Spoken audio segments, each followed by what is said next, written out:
My Crown Prince Consort is a Firecracker chapter 5747 to chapter 5780. Quick, quick, quick.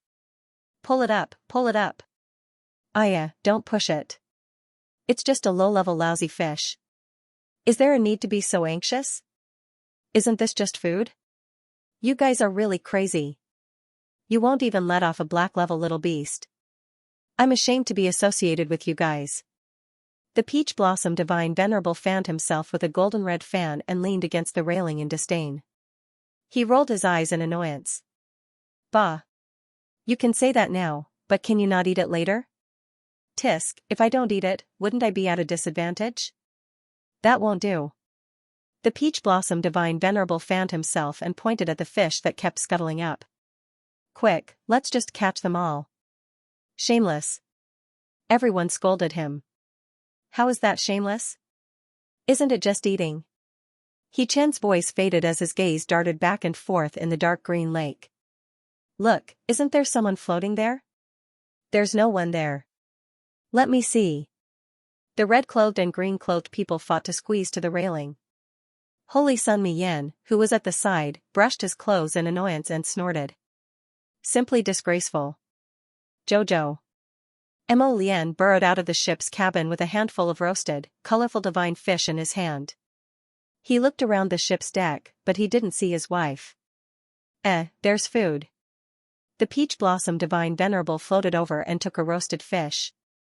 He took a bite. The taste is not bad. There's food, there's food. Everyone gathered around and took one piece of meat while they were at it.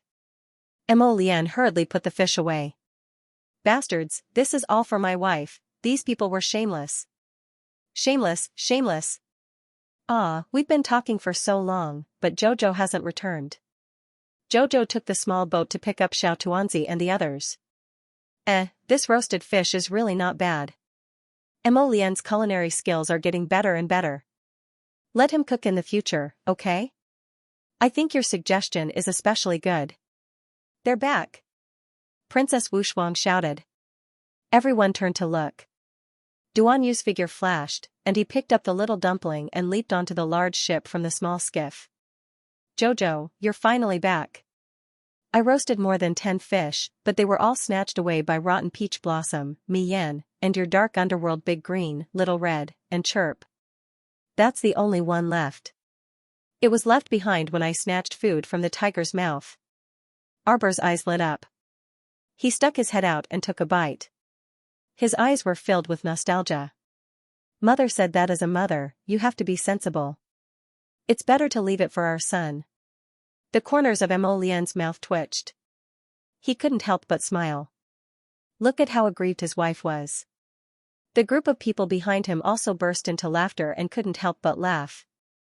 Little Mo Xiao reached out and took the grilled fish from his father's hand. He took a small bite and put it in his mother's mouth. Mother, eat. Suddenly, the lake surged, and a strange two-headed fish emerged from the lake, roaring. Hong Yi and Lu Yi, who were leaning against the railing, quickly reached out and patted their chests. Oh my god, you scared me. Why is it a small level 3 mystic beast? What's it roaring for? It actually got excited when we ignored it.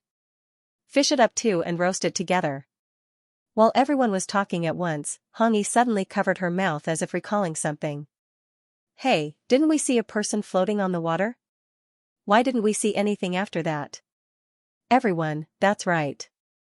Everyone was busy snatching the colorful divine fish and chatting as they ate, so they inexplicably forgot about the person floating on the water.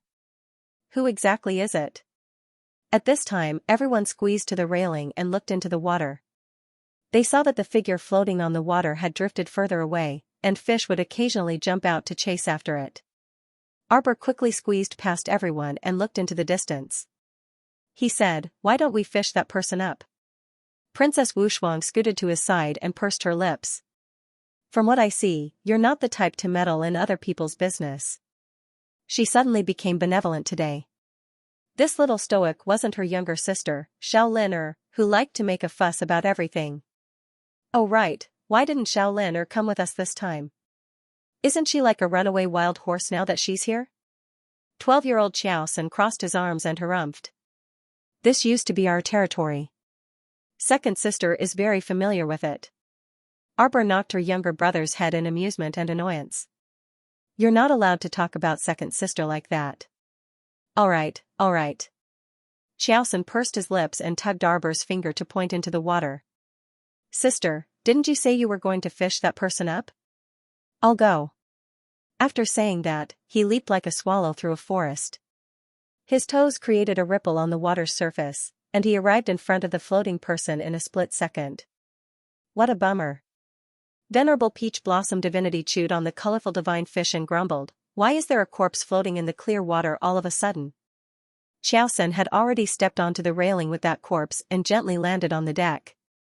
Sister, it seems like she's still alive. He put the person down, and everyone gathered around to take a look. They saw that it was a young girl. She wore coarse hemp clothes, but it couldn't hide her natural beauty. Her eyes were tightly shut, and she had already fainted. There were a few wounds on her arms and legs. She had been bitten by the little mystic beasts in the water, and they were still bleeding.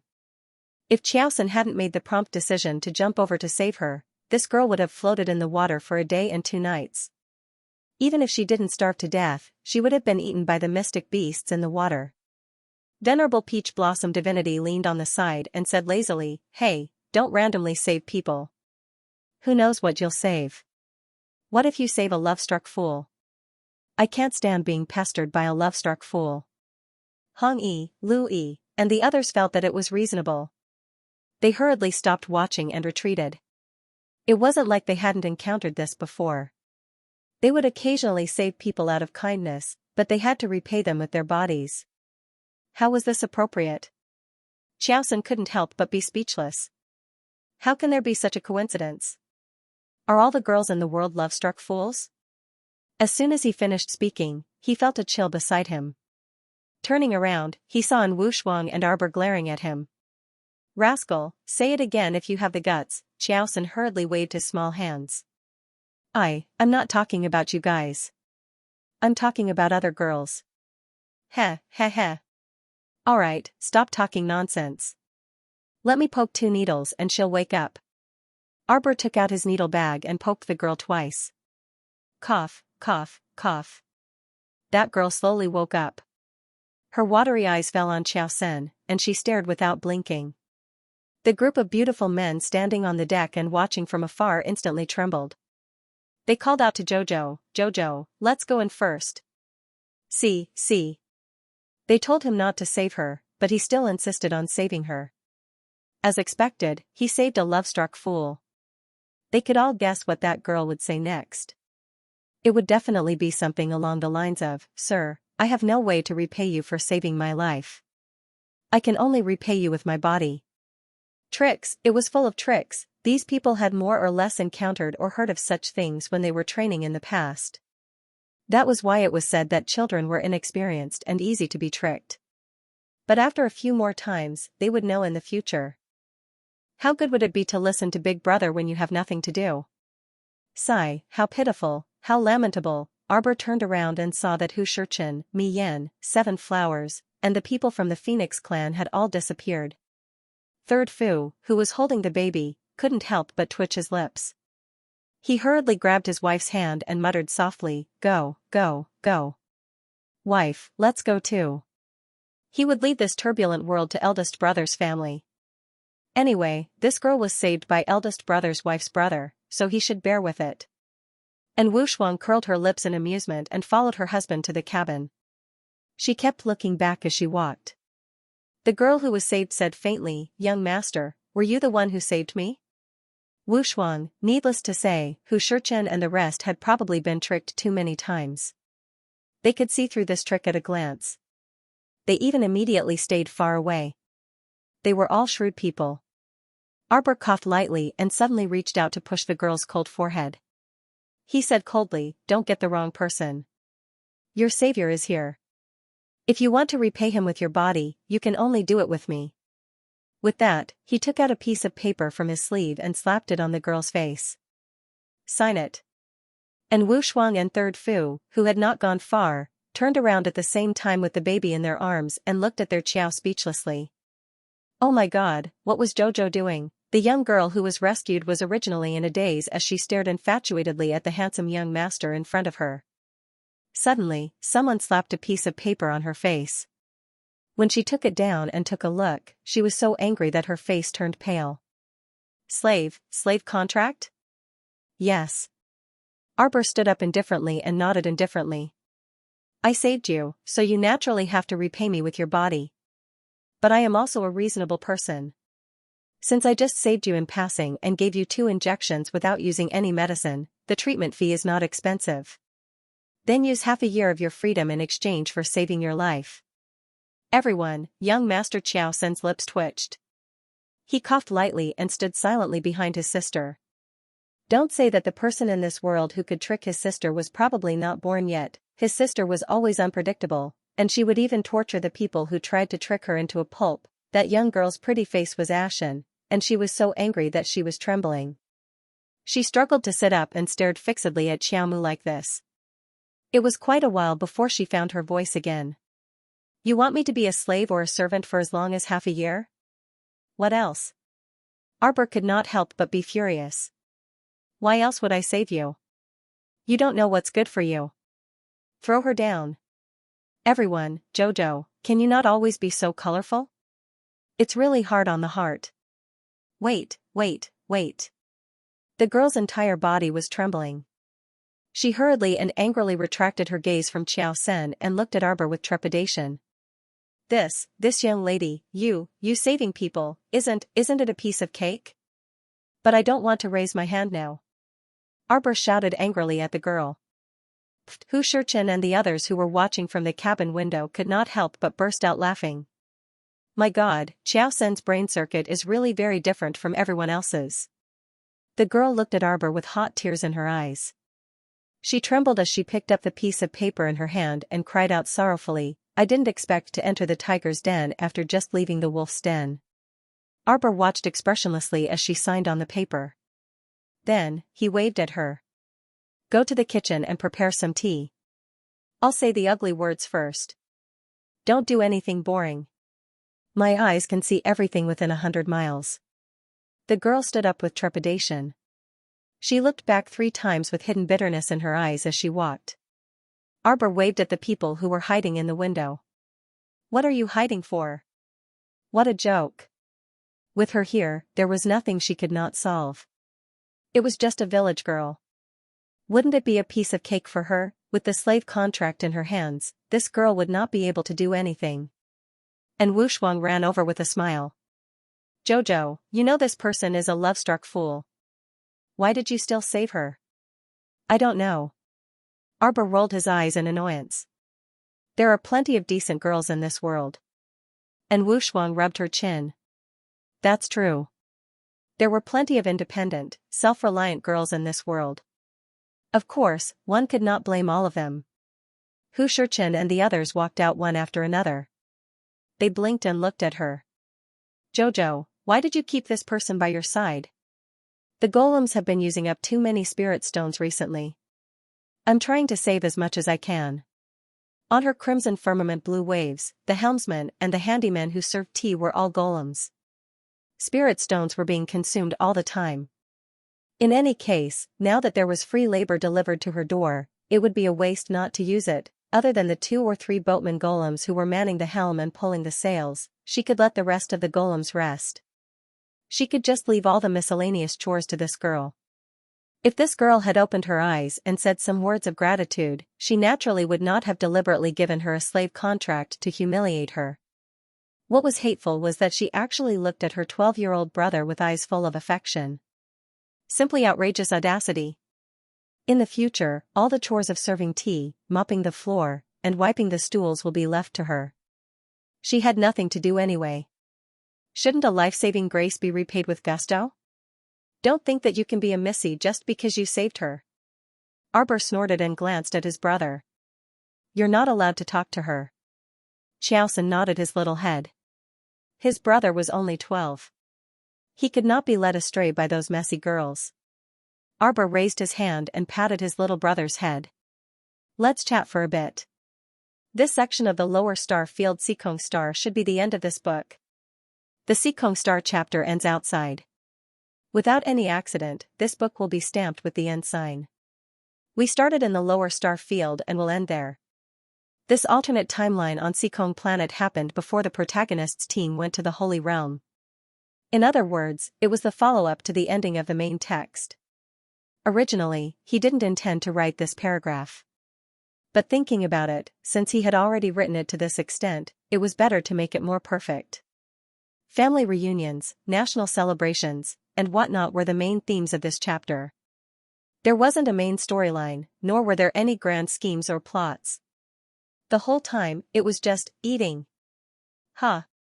Play. Happy, ********.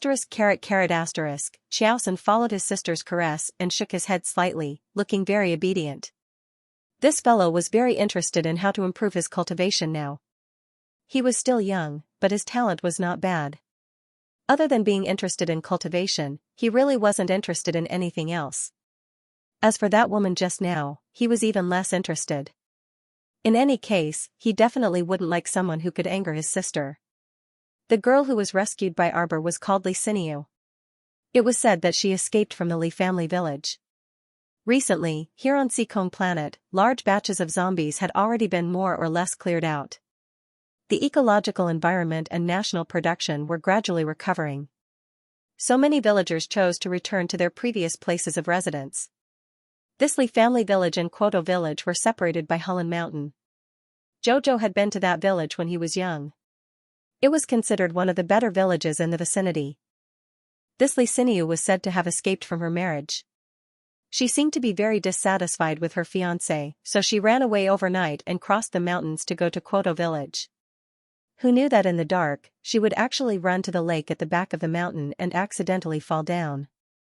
It wasn't that she wasn't grateful that Arbor's group saved her, but she was also very angry. It was obvious that the people on this ship were either rich or noble. The men were handsome and the women were beautiful. But it seemed that everyone was very unfriendly to her. Everyone spoke harshly to her when they saw her. Other than ordering her to do things, they didn't like to talk to her at all. Sometimes, when she wanted to find someone to talk to, they didn't like to talk to her. Quite a few young and handsome men looked at her as if they had seen the god of plague and hurriedly dispersed. She thought about it and felt that it must be Madame Mo's doing secretly. She had stayed on the ship for 2 days and had basically figured out the relationship between the two of them. Everyone on this ship followed Madame Mo's lead. She had offended Madame Mo on the first day she arrived, so everyone ignored her.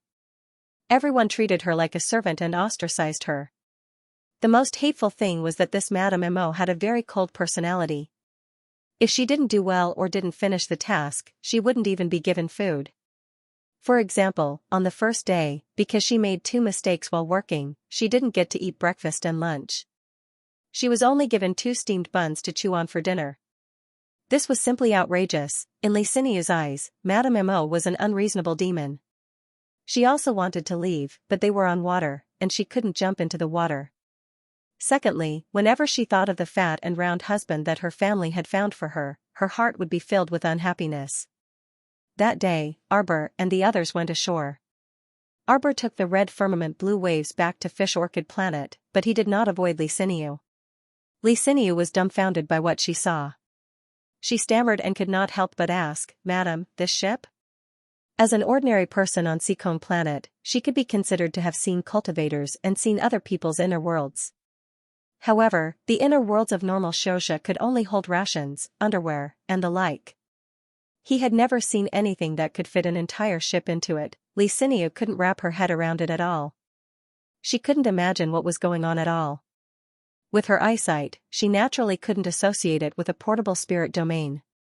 Arbor naturally couldn't be bothered to explain it to her. This fellow could do whatever he wanted in a place like the upper 3 continents. He could open his star domain whenever he wanted. So what if someone was jealous? With her current cultivation ability, everyone in the upper 3 continents had to bow down to her, not to mention a place like Seekong Planet in the lower star domain. Could it be that there was someone in the lower star domain who was jealous of her star domain and wanted to snatch it away? Impossible. That was why everyone wanted to climb up and persevere in cultivation, wanting to reach that supreme position. That was the reason. Because once a person reached that position, they could look down on the heavens as they pleased and have no fear. Who cared what other people thought? Jojo was used to doing things his own way now. Seeing that Xiaomu was ignoring her, Li Xinyu was naturally angry. But of course, she didn't dare to be rash. After interacting with him for 2 days, she clearly understood that this Madame Mo was a person who kept her word. Cultivators with profound cultivation like them weren't people that a mere normal person like her could provoke. But now, she saw with her own eyes that Arbor was so powerful that he could store such an enormous ship into his inner world. Li Xinyu felt a trace of admiration for Arbor in her heart. For the rest of the journey, Li Xinyu kept fawning over Arbor, but Arbor ignored her. He pulled Mo Lian with one hand and walked toward Quoto village. Third Fu, Wu Shuang, Duan Yu, and He Jichen walked and stopped to look around. Li Xinyu probed Arbor. Madame Mo, those people we saw on the ship earlier, could it be that you? She was really about to die from curiosity. Didn't they say that inner worlds could only store inanimate objects? Why was this Madame Mo able to store dozens of living people, including that ship, into her inner world? This was too inconceivable. Those people were sealed in Madame Mo's inner world, but didn't they feel stuffy? Could it be that they could breathe normally? Li Xinyu was perplexed. But Arbor glanced at her coldly. He felt that this Li Xinyu was too talkative. Ever since this person saw that she stored the crimson firmament blue wave into the star domain, she started nagging nonstop and kept beating around the bush, trying to pry into her affairs. She really had no discernment and was extremely annoying. All right, you can leave now. Arbor waved at her impatiently. Li Xinyu was taken aback, but then she was a bit overjoyed. Madam, you mean that I can leave now? That indenture contract? Arbor glanced at her with a sneer. I told you to leave, so leave. What's with all this nonsense? Previously on the lake, Arbor wouldn't bully a normal person without any mystic energy no matter what. It was also impossible for him to really throw her back into the water and leave her to fend for herself. Since they were already ashore, they naturally went their separate ways and didn't need to keep in touch. This Li Xinyu only worked on the ship for 2 days from start to end. That was her duty, wasn't it? They even saved her life. Thinking about it this way, Li Xinyu truly got a bargain. Arbor glanced at her impatiently. What? Do you have anything else to say? Why was she still hesitating when he told her to leave? What a restless thing. And Madame Mo, we can be considered master and servant. Li Xinyu coyly glanced at Xiaomu, wanting to say something but hesitating. She stammered, Is there any reward? Third Fu and his wife looked at her as if she was an idiot. No matter how stupid Li Xinyu was, she could see a trace of disdain and contempt in her eyes. Arbor almost laughed at this stupid woman. Reward, she really dared to ask for it. Shouldn't I repay you for saving my life? Xiaomu grumpily retorted, I see that you don't have much on you except for your face. How about this? Leave your face behind and let me make a beauty drum. How about that? Arbor's tone was sinister as he took a step forward. Li Xinyu was so frightened that she fell to the ground. She widened her eyes in shock and looked at her as if she was looking at a monster. There was actually someone in this world who wanted to repay kindness. This Madame Mo was so scary. She actually asked her to leave her face behind as something to repay her kindness. How was this possible? Li Xinyu was so scared that her whole body was trembling. She pushed herself up from the ground and nimbly turned around to run. Li Xinyu knew how powerful Arbor was and didn't dare to say anything else. She ran away dejectedly. She originally thought that since Madame Mo and the rest looked so rich, they would give her a little and her life would be much better in the future. For high-level cultivators like them, they had all kinds of good things in the world. As long as they left her some money, she, Li Xinyu, would not have to worry about food and drink for the rest of her life. Who would have thought that Madame Mo would be so cruel and scary, wanting to skin her face so easily? Not only did she chase her away, but she also didn't give her any benefits. To think that she had served them so well these 2 days on the ship. They were really a bunch of ingrates. Li Xinyu was shocked and scared. She crawled away on all fours. Arbor and the rest heard her muttering and cursing along the way. Preposterous, Mo Lian said in displeasure. There are really weirdos everywhere. And Wu Shuang couldn't help but shake her head. He had originally thought that in a small mountain village in the lower star region, the ordinary people might be very simple and honest. Who would have thought that he would meet such a strange woman? There are really some strange people everywhere. Just looking at them makes me uncomfortable. Wu Shuang was speechless. If he had known that this would happen, he would have listened to Reverend Peach Blossom and the others. If he had left them in the lurch, there wouldn't have been so much trouble. It seemed like there wasn't any good karma at all. They had saved an ingrate who kept nagging and trying to pry into their affairs. Everyone could also see the greedy look on his face before he left, wanting to say something but hesitating to do so. He actually wanted some benefits before leaving. What a joke. They were the ones who saved her, yet the one who was saved wanted to reach out and ask for benefits. What kind of nonsense was this? Princess Wu Shuang curled her lips. Now that the ridiculous woman was gone, she finally felt that the air was fresher. Forget it. Arbor waved his small hand. Let's take a stroll around Quoto village and then leave. She was from the Li's village, so she should be able to go back by herself. You won't be able to see it in the future anyway, so you don't have to worry about it. Jojo, this is the place where my elder brother picked you up back then. What? Arbor pouted unhappily. He didn't pick me up. I was killing someone when he stared at me from across the ditch. I didn't even dare to kill him. Pfft, a ditch? It's just a small mud ditch. Emo Lian's words caused Sir Jojo to throw a punch. Ignore him. Jojo snorted and pulled Wu Shuang forward. I'll bring you back to my village to take a look. If a corpse jumps out, we'll get rid of it. Emo Lian and the others couldn't help but laugh. Looking at how he pulled Wu Shuang and ran away happily, their gazes softened. Things were really different now. Once Jojo returned to this small village, he relaxed completely. How nice, the section break that he hadn't seen in a long time. Giddy up. Xiao Lin spurred her horse as fast as she could. Seeing that Shijiao City was right in front of her, her small face couldn't help but relax. Hee, she wanted to go back to her hometown in Shijiao City to take a look before her sister and the others. Back then, her family had lived in Shijiao City's Pear Blossom Alley for several years. She was happy just thinking about it. She remembered that when she was young, she dug a hole in the court and buried many of her beloved toys inside. Cough, cough. She had to dig it out first, and she had to dig it behind her sister and the others' backs. In any case, her sister and the others would probably stay in Quoto village for several days, so there was more than enough time. Just as she was thinking, the fine horse neighed and suddenly raised its front hooves. Whoosh, an arrow landed beside her horse's hooves. Xiao Lin's equestrian skills were excellent, so she only gently pulled the reins and patted the horse to make it jump to the side to calm it down. She turned her head to take a closer look and couldn't help but frown slightly. It turned out that the arrow that shot out just now was just a stray arrow. The other person's target wasn't her or her horse. Sounds of fighting could be heard coming from the Cassia forest behind the slope. That arrow had been shot from the Cassia forest. The person who shot the arrow must have been careless and let the arrow go astray. Xiao Lin dismounted from her horse and nimbly picked up the iron arrow stuck in the ground. She sniffed lightly with her small nose.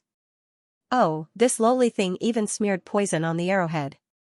All these years, she had been training with her sister, so she had learned a lot about distinguishing between medicines. Although she couldn't be said to be very proficient, she knew a little about it. She could identify a very common poison like this with just a sniff. Xiao Lin's large eyes darted around. She held the arrow in her hand and eagerly ran toward Gui Shulin. How could she not watch a show? She wondered if it was because her sister and the others' auras were especially powerful that even small beasts didn't dare to show their faces in front of them. It was truly boring. It was rare to see a fight, so it would be a loss if she didn't watch.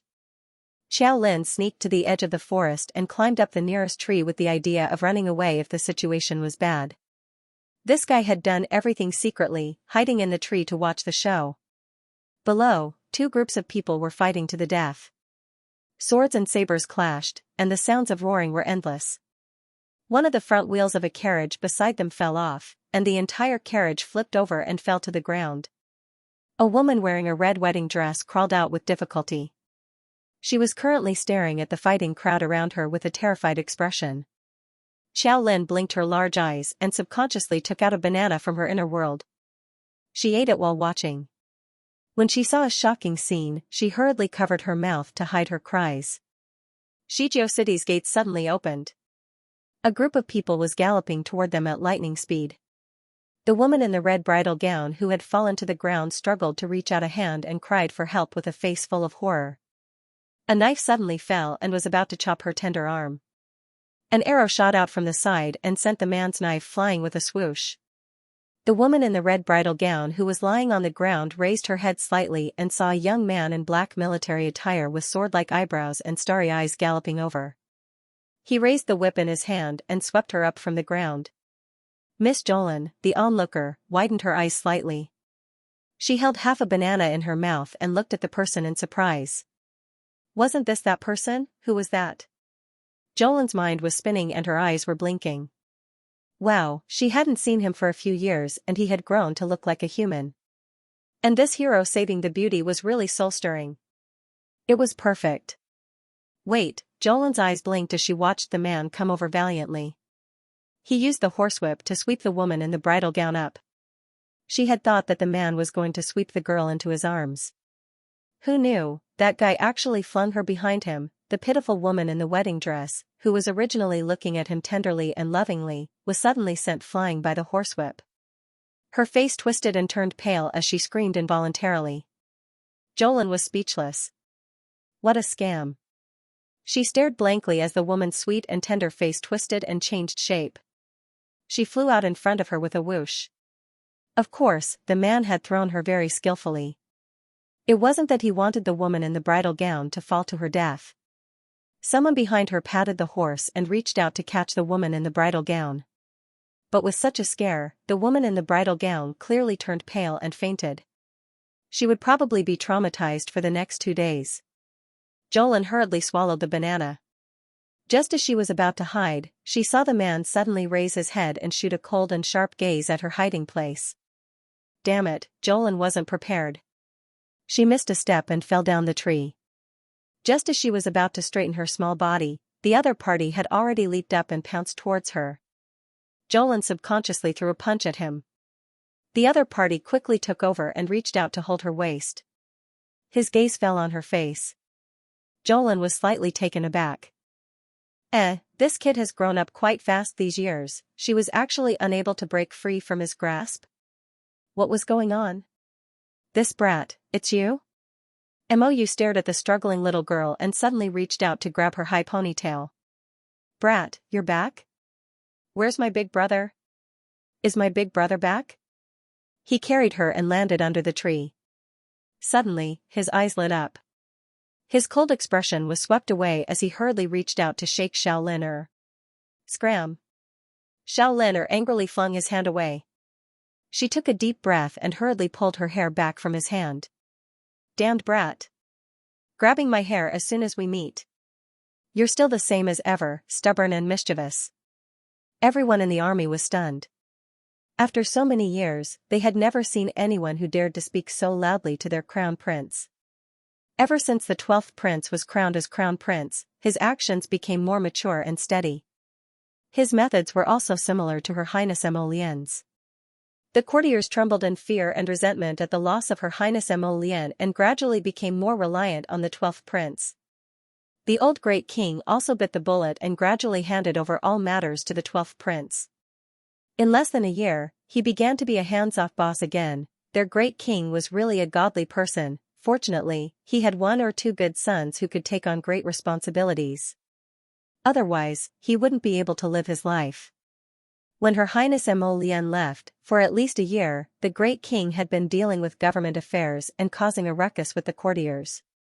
The courtiers were furious, but the great king was also very resentful. For a while, it was said that the great king pretended to be ill for 3 months and handed over all government affairs to the Empress Dowager. Now, there were secret rumors in the storytelling alley that the Empress Dowager was angry at his incompetence and hated him for being a good-for-nothing. She picked up a whip and gave the great king a good beating. Our old great king really had nothing to say. Just talking about it made him cry.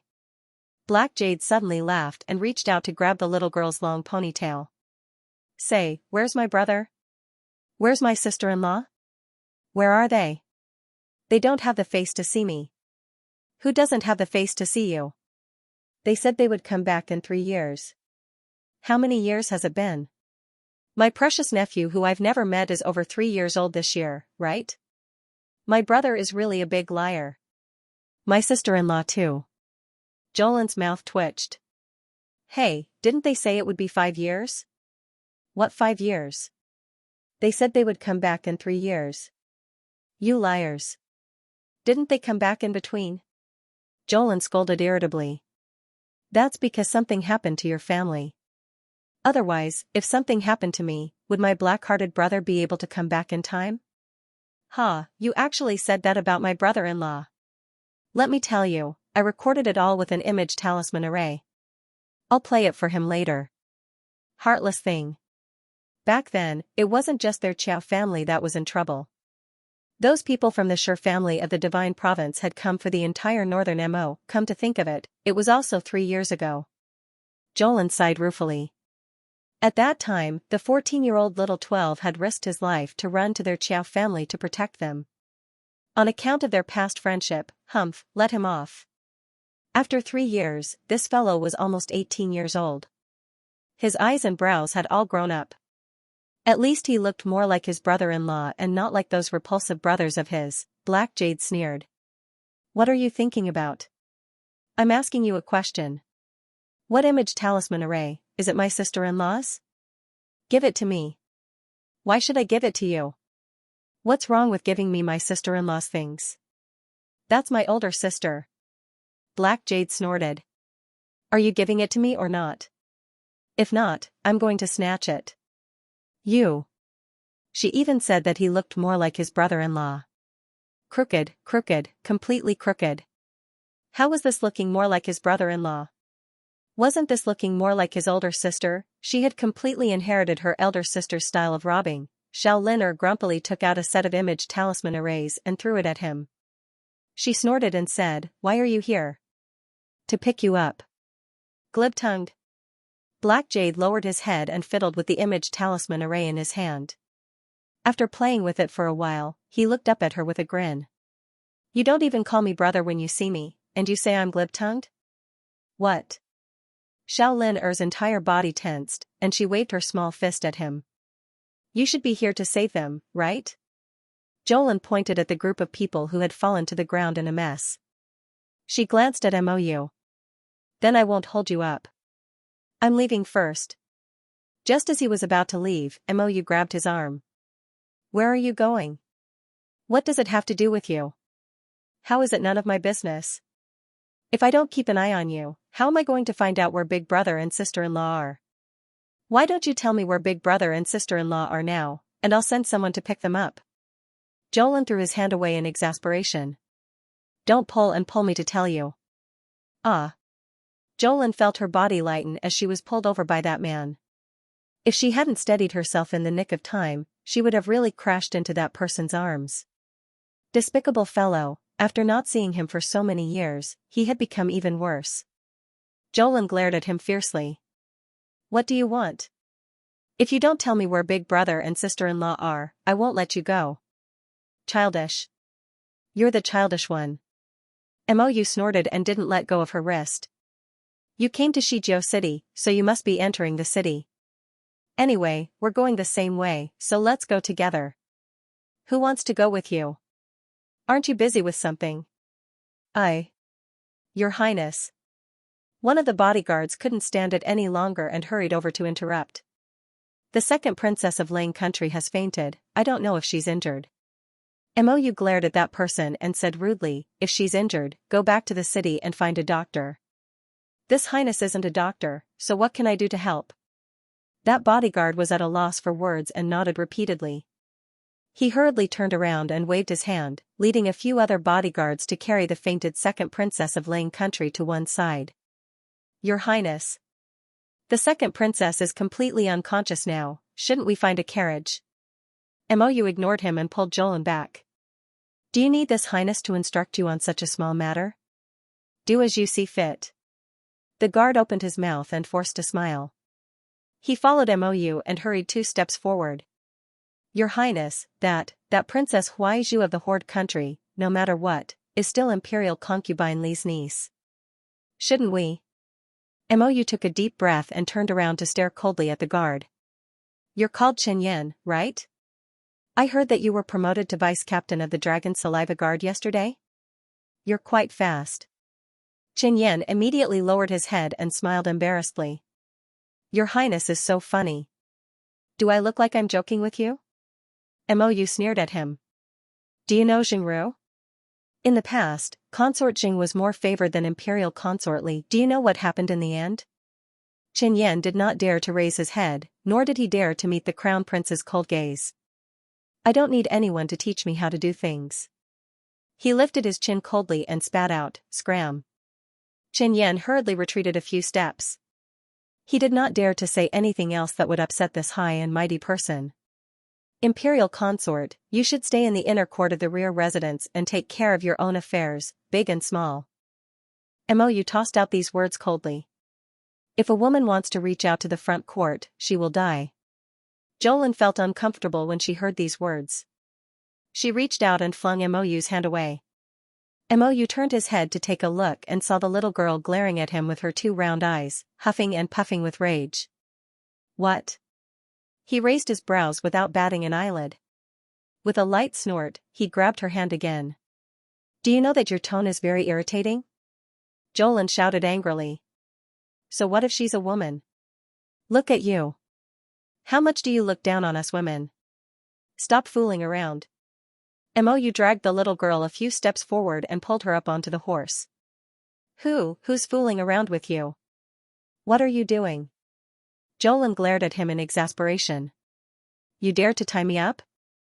I'm telling you. If my elder sister comes, she'll definitely smash your big head flat. Let her come first. Mou glared at her and curled his lips in amusement. Oh, you don't have any respect for my elder sister now, do you? Jolin turned to look at him. When she looked up, her head almost bumped into his chin. Mou pressed her little head down with one finger and urged his horse to head back to Xianxia City. The group of guards behind him hurriedly followed. Xianxia gritted his teeth hatefully and hurriedly directed the remaining people to carry the unconscious second princess of Lang Country onto a horse. He then led her along the way and looked after her. Fortunately, this place was not far from Xianxia City. He led the second princess of Lang Country's horse and rushed back to Xianxia City with a group of guards. It probably took less than an hour. However, His Highness the Crown Prince's attitude toward the second princess was truly too infuriating. He actually disregarded the beautiful and elegant second princess. How could he endure this? Xianxia carefully escorted the second princess back to Xianxia City. As soon as he entered the city, he heard a guard report, His Highness said to arrange for the second princess to rest at the relay station. Then where is His Highness? Xianxia couldn't help but feel angry. Wasn't His Highness the Crown Prince's mission this time to pick up the second princess? Why did he disappear when they had just picked her up? His Highness said that he doesn't need anyone else to care about his matters. As guards, we only need to protect our master well. We don't need to do anything else. Xianxia gnashed his teeth. His Highness promised the Great King that he would definitely bring the second princess back to the capital safely. After all, everyone has seen the current situation. If Li Country wantonly wants to bring people to kidnap her, without His Highness by the second princess's side to protect her, I'm afraid this matter will be disastrous. That guard didn't wait for him to finish speaking and directly abandoned him, turned around, and ran away. That's what His Highness ordered. Bring people to guard the second princess well. Guard? Xianxia was so angry that his nose was about to become crooked. What guard? Was the second princess of How Country a criminal? What guard was there? Didn't he say to protect her? Why did it completely change? On the other side, Mou followed closely behind Xiaolin and followed her back to the Qiao residence in Pear Blossom Alley.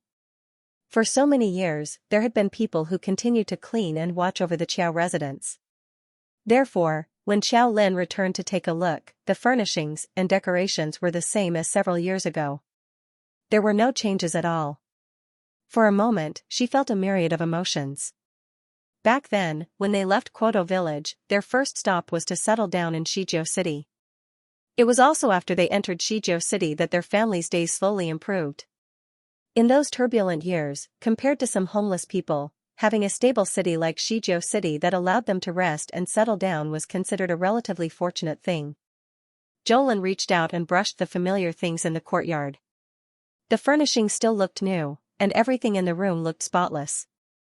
The osmanthus tree that she had planted in the courtyard had already grown up and was much taller than her.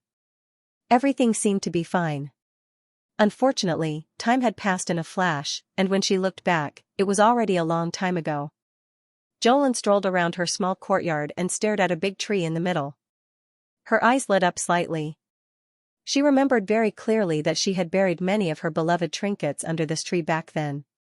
She took out a small shovel from her inner world and started digging. After digging for a while, she heard a cold voice behind her. "Digging a dog hole? You're the one digging a dog hole. Your whole family is digging dog holes." Jolin turned and glared at this person. She jumped up from under the tree and handed over the small shovel. "You do it." It would be a waste if she didn't use a male laborer here. Why did she have to dig things up herself? Mou raised his slender eyebrows and curled his lips imperceptibly. He walked to the little girl's side and took the shovel from her hand. "What's buried here? Don't talk nonsense. Just dig." Jolin urged him to get started. She crouched on the side and watched with one hand propping up her chin. Mou dug up a metal object with a few shovels. After all, Xiaolin was still young back then. She couldn't have buried things very deep. After peeling off the top layer of soil, a black box was revealed. It didn't feel like gold or jade, but more like it was made of pig iron. Mou shook the box in his hand. There was a small golden lock hanging on it. It also shook in his hand, making a crisp sound. "Stop shaking it." Jolin stood up and bounced up and down. Mou raised the box over his head expressionlessly.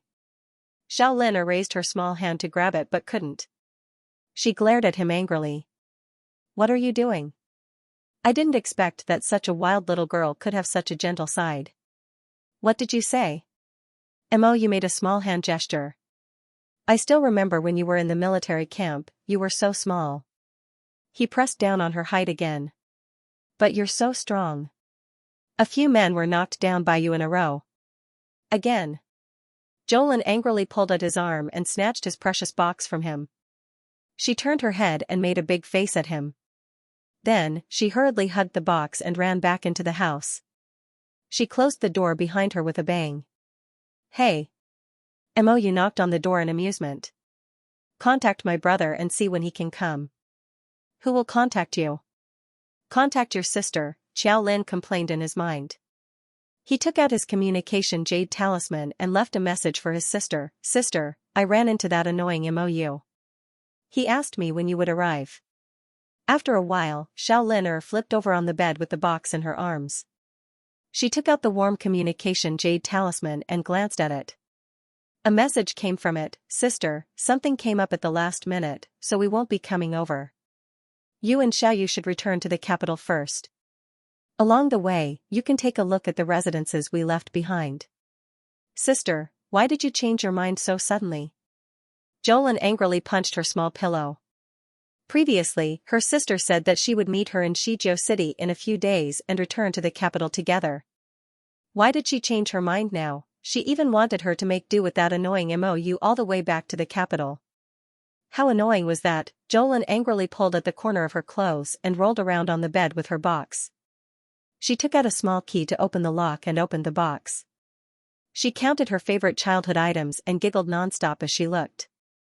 Jolin shook a small rattledrum in her hand and laughed uncontrollably. She really didn't expect herself to be so funny at that time. Before she left, she actually buried a batch of these toys in the ground. Now that she thought about it, it was really funny. She flipped over and lay on her back on the bed. She looked up at the small pink flowers embroidered on the soft gauze canopy. "Sigh, I don't know how many days it will take to return to the capital." This fellow mumbled and fell asleep on her stomach. On the other side, Arbor put down the jade communication talisman and turned around to wink at Emilienne. "Wife, your husband knows what you're scheming from your little naughty expression." Emilienne's eyes lit up. He moved closer to her and whispered to his wife. "What can I be scheming?" Sir Jojo gave him a sideways glance in all seriousness. Oh right, where's our son? Don't mind him. Let him play next door.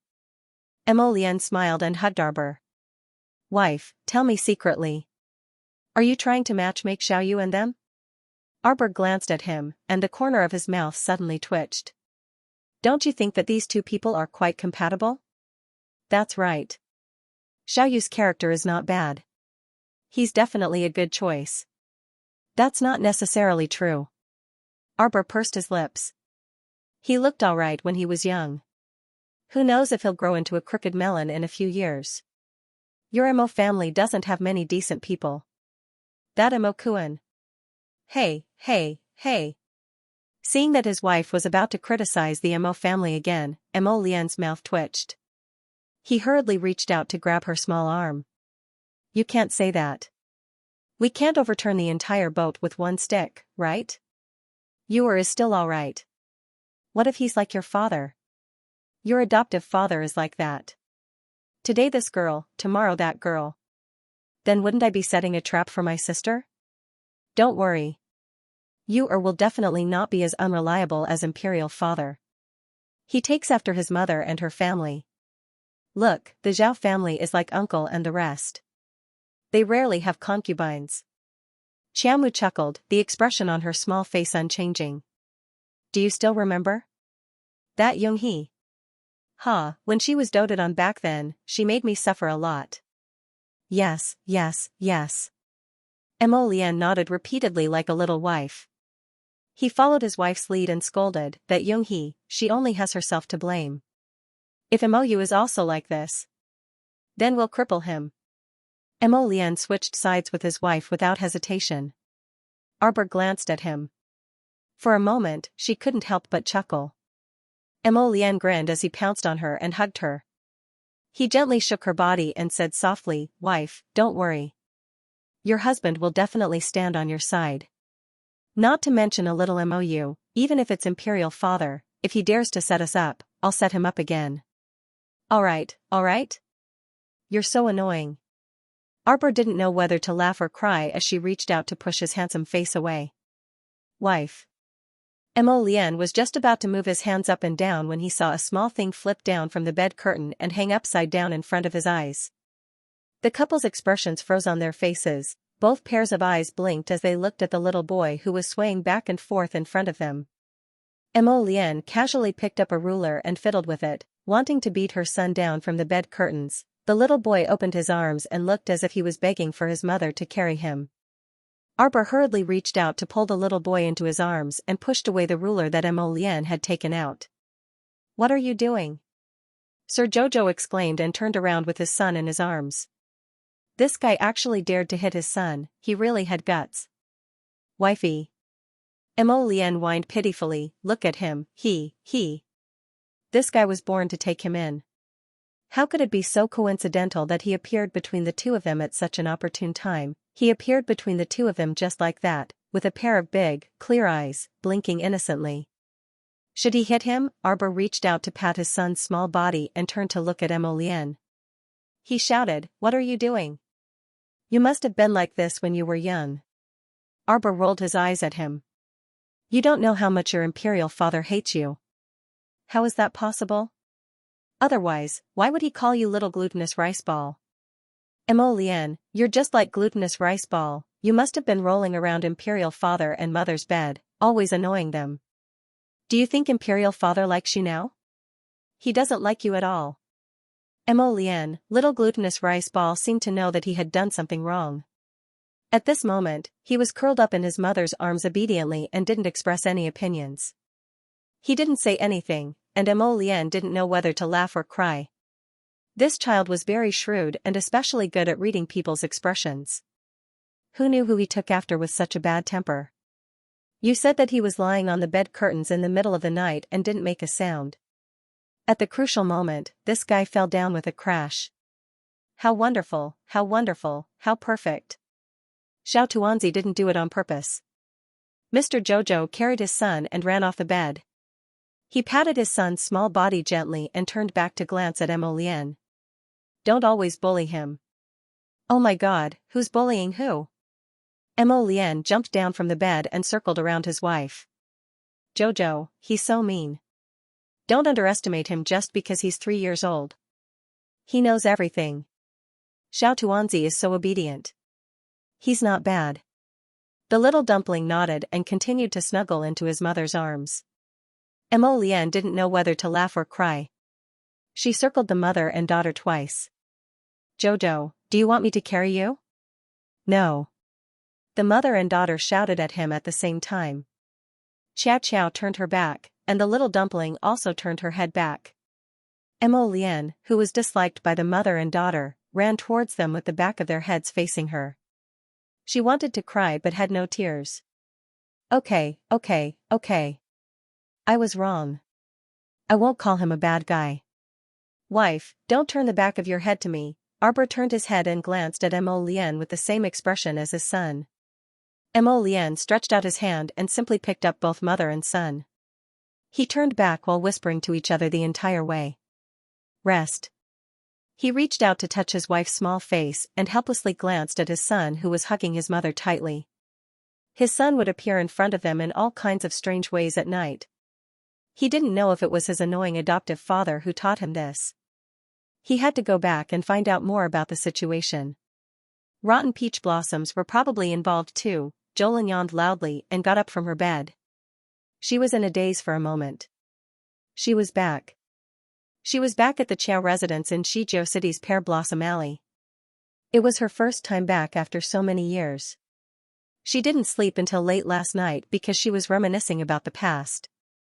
Thinking about how she was reminiscing about the past for so long, Jolin couldn't help but raise her hand and pat her forehead. Phew. She didn't know who said that when people started to recall the past, it meant that they were old. She jumped out of bed and moved her hands and feet in joy. Old?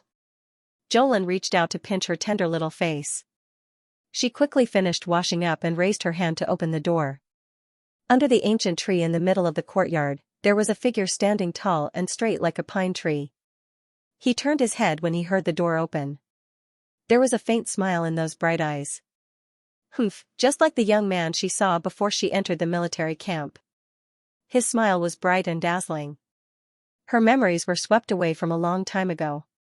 She remembered that many years ago, she was only 11 or 12 years old at that time. Xiaosun was only 9 or 10 years old. At that time, she accompanied Xiaosun to the military camp to gain experience. They met this 13 or 14-year-old young man at the gate. Now, in the blink of an eye, almost 5 or 6 years had passed. Jolin remembered that because Xiaosun was young, he was still cute and cute.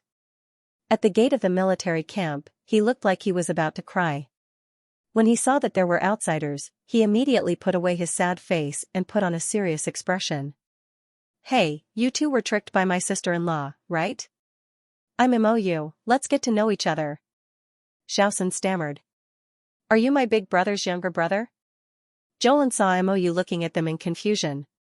She couldn't help but roll her eyes and say, the big brother he's talking about is your big brother Mo Lian. Then shouldn't he be your brother-in-law? Mou had a curious expression on his face. Oh, he's used to calling me that.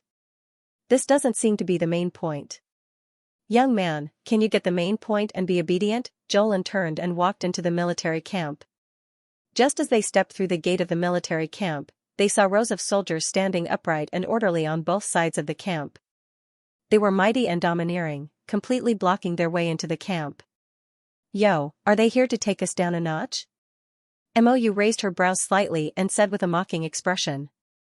Little Xiaosun suddenly jumped behind his little sister and asked in a low voice in a panic, Sis, they wouldn't come up and beat us up, right?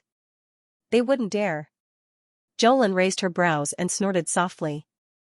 Unless they didn't want to live anymore, they wouldn't dare to beat up His Highness the Crown Prince's younger siblings. Then what are they doing, sis? Xiaosun pointed pitifully at the 2 rows of mighty and strong soldiers in front of him. In front of them, he was like a little bean sprout. He couldn't even be crushed with a finger. What are you panicking for? Jolin glanced at Mou, her meaning couldn't be more obvious. Wasn't brother-in-law's younger brother here? Brother-in-law's younger brother should also be some prince. If they didn't let him go up now, who else could? Thus, Xiaoxin also looked eagerly at Mou at the side. Mou thought, I'm a few years older than them, and they are also sister-in-law's younger siblings. I have to protect them, right? Thus, he took a step forward and patted his chest. Tell me, how can we enter? Several soldiers thumped their chests heavily at the same time. Their meaning couldn't be more obvious. You'll only enter the military camp if you beat us. Mou rubbed his hands and suddenly swept a kick at the lower body of the soldier closest to him. He was wretched enough. His opponent was not on guard against him at all, and he made a move at once. Therefore, the soldier was caught off guard and was kicked by this guy. His body flew out and landed heavily on the yellow sand. The other soldiers suddenly rushed forward and surrounded Mou. Mou put on a defensive posture and moved his feet lightly. He pointed at the crowd in front of him and shouted, I'm telling you, if you have the guts, fight one-on-one. Don't King gang up on me. His fists couldn't fight against four hands. Damn it, he couldn't beat them. Rows of soldiers held their weapons and roared. Their eyes were like wild leopards as they stared at Mou. Mou rubbed his hands nervously. His hands were still in a defensive posture. I'm telling you. Don't mess around. I am going to put my words in front of you. Fight one-on-one. Otherwise, I won't accept it. What a joke. He wasn't a fool. If he was beaten up by more than 10 rough men, how badly would his handsome face be beaten up? Little Xiaoxin gripped his sister's sleeves tightly with excitement and stammered, Sister. Why don't we fight together? Hide behind this little brother, and help him. Jolin was speechless. She didn't expect her brother to be such a wretched person. Her brother didn't want to take the lead at all. He only wanted Mou, this fool, to take the lead. Jolin turned to look at her brother and said righteously, we can't do that. They're protecting us now, so they're our temporary allies. Sister said that we have to show some sincerity to our allies. At least, we have to hold our bottom line and not cheat our teammates, right? Xiaoxin nodded as if he understood and stuttered, but there are so many people now. How can we not cheat them? Jolin took his brother's hand and patted his chest confidently. Don't worry. I promised our mother that I would accompany you to train, so I will definitely protect you. When Xiaoxin heard this, he quickly puffed out his chest and said, I don't need you to protect me. Big brother said that we have to be men. We have to have the spirit and courage to be men. He was willing to take a beating for his sister. Jolin took his brother's hand and patted the arm of a strong man. Hey, please make way, let us in. This guy yelled all the way as he led his younger brother into the encirclement. Mou was being swept back and forth by a muscular man holding a bronze hammer. Mou was hastily dodging the attacks and appeared to be in a fluster. Jolin staggered to Black Jade's side and raised his hand to block the strong man's copper hammer. Her feet sank a few inches into the ground, but her eyes were especially bright and sparkling. Brother, I'll take you on. As he spoke, he threw a punch straight at the man's face. The two of them exchanged a few punches and kicks. The surrounding soldiers couldn't help but be stunned. They didn't expect a young girl to be so fast, and her accuracy and strength weren't weak either. The big man with the bronze hammer was forced back by the little girl in a few moves. Mou couldn't help but be dumbfounded. Oh my god, sister-in-law's sister was also so fierce. That wouldn't do. He couldn't hide his weakness anymore. No matter what, he couldn't lose to sister-in-law's sister and embarrass his big brother. Thinking of this, Mou's speed of attack also increased. The two soldiers who were fighting against them were defeated and fell to the ground in a few moves. Who else is unconvinced? Come up. Jolin shouted in a deep voice. A soldier holding a spear jumped in front of her with a whoosh. On the other side, Mou had just knocked down a person and wanted to rest, but he didn't expect this little girl to come up again. The corner of his mouth couldn't help but twitch slightly. This girl was too honest, completely unlike sister-in-law who was cunning. Couldn't she say a few words first, take the opportunity to rest, and then find someone to fight? They had just fought a fierce battle, and now they had to fight again. Wouldn't that be exhausting? Jolin casually took out a water bottle from her inner world and took a sip. She put the bottle on her waist and hooked her finger at the spear-wielding man. Come. Bang, bang, bang. Bang, bang. Pa. Huff, huff, huff. Less than an hour later, Mou, who had taken down 3 soldiers in a row, collapsed on the ground and panted heavily. He looked at the little fellow beside him who was getting more and more energetic as he fought. No, that's not right, that's definitely not right. Ordinary people couldn't continue to have such vigorous mental strength after a few rounds of fighting. There must be something wrong with the little girl's water bottle. Mou stared at the water bottle on Jolin's waist, and his eyes were about to emit green light. Hey, hey, hey! Give me a mouthful of water. The little girl's water bottle must be filled with good stuff. Otherwise, how could it be? It was probably some unknown medicinal liquid that sister-in-law had concocted, the kind that could restore one's mental strength after drinking a mouthful. The more Mou thought about it, the more likely it was. He hurriedly waved at the little girl. At this time, Jolin had knocked down another soldier. She turned to look at Mou, curled her lips, and took out a small water bottle from her inner world and threw it over. Mou reached out to take it and waved at Jolin with a smile. Thanks. He uncorked the bottle and took a sip. Then he felt a faint trace of qi flowing through his body, and his body began to gradually recover. No wonder. With this magical water bottle in her hand, it would be easy for the little girl to fight 70 or 80 people, let alone 7 or 8 strong men. Bang! Bang! More than 10 people were knocked down on the field. 2 rows of soldiers were all lying on the ground, holding their stomachs and waists, and looking up at the sky. Mou couldn't help but chuckle and turn to look at Jolin. The little girl was moving her small arms and legs, looking at the soldiers who had fallen on the ground in high spirits. How is it? Do you want to continue? Everyone was lying on the ground and waving their hands, showing their intentions with their actions. Too strong. How could this little girl be so powerful? She directly knocked down 2 rows of soldiers, and she didn't look tired at all. Xiaoxin ran to Jolin cheering and whispered to her, Sister, if they know that you took the special recovery liquid, I wonder what their expressions will be like. Jolin glanced at him and whispered, Keep a low profile. Then she threw him a look that said, You know what I mean. Since they were in such an unfamiliar environment, they had to keep a low profile before they figured out the temperament of these people. Mou stood in a small garden and turned around, a faint smile in his eyes. Jolin's wandering thoughts slowly retracted. Looking at Mou, who was like a verdant orchid tree, he actually felt a trace of absurdity. What was with this inexplicable feeling that it was a lifetime ago? This fellow glanced at him and then moved to the side, skipping forward a few steps. My older sister said that she had something to do and had me follow you back to the capital first. They will return to the capital later on. Mou's eyes lit up, and he hurriedly moved to Xiaolin's side. Hey, that means I can see my older brother very soon? What kind of wretched expression is that? It doesn't look like you have anything serious to do. Xiaolin glared at him exasperatedly. What, you must have something to ask of your older brother. Otherwise, why are you in such a hurry to see him? Nonsense. Mou snorted. Isn't it because I miss my older brother and sister-in-law? They haven't been back for many years. Aren't I in a hurry to catch up with them? Jolin chuckled. I also want to see Her Highness the Empress Dowager. If you want to see my grandmother, then I'll take you into the palace to see her. That's enough. Xiaolin pouted her lips behind him, a look of disdain appearing in her eyes. Seeing her expression, Mou absent-mindedly turned his head to take a look. He saw a graceful woman dressed in red slowly walking towards them. Is this your wife? Xiaolin winked at him. Nonsense.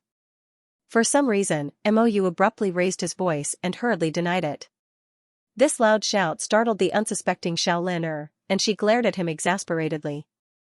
What are you shouting for? I just don't like to be wronged. Mou coughed lightly and raised his hand to brush away the strands of hair that had drifted to his face, his expression turning solemn. Imperial Guard Chen Yan accompanied Princess Huaizhu as they walked forward, greeting Mou one after another. Huaizhu greets Your Highness the Crown Prince. This lowly one greets Your Highness. Princess, are you all right? You didn't get any fright, right? Mou's voice was indifferent. His question was somewhat absent-minded, and his expression was tense. Princess Huaizhu curtsied to him again, her voice as soft as a feather brushing through the hearts of everyone present. "Thank you for your concern, Your Highness." Huaizhu was only a little frightened. "After drinking tea and sleeping, I feel much better now. Since that's the case, let's set off today. Let me escort the princess back to the capital." Black Jade's expression was neither hot nor cold. "Oh, that's right, I'm not worried about you. I'm just asking out of courtesy." Jolin was eating a meat bun under the tree. Hearing his words, he almost spat it out. "Stinky girl, you can even choke on a bun." Mou rushed over and quickly patted her back. She then hurriedly called for someone to bring over a cup of tea. Princess Huaizhu's face instantly turned a myriad of colors. It was unknown whether it was because she had been embarrassed by His Highness's words or because he had left her behind and left her behind. In any case, she was so angry that her little hands trembled slightly. However, she still had to put on the dignified, graceful, and considerate appearance of a princess of the Lang Kingdom. She smiled at Mou reservedly and elegantly. "Since Your Highness is busy, Huaizhu will take her leave first." Mou ignored her. Princess Huaizhu secretly suppressed the rising anger in her heart. She turned her head and stepped on the ground to move away inch by inch. It took a lot of willpower for her to restrain the urge to turn back and roar. She had to restrain herself and restrain herself. His aunt had already written a letter to warn him that their crown prince was an extremely willful person who could not be tricked at all. She had also secretly warned her to build a good relationship with the crown prince. Because now, everyone in the imperial court, including the old great king, couldn't do anything to him. Actually, Huaizhu really wanted to ask her aunt who the old great king could do anything to. She wasn't some ignorant little girl. She had heard a lot about Northern Mua's various affairs. Northern Mua's great king's cowardice wasn't a rumor that had only been circulating for a day or two. That old great king was fortunate to have Her Majesty the Empress Dowager's protection and his son's support. That was why he could reign supreme for so long. Otherwise, he would have to rely on him. Xianxia accompanied Princess Huaizhu all the way out, feeling rather indignant. His Highness the Crown Prince is too much. He actually dared to disrespect the princess like this. Why don't you send a message to Her Majesty the noble consort and have Her Majesty talk to the great king and have the great king knock some sense into the crown prince? Princess Huaizhu swept a glance at Xianxia. "Xianxia, if I didn't know your true identity, I really wouldn't be able to resist suspecting you of being a spy sent by Northern Mua." Xianxia was taken aback, and cold sweat instantly dripped down his forehead. "I know you are loyal and devoted to Aunt. Otherwise, you wouldn't have incurred His Highness the Crown Prince's cynicism and ridicule." Princess Huaizhu smiled faintly at him. "But you have to remember, Xianxia, you must never act with undue haste. Everything has to be done step by step, right? I've only just met His Highness the Crown Prince, so it's normal for him to treat me coldly. If I really believed your words and sent a message to Aunt to disrupt the situation, His Majesty the Crown Prince would definitely punish me. If the king really reprimands His Highness because of this matter, Xianxia, do you think His Highness will be more courteous to me or even less courteous?" Xianxia hung his head, drenched in cold sweat. He hastily cupped his hands and said, it was this subordinate who thought too simply of the matter. A faint light flashed through his lowered eyes. Soon, after sending Princess Huaizhu to her boudoir, Xianxia found a secluded place and sent a message to Imperial Concubine Li. "Don't worry, Imperial Concubine." Just as Imperial Concubine Li said, the princess is a wise person. This meat bun is quite delicious. Have another one." "What, you've already eaten 3. Jolin scolded in annoyance. "I only eat 1 meat bun for breakfast. 3 isn't enough for you. You're a pig." Before he could finish the word pig, his voice was still lingering in his mouth when he was silenced by a cup of tea. "My sister-in-law left you so many good things. What's wrong with sharing some of them? Come on, have another peach. You're pushing your luck." Jolin shouted angrily after downing a cup of tea. "What do you mean pushing my luck? Think about it. You've all gone to the Divine Land, leaving me alone in this desolate and deserted place. All these years, I've worked hard for the imperial court and the people. Do you think it's been easy for me?" "Bah, Jolin was almost shocked by his shamelessness. F*ck, you call this a desolate and deserted place? You're a noble crown prince who has people waiting on you everywhere you go. Tell me, what's not comfortable about it? You're shameless. Hurry up, you talk too much. Black Jade reached out and pinched her round cheeks. Xiao Lin angrily swatted his hand away and took out a large, juicy peach from her storage talisman, smashing it heavily into Moyu's hand. Moyu's eyes brightened, and he put away the peach before standing up. Let's return to the capital this afternoon. You don't have a problem, right? Hey, wait. Xiao Lin took out a map and placed it in front of him. Elder sister wants me to inspect the various residences while I'm at it. Let's follow this route back to the capital. Moyu took the map and couldn't help but laugh in anger. You'll have to take a big detour to return to the capital. He stared at the little girl with a burning gaze before suddenly curling his lips into a bewitching smile. I understand. Ha ha ha. Sure enough, with his graceful appearance and character, how could there be a girl who wouldn't be moved by him? Xiao Lin was doing this on purpose. She was purposely taking him to tour the garden and take a big detour. With this route, they wouldn't be able to return to the capital without 15 days. Xiao Lin just wanted to spend more time with him. Xiao Lin looked at the neurotic man in bewilderment before automatically taking a few steps towards a small tree to avoid Moyu's gaze. Thus, when Moyu saw this slightly flustered appearance, it further confirmed the self-righteous thoughts in his heart. Moyu strode forward and reached out to grab Xiao Lin's small arm. Don't worry, I will definitely cooperate with you. I'll go wherever you say. Even if you want to walk all the way to the southern Xiao Kingdom and have a circle around before coming back, I will definitely do as you wish. Xiao Lin looked at him like he was an idiot before hastily withdrawing her small arm. With great difficulty, she managed to pull her arm out of his grasp. Was there something wrong with this person? When their Qiao family purchased properties, they would definitely purchase them within northern Mo's borders. How could they purchase them all the way to a place as far as the southern Xiao Kingdom? There was something wrong with his head. Xiao Lin rolled her eyes at him in annoyance before forcefully flinging his hand away. I plan to take a good stroll around our Qiao residence. Don't disturb me. Hey, I'll walk around with you. I'm also familiar with this place. Jolin jogged away angrily. What are you talking about? Jolin huffed. She walked around the house for a while, then called for the old family member who was in charge of the house and gave him a few instructions. Then, he went to each room and looked around. Whenever he saw something meaningful, he packed it up and put it into the storage talisman. He silently stayed in the courtyard for half a day until noon, when Moyu came again. Jolin was dragged to the front hall by his shouts. She glared at him.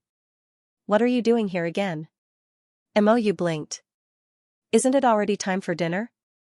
According to the eldest sister-in-law's rules, they had to eat when it was mealtime. Xiao Lin had probably learned everything from her sister-in-law. Xiao Lin touched her belly when she heard that. Why? Are you treating me to a meal? Moyu nodded. I asked the city lord about it. A new restaurant opened in Shijiao City recently, and it said that the food there is quite good. City lord, Xiao Lin was slightly taken aback, and she couldn't help but smile when she saw the two people who came in. City Lord Gu Qingfeng bowed to the two of them and said with a smile, the banquet has already been arranged. Your Highness, second Miss Chiao, allow the subordinate to lead the way. Gu Qingfeng and Mr. Zhang could be considered acquaintances of Xiao Lin. Jolin was a bit happy to meet old friends after a long separation. How have the City Lord and Mr. Zhang been recently? Good, good. Thank you for your concern, second Mississippi. Gu Qingfeng and Zhang Yan smiled and cupped their hands politely. They naturally felt a sense of reverence toward this second Miss Chiao who had ascended to the 3 provinces. With their current eyesight, they couldn't tell what realm this second Miss was in. The 4 of them chatted and laughed. Just as they reached the door, they saw a pink sedan parked by the roadside. A young woman in bright red clothes stood beside the sedan, smiling at Moyu. Xiao Lin shrunk her neck and poked Moyu's arm with a finger. They're here for you. City Lord Gu, Mr. Zhang, why don't we leave first and let His Highness the Crown Prince accompany Princess Huaizhu? Before Xiao Lin could finish speaking, Moyu pulled her to his side and held her arm. What are you doing? Jolin hurriedly tried to break free, but he failed to do so. Who do you want this highness to accompany? Mou glared at her in annoyance. Let's go. Hey, I'm creating that opportunity for you. Opportunity. Jolan's face scrunched up in anger as Mou pulled her all the way out of the door. How could this stinky man be so strong? She couldn't break free from him. This situation wasn't normal. Princess Huaizhu, who was standing beside the pink sedan, had just bowed to Mou and called out softly, "Your Highness," when Mou dragged Xiaolin and strode past her. This scene was so awkward that City Lord Gu and Mr. Zhang couldn't bear to look at it. They quickly looked away and coughed dryly, pretending not to have seen anything. They quickened their pace and walked past the princess. The gentle smile on Princess Huaizhu's face froze. A hint of viciousness flashed across her palm-sized face. She took a deep breath and quickly adjusted her emotions. She raised her face that was full of smiles and slowly walked up the sedan. She ordered indifferently, "Follow me." "What are you doing?" Xiaolin, who was dragged up the sedan by Mou, angrily flung his hand away. "What are you doing? You know that I don't like to stay with that woman, but you still want this highness to accompany her? Didn't I come all the way here to propose a marriage alliance with you? You're the one who's going for a marriage alliance." Black Jade angrily roared at her, "This highness is suave and unrestrained, graceful and heroic. Are you blind?" What did you say?" Xiaolin stared at him in shock. "You actually said that I'm blind? If you're not blind, then what are you?" Mou argued. "How can someone like me go for a marriage alliance? Why don't you try saying marriage alliance again?"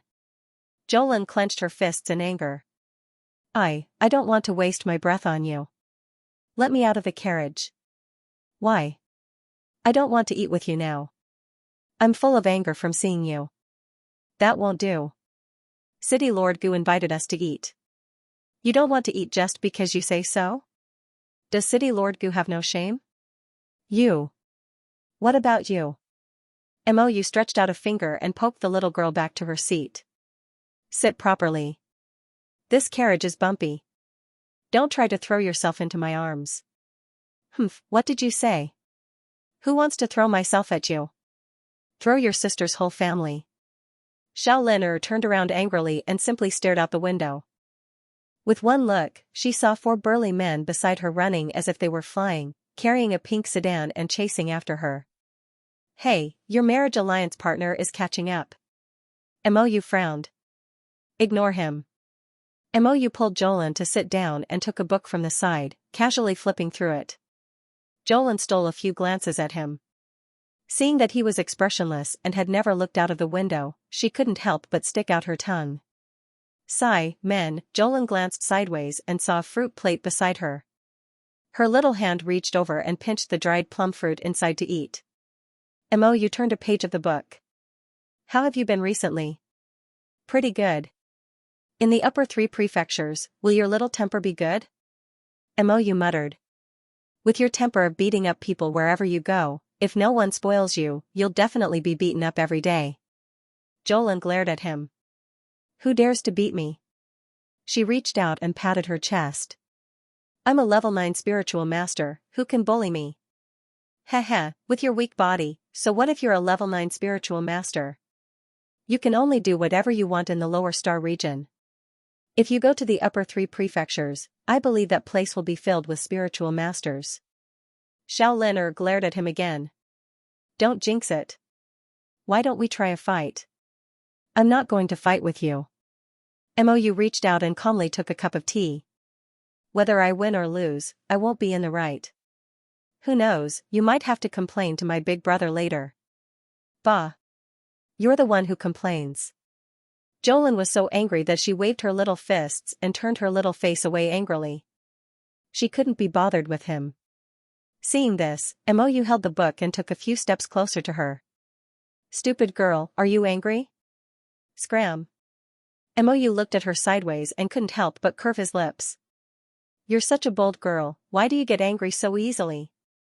"Oh, right, I bought something for you when I went shopping last time. I'll give it to you." Jolin turned her little face and looked at him with slight disdain in her eyes. Her meaning couldn't be more obvious. "Kid, how can you be so kind? Hey, big brother is very good to you. Mou took out a tray from his inner world. The things on it were covered with a red cloth. When Jolin saw this, he subconsciously felt that this fellow must be teasing him with something again. In the end, when the guy lifted the red cloth, Jolin saw a golden object with a monkey offering a peach on it. The monkey was carved vividly and looked quite cute. This is you, right? Mou pointed at the cute little monkey with her finger. You're the monkey. Jolin snapped at him. Mou blinked. Are you born in the year of the monkey? It's for you to play. Let me tell you, it's really fun. If you pour a spoonful of cold water on it, it will change color. That peach can even roll off a monkey's hand. I bought it for you because I thought it was fun. Really? Xiao Lin'er's attention was immediately attracted by the metal weapon in this fellow's hand, and she immediately forgot that she was angry with him just now. The two heads were strangely huddled together, muttering as they did their experiments. From time to time, the sound of the little girl's laughter could be heard from the carriage. Princess Huaizhu, who ordered the 4 sedan bearers to carry her to chase after the carriage, was really depressed. Seeing the carriage stop in front of a restaurant, Princess Huaizhu hurriedly ordered the sedan bearers to stop as well. This time, she didn't walk so slowly. Instead, she dashed out of the sedan bearers and arrived in front of the carriage with a smile. Just like that, she looked at Mou with a faint smile and didn't speak. City Lord Gu and Zhang Yan, who walked over from behind the two of them, understood at a glance. City Lord Gu hurriedly said with a smile out of courtesy, "This must be the princess of the hoarding country who came from afar, right?" City Lord Gu. Princess Huaizhu smiled very politely at Gu Qingfeng. Gu Qingfeng chuckled and turned to look at Mou. Your Highness, Princess Huaizhu, Mou ignored him and directly dragged Jolin into the restaurant with large strides. Gu Qingfeng and Zhang Yan were left looking at each other awkwardly, then turned to silently glance at Princess Huaizhu. That princess was really well educated. Even after being humiliated in front of everyone, she could still maintain a faint smile. Even City Lord Gu couldn't help but sigh inwardly. That princess. As the city lord, of course he couldn't just abandon the princess who came from afar and follow his willful highness into the restaurant. At this time, it was time for him, the city lord, to mediate and lighten the heavy atmosphere. It's not very good of you to do that. Xiao Lin'er pursed her lips and unhappily shook off Mou's hand. What was wrong with this guy? Why did she feel as if she was firmly suppressed by him from the moment they met until now? He wanted to hold her hand at every turn and she couldn't break free no matter how hard she tried. Was she hallucinating? Mou pulled her up to the private room on the second floor and walked in without asking. So long-winded. Xiao Lin'er stretched out her leg and kicked him in annoyance. Mou lowered his head and glared at her.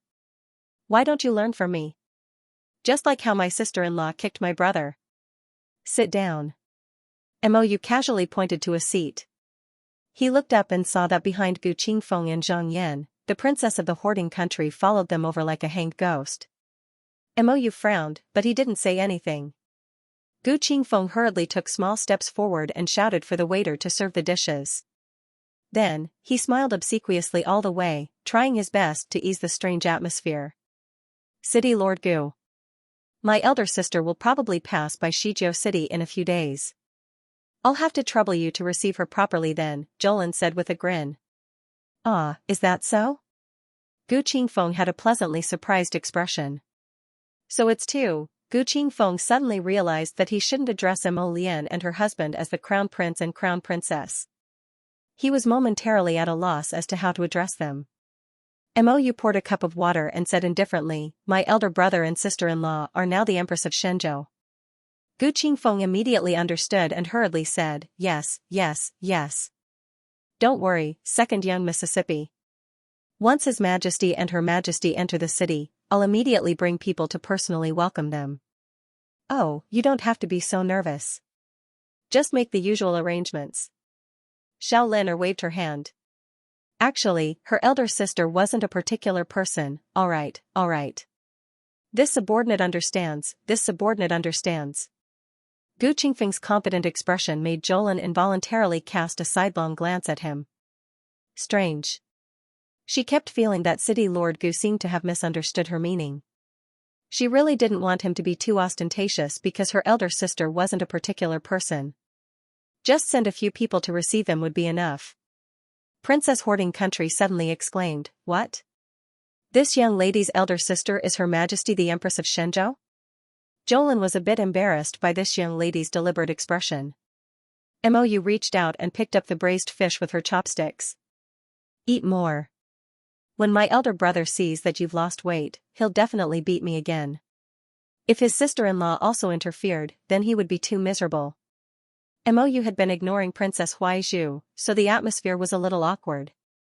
Jolin couldn't learn from Mou and ignore Princess Huaizhu when someone else was talking to her, could he? Thus, he gave her a friendly smile and said, "It's the real deal." Huaizhu, she felt that she couldn't continue the conversation.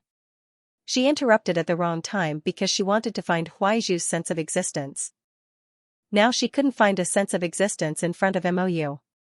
Instead, she was blocked by the words girl and couldn't say anything. In fact, she just said it casually and didn't pay much attention to the content. Now that she understood, she realized that she seemed to have doubted that young lady just now. She expressed surprise at Jolin's sister is the Empress of the Divine Land. Although her tone was soft, it was full of doubt. Jolin was not a fool. How could she not tell? Moreover, Jolin showed such an awkward and shocked expression in front of her. She was so deliberate that she couldn't bear to look at it. She didn't want to talk to her, but it was not Jolin's style to leave her hanging. So she replied with a smile and blocked Princess Huaizhu's words. "Aren't you doubting my sister's identity? Then I'll give you an accurate answer." Mou smiled and picked up another piece of beef for Jolin. She said indifferently, "Little girl, what's the point of arguing about this?" It was the truth. Whether she believed it or not had nothing to do with them. A frog at the bottom of a well had never stepped out of a small star region. Her vision was only so high. There was no need to argue. Jolin glanced at Mou and picked up a few more pieces of beef. She tried not to say anything this time. Princess Huaizhu chuckled awkwardly and did not continue speaking. It seemed that the topic just now was over. Gu Qingfeng saw that the atmosphere at the banquet was too low, so he quickly pulled Zhang Yan up. After a round of toasts, the atmosphere finally became a little better. Castellan Gu said with a smile, "Princess Huaizhu came from afar. If the dishes don't suit your taste, please let me know. I can ask someone to prepare some new dishes for you." Princess Huaizhu pursed her lips and smiled. She looked reserved and virtuous. "Castellan Gu, you're too polite. The wine and dishes are to my taste. I'm not picky." "Ah, that's good, that's good. It's just that these dishes are a little spicy, and these two dishes are a little salty. Our home people's tastes are lighter, unlike your northern Moi people, whose dishes are spicy and salty. In fact, eating more spicy and salty food isn't very good for your body. Especially at your age, it's the best time for you to maintain your health. You can pay more attention to your eating habits." Everyone was speechless. He wasn't picky at all. It was fine if he didn't say anything, but once he did, he put City Lord Gu on the spot. There were more than 20 dishes on the table. Most of them were salty and spicy to the Princess of Hoarding Country. She didn't touch the rest of the dishes. Obviously, she disliked them. Jolin looked at the calm Mou beside him, then glanced at the stiff City Lord Gu, and almost laughed out loud. Speaking of which, the Princess of the Storage Country might have kindly reminded the City Lord that he should pay attention to his health when he was old. However, when these words entered his ears, he felt that it was not pleasing to the ears. Gu Qingfeng coughed softly and said, "Ah, yes, yes, yes." He then winked at Mr. Zhang and quickly changed the topic. As a result, the atmosphere at the banquet became even gloomier. City Lord Gu called for Mou and Xiaolin'er to eat and drink. He wasn't too happy to entertain the Princess of Hoarding Country. Mr. Zhang, who was sitting at the side, couldn't help but twitch the corner of his mouth. Seeing the princess sitting there alone, it was really awkward. He could only chat with the princess from time to time, so as not to embarrass the guests from other countries. Xiaolin'er was very happy during the meal. The dishes here were very good. Xiaolin'er even asked City Lord Gu to pack more than 10 family banquet sets and put them into the storage talisman. Princess Huaizhu, who came from hoarding country, looked at the girl in front of her as if she was looking at a god.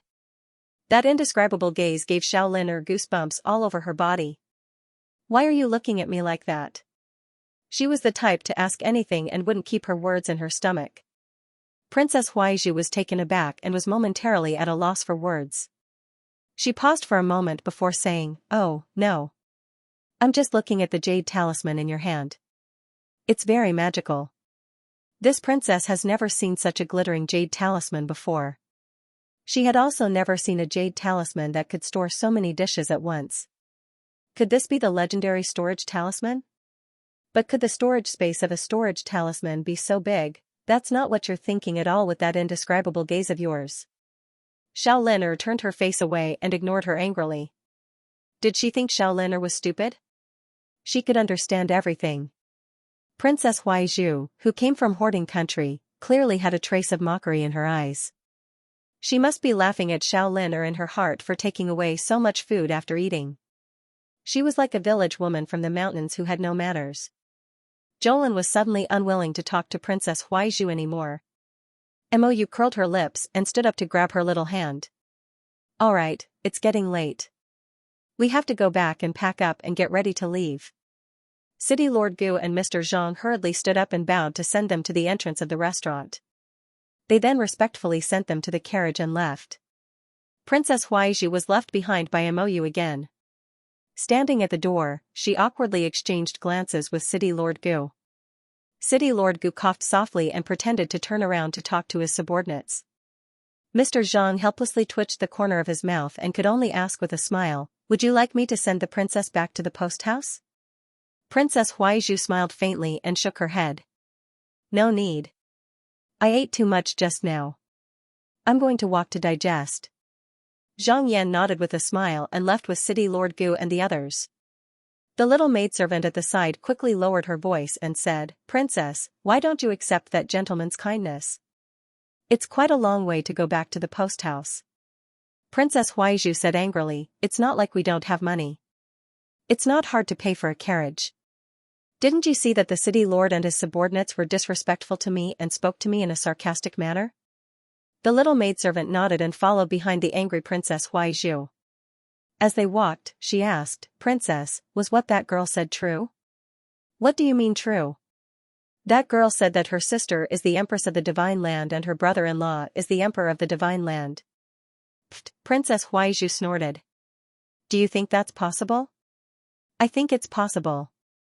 Otherwise, how can you explain why His Highness the Crown Prince treats that girl differently? She must be of great status." Princess Huaizhu scoffed disapprovingly. "Impossible. Why would someone from the Divine Continent come to our lower star domain for no reason?" Huaizhu didn't understand Baimua's background at all, nor was she clear on the reason why Baimua could stand tall on Seacombe Planet. How could Baimua still be so prosperous with such a preposterous old great king? She only believed in what she saw and heard with her own eyes. She resided in the Tsang Kingdom and had never heard of Baimua's former crown prince and crown princess, so she naturally couldn't associate it with the upper three provinces. Earlier, she had merely gone along with Jolin's words because she was always ignored. She flattered Jolin on the surface, but in reality, she disapproved of it. Although the young maidservant's words were somewhat reasonable, in Princess Huaizhu's opinion, how good could a maidservant's insight be? How could she really hit the nail on the head? It must be because that girl wanted to perform well in front of His Highness the Crown Prince, so she lied about her identity and insisted on plating herself with gold. Her intention was too obvious. She wanted to raise her own status. Huaizhu sneered and muttered inwardly, "One day, I will expose her identity and expose her to everyone in the world." What will she do? Make her unable to show her face in front of His Highness the Crown Prince and unable to raise her head. At this thought, Princess Huaizhu's mood involuntarily improved, and her lips curled into a smile. Bam! An oncoming person pushing a wheelbarrow abruptly bumped into her knee, causing Huaizhu to grimace in pain and cry out in alarm. Several accompanying maidservants hastily rushed over and hugged their princess as they angrily rebuked the peasant woman who bumped into her. "Are your dog eyes blind? Peasant woman, do you know who this is? Hurry and kneel to Her Highness the Princess." The peasant woman shuddered in fright and hastily knelt down, kowtowing repeatedly as she cried, Sorry, Your Highness the princess. How could a peasant woman like her ever witness such a grand spectacle? Several maidservants who were dressed out of the ordinary were glaring at her with furrowed brows.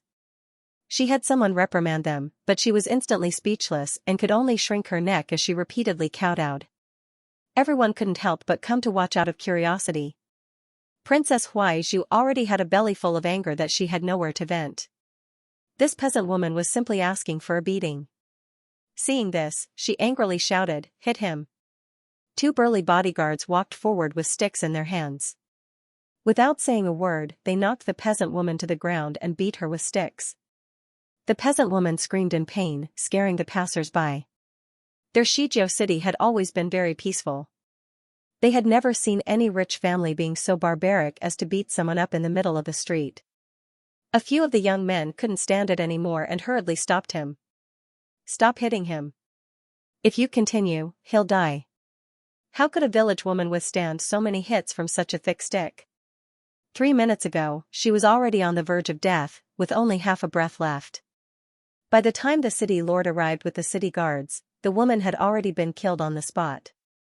Governor Gu, who had always been gentle and refined, was so angry that he pointed at Princess Huaizhu and said, You. A few young men stepped forward to stop him and were also hit several times with sticks.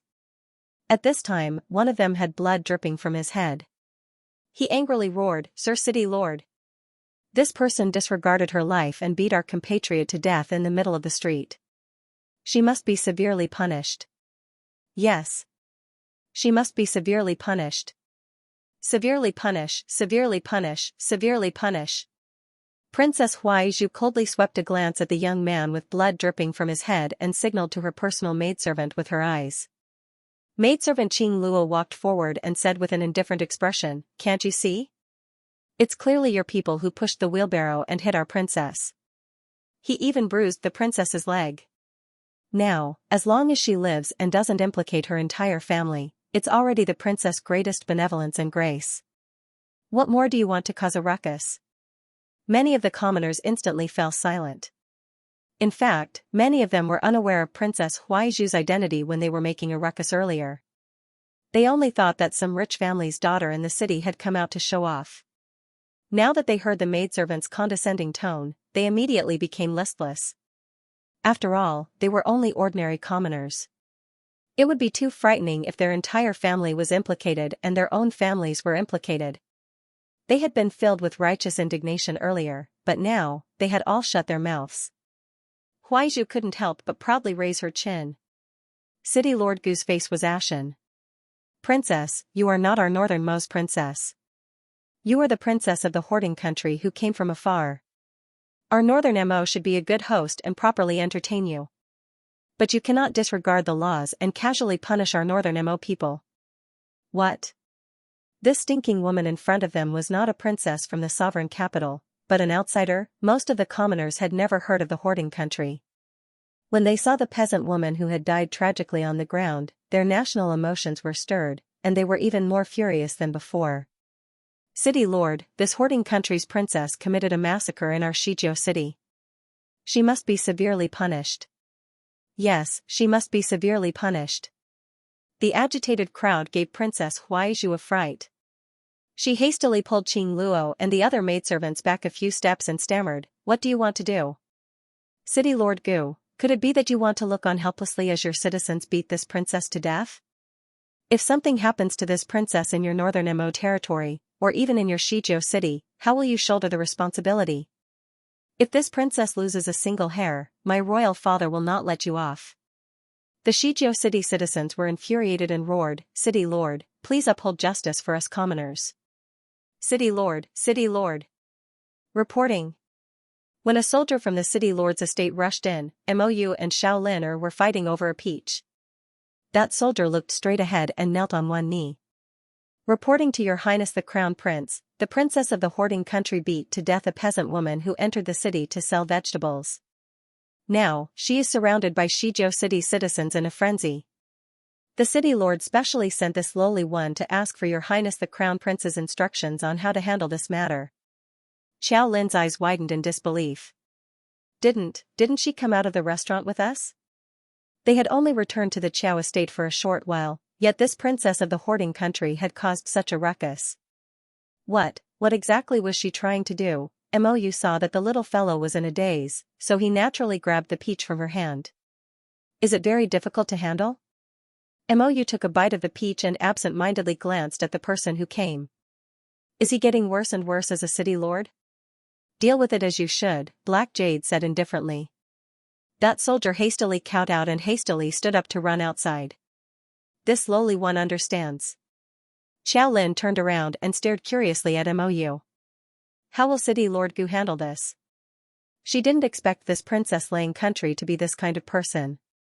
She looked like a gentle and soft person just now, but she actually beat a peasant woman to death on the street and provoked public indignation. From the looks of it, this princess shouldn't be a good person. Lin decided to ignore her when she saw her in the future. She didn't like to talk to people who bullied the weak. It was very boring. Sister said that if you have the ability, you should challenge the strong. What's the use of bullying the weak? Naturally, it will be handled impartially. Mou snorted and turned to walk out with a peach in her mouth. I don't think we can leave in the afternoon.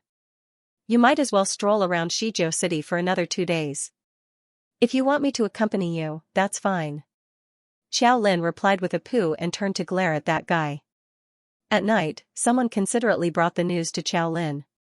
The princess Lang country had beaten a peasant woman to death in public and had been punished by the city lord with 50 strokes of the rod. These 50 strokes of the rod were not simple. Not only was it carried out in public, she was also ordered to remove all the defensive mystic weapons on the princess Lang country. She was directly pressed to the ground and fiercely beaten like a normal person. When the princess Lang country was moved back to the relay station, it was said that her back was badly mutilated and her injuries were very serious. However, although her injuries were very serious, as long as she returned to the relay station, someone would treat her and feed her medicine. After eating some first-rate healing pills, she would probably be fine after a few days of recuperation. It was rather pitiful for that peasant woman to lose her life in vain. City Lord Gu was already considered a rather upright man. If it was another city lord, they might have to curry favor with the Princess Lang country and properly deal with this matter without a conclusion. After all, the one who died was only a low-level peasant woman, while the Princess Lang country came to northern Mo for a political marriage. She might even become the crown princess or a king consort. Perhaps her luck would come and she might directly enter the old great king's harem. In the eyes of most people, there was no need to offend a princess for a political marriage for the sake of a peasant woman. However, City Lord Gu directly arrested her and severely punished her with 50 strokes of the rod. The delicate princess was so unlucky that her flesh was split open. Of course, it was also because of the crown prince's support. But in the end, the princess of the hoarding country would still blame it on City Lord Gu. Jolin fiddled with the small bowl of soup in front of him. After taking a small sip, his face wrinkled. What kind of lotus seed soup was this? It was so bitter that she really didn't like to drink it. Mou, that scoundrel, even said that he had personally cooked it and insisted that she give him the honor of drinking it all. Xiao Lin picked up the soup bowl and walked to the side of the flower pot. She looked around and saw that the servant maids were all standing outside the door. Then, in a spurt of energy, she planned to pour all of the lotus seed soup into the flower pot. A shout came from the door, "Good. You little bastard, you actually want to throw away the soup that I worked so hard to make." Jolin's little hands trembled in fright, and the bowl almost fell to the ground. Mou flew over and firmly held the bowl of soup with one hand. She placed it on the windowsill at the side and said, "Drink it while it's hot. If it's so delicious, why did you throw it away? It doesn't taste good."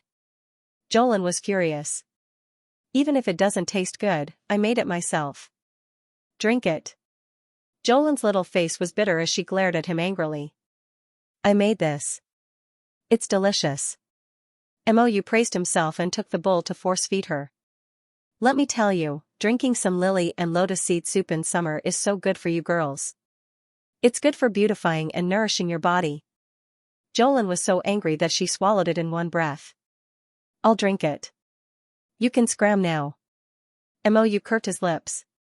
I originally wanted to tell you a story. Since you want to rest, then what story? Jolin immediately came over and asked curiously. You already told me to scram. What else is there to say? Jolin hurriedly brought over a stool for him and invited him to sit down. She also hurriedly brought over another stool. The two of them sat down opposite each other at a small table in front of the window. The little girl propped up her cheeks with both hands and stared at him with a pair of bright eyes. Tell me. I used to love listening to my mother telling me stories about Big Sis the most. Mou secretly suppressed his laughter and said in all seriousness, on our way back to the capital, we'll probably pass through Spectre Village again, so we have to be careful. When we came out of the village, one person was missing from the team. After that, we went into Spectre Village to search again and practically turned over every piece of land in the village. But guess what? You didn't find anything? Not finding anything isn't a scary place. It's that our team is missing another person. Jolin shrunk her neck. Why haven't I heard of this village before? We also entered the capital from Xianxia City back then, but we've never heard of such a scary village. This village wasn't called Spectre Village before. It was just an ordinary village. But after the entire village was wiped out by corpse bugs 5 years ago, it was called Spectre Village. Mou suddenly reached out and grabbed Jolin's little hand. This action startled Jolin, who was listening to the story with rapt attention. What are you doing? I just want to remind you that when the time comes, you have to keep up with the team and not be alone. The legend in Spectre Village is that everyone who follows at the back of the team will be eaten by an unknown monster. The little girl gulped and stared at his pitch-black eyes, believing his words. Really? So when one of you was eaten the first time and then turned back, you were eaten again? Mou nodded. So when the time comes, you mustn't take a step away from me, understand? Jolin nodded. Mou nodded in satisfaction and reached out to stroke her head. That's good. I'll protect you well. Then rest well. We probably won't be able to leave tomorrow or the day after.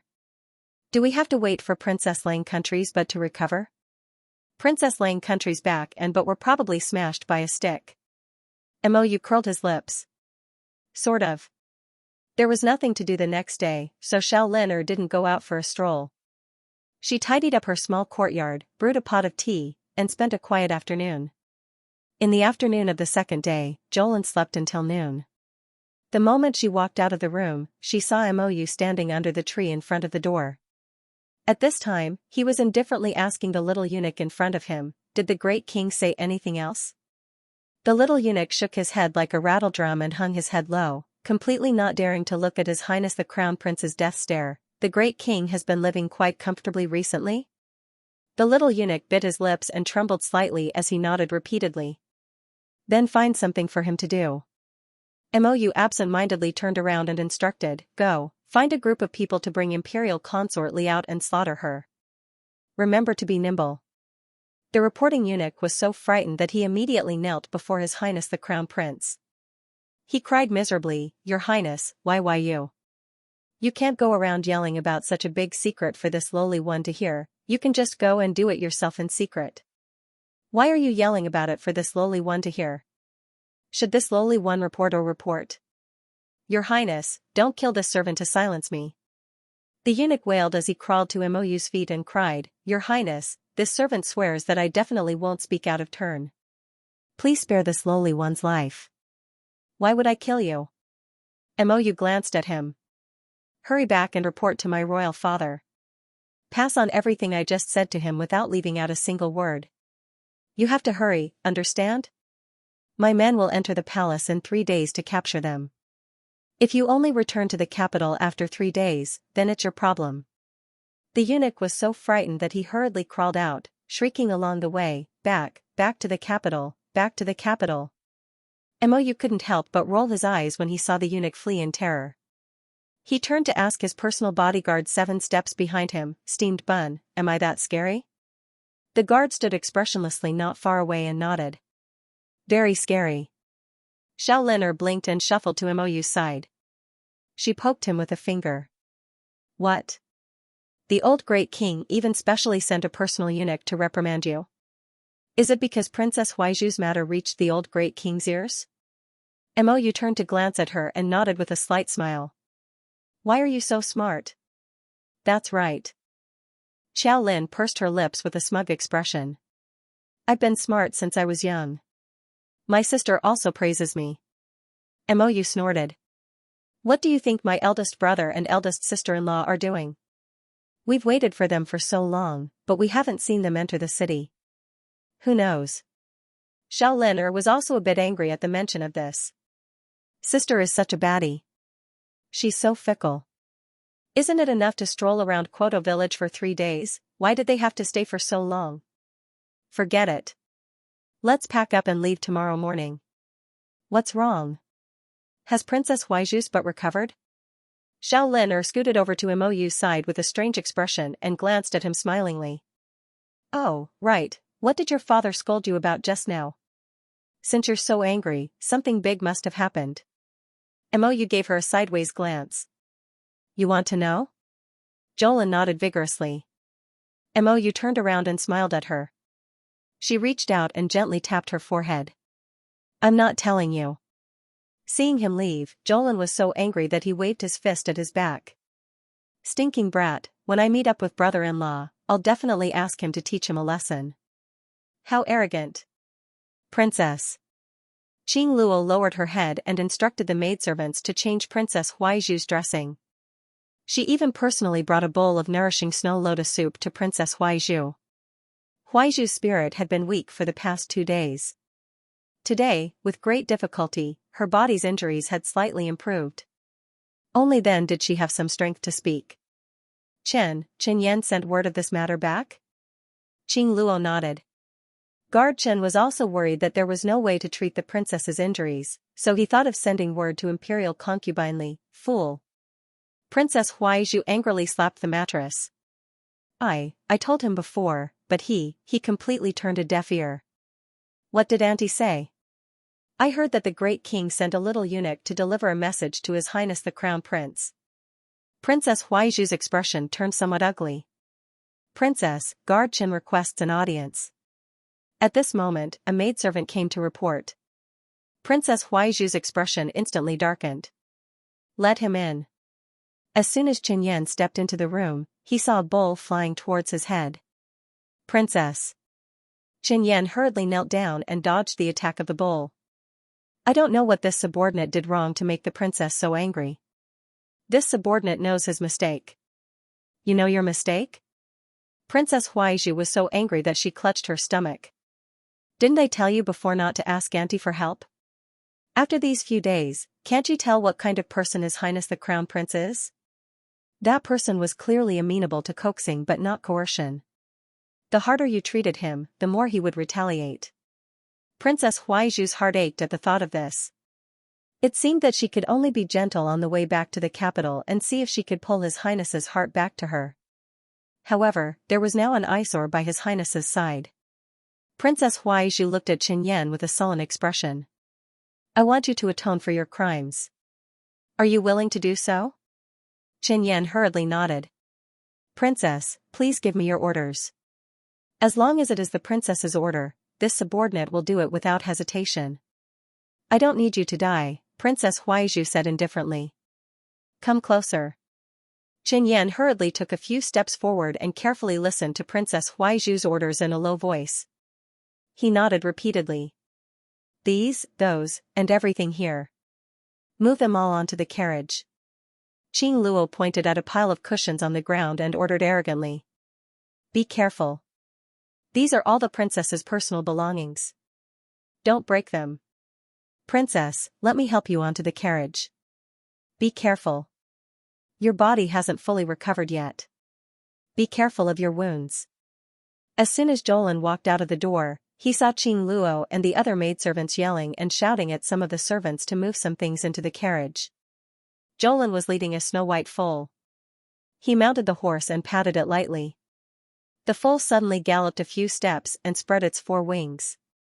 Amidst the exclamations of the crowd, it flew a few steps into the air. Jolin opened his mouth and yawned. He lay on the horse's back and reached out to gently rub the foal's ears. Aya, don't be naughty. There are too many people here. Get down. The foal folded its wings, which were tens of meters long, and reverted to the appearance of an ordinary horse. It shook its head and trotted off. Qing Luo's eyes widened in shock. She turned to look at Princess Huaizhu, whose expression was extremely ugly. She whispered, "Princess Huaizhu, what is that? A mystical beast?" They had lived in the lower star regions for so long, but they had never seen such a rare flying mystical horse. Their eyes widened, as if they had just seen a wondrous object. Princess Huaizhu's face burned. She glared at Qing Luo and the other maidservants. "Put away the curiosity in your eyes. You good-for-nothings. It's just a small matter. Look at how scared you are." However, the envy and jealousy in her eyes were difficult to conceal. She thought to herself, where did this wild girl come from? How could she have such a mystical horse? Even as a princess, she had never owned such a mystical beast. To think that it could fly with 4 wings. Princess Huaizhu fiercely pulled back her gaze and slammed down the bead curtain. She sat back down in the carriage, feeling as if something was blocking her chest, making it hard for her to breathe. Qing Luo obediently knelt beside her and cautiously glanced at Princess Huaizhu's expression. She whispered, "Princess, it seems that this Miss Qiao's identity is not simple. We know very little about Northern Mo's royal family. How about I send someone to inquire about that Miss Qiao's background?" Huaizhu couldn't resist sneering. "No need. What's there to investigate? Don't tell me you really believed her words." The passageway between the upper 3 provinces and the lower star domain has long been sealed. Unless one ascends the heavenly stairway to the 6 prefectures' continents, how can one freely enter and exit? Qing Luo thought for a moment before whispering, could it be that the other party has some powerful mystic artifact that allows them to freely travel between the 3 provinces, 6 prefectures, and the lower star domain? Princess Huaizhu glared at her in annoyance. "Impossible. You've cultivated for so long, but have you ever heard of such an extraordinary person?" "I haven't.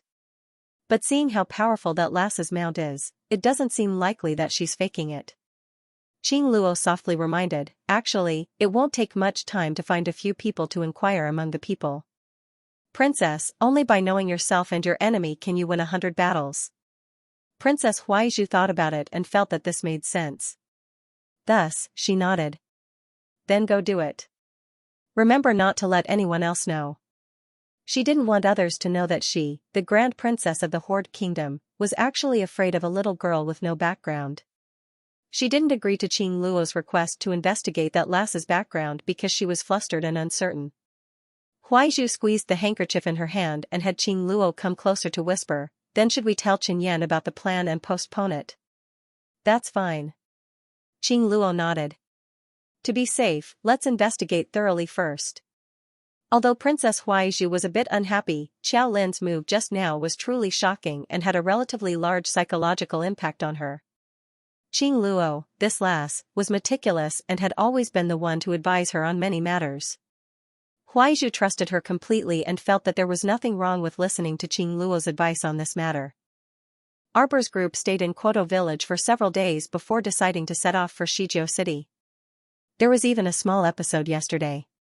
Li Xinyu, who had been rescued by them earlier, had returned. When she saw Arbor, she kept shouting for help. At that time, many villagers of Li's village chased after her.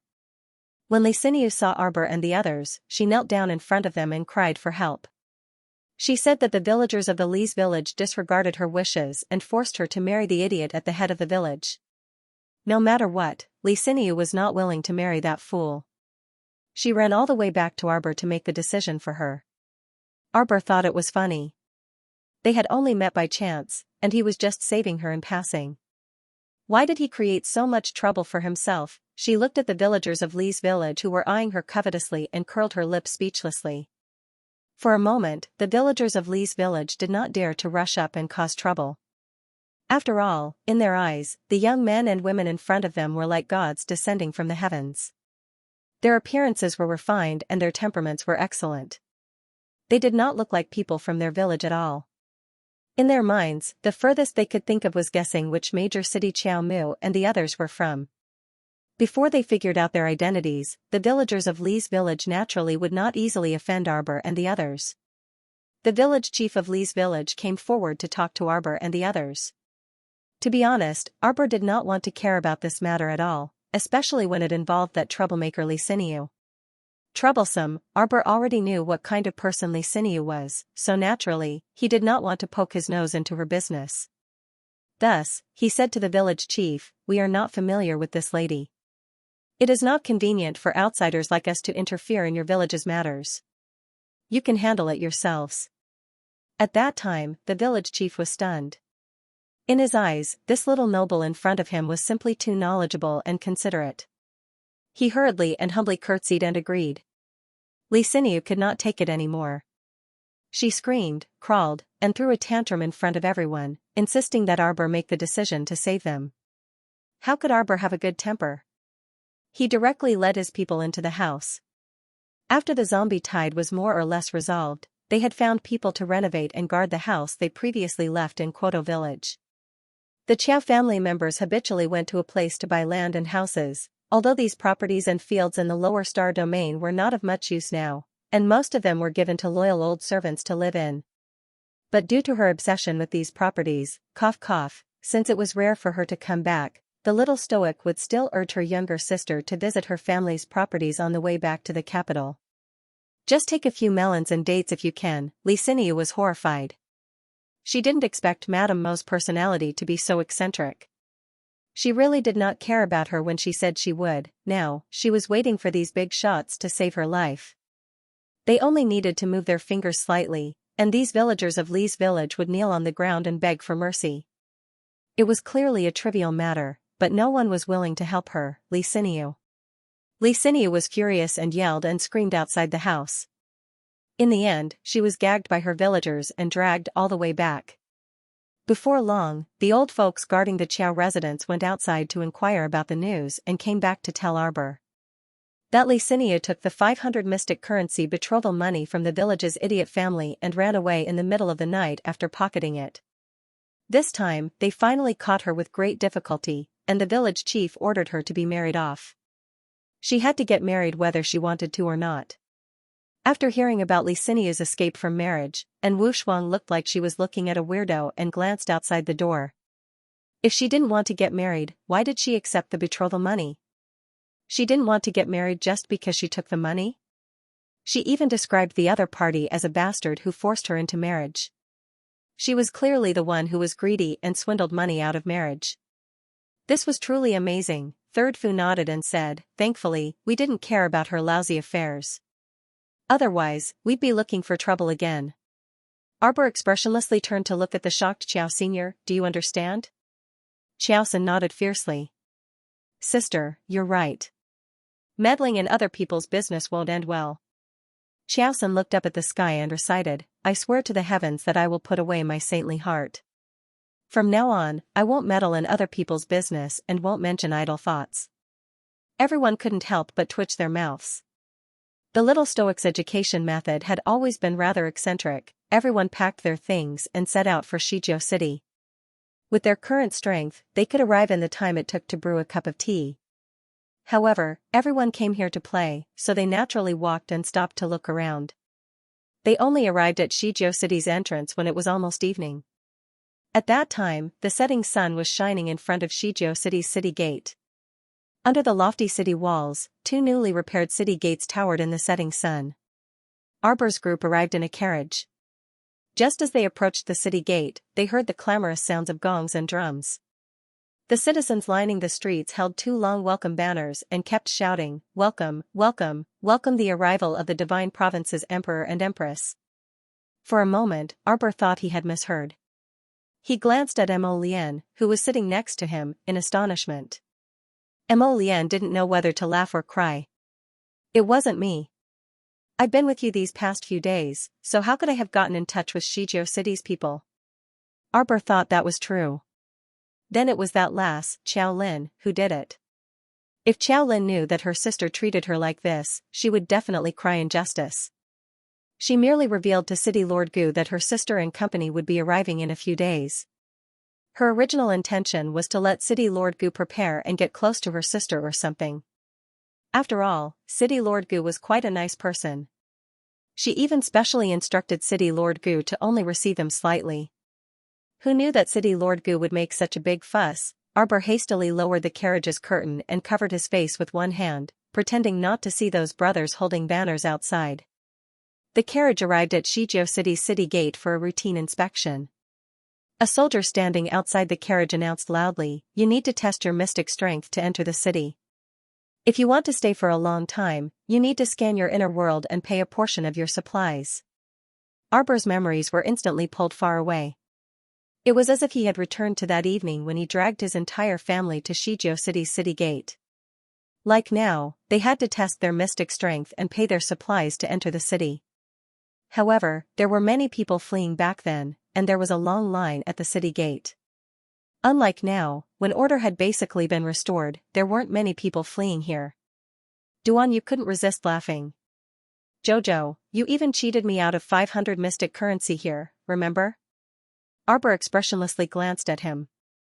Mo Lian's ears immediately perked up. He glanced at Duan Yu and nudged closer to his wife. "What's going on? Tell me.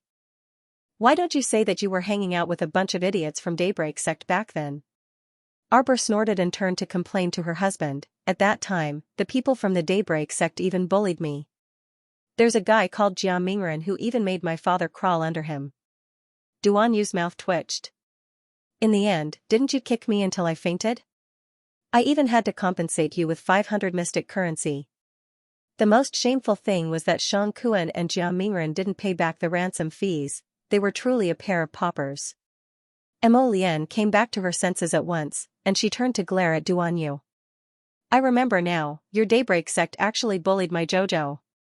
Didn't you say 500 cultivation coins plus a kiss back then? I want to redeem the people of your Daystroke Sect." Duan Yu, Arbor, Yuan Shurchen laughed heartily. "There was actually such an interesting thing," Duan Yu grumpily retorted. "She was only 7 or 8 years old at the time. What's wrong with kissing? It's not like kissing isn't allowed." "Stingy." Mo Lian pounced over, wanting to beat him up, but Arbor hastily pulled her back. Arbor lifted the carriage's curtain with a whoosh and shouted at the soldiers outside, "Hey, hey! Test, test. F*ck, these two were so annoying. They were so friendly to outsiders that they could wear the same pair of pants, but normally, they were always dog-eat-dog, so annoying." How could Mo Lian know the details of this incident in Xianxia City? It must be that scoundrel, Ao Yi, who sent him a message. Arbor could only come up with this after racking his brains, so he shouted outside, "Ao Yi, Ao Yi." There was no reply from Ao Yi. Just as His Majesty betrayed him, this guy had already run far away to hide in a tree. Pfft, and Wu Shuang couldn't resist laughing. Alright. I just saw him run far away. Let's enter the city first. Welcome, welcome." The voices on the street abruptly stopped. Everyone stared at the handsome men and beautiful women in front of them as if they were immortals flying from outer space, and their gazes were somewhat dazed. Then, the leading sister-in-law hurriedly left the group and jogged all the way to Arbor's group. With a plop, she knelt on the ground. "You must be guests from China." With her looks, demeanor, and appearance, there was no need to guess. After all, they had never seen such a group of good-looking people in a small city like this. And Wu Shuang's mouth twitched, and she hurriedly reached out to help her up. "Hey, get up first. Get up and talk." The sister-in-law shook her head repeatedly and then waved her hand twice in command. The passers-by on both sides seemed to have suddenly reacted, and the sound of gongs and drums resounded in the sky as they shouted, "Welcome, welcome, welcome, welcome." Arbor, she really didn't want to bother with these fools. "Quickly report to the city lord that the guests from China have arrived." After the sister-in-law shouted, several soldiers immediately reacted and hurriedly mounted their horses, galloping to find the city lord at lightning speed. When the city guard standing at the side saw such a large group of people, he couldn't help but ask, Do we still need to test them?" "Test my ass." The sister-in-law went up and slapped the back of the fool's head. "Hurry up and welcome the guests in." At this moment, Arbor was in a mess in the wind. The 7 flowers in the star domain were chattering noisily. "Jojo, we're coming out. It looks so lively here. It's so fun. I want to go out and take a look. Sir Jojo's head hurt from all the noise, and he waved his hand to let them out.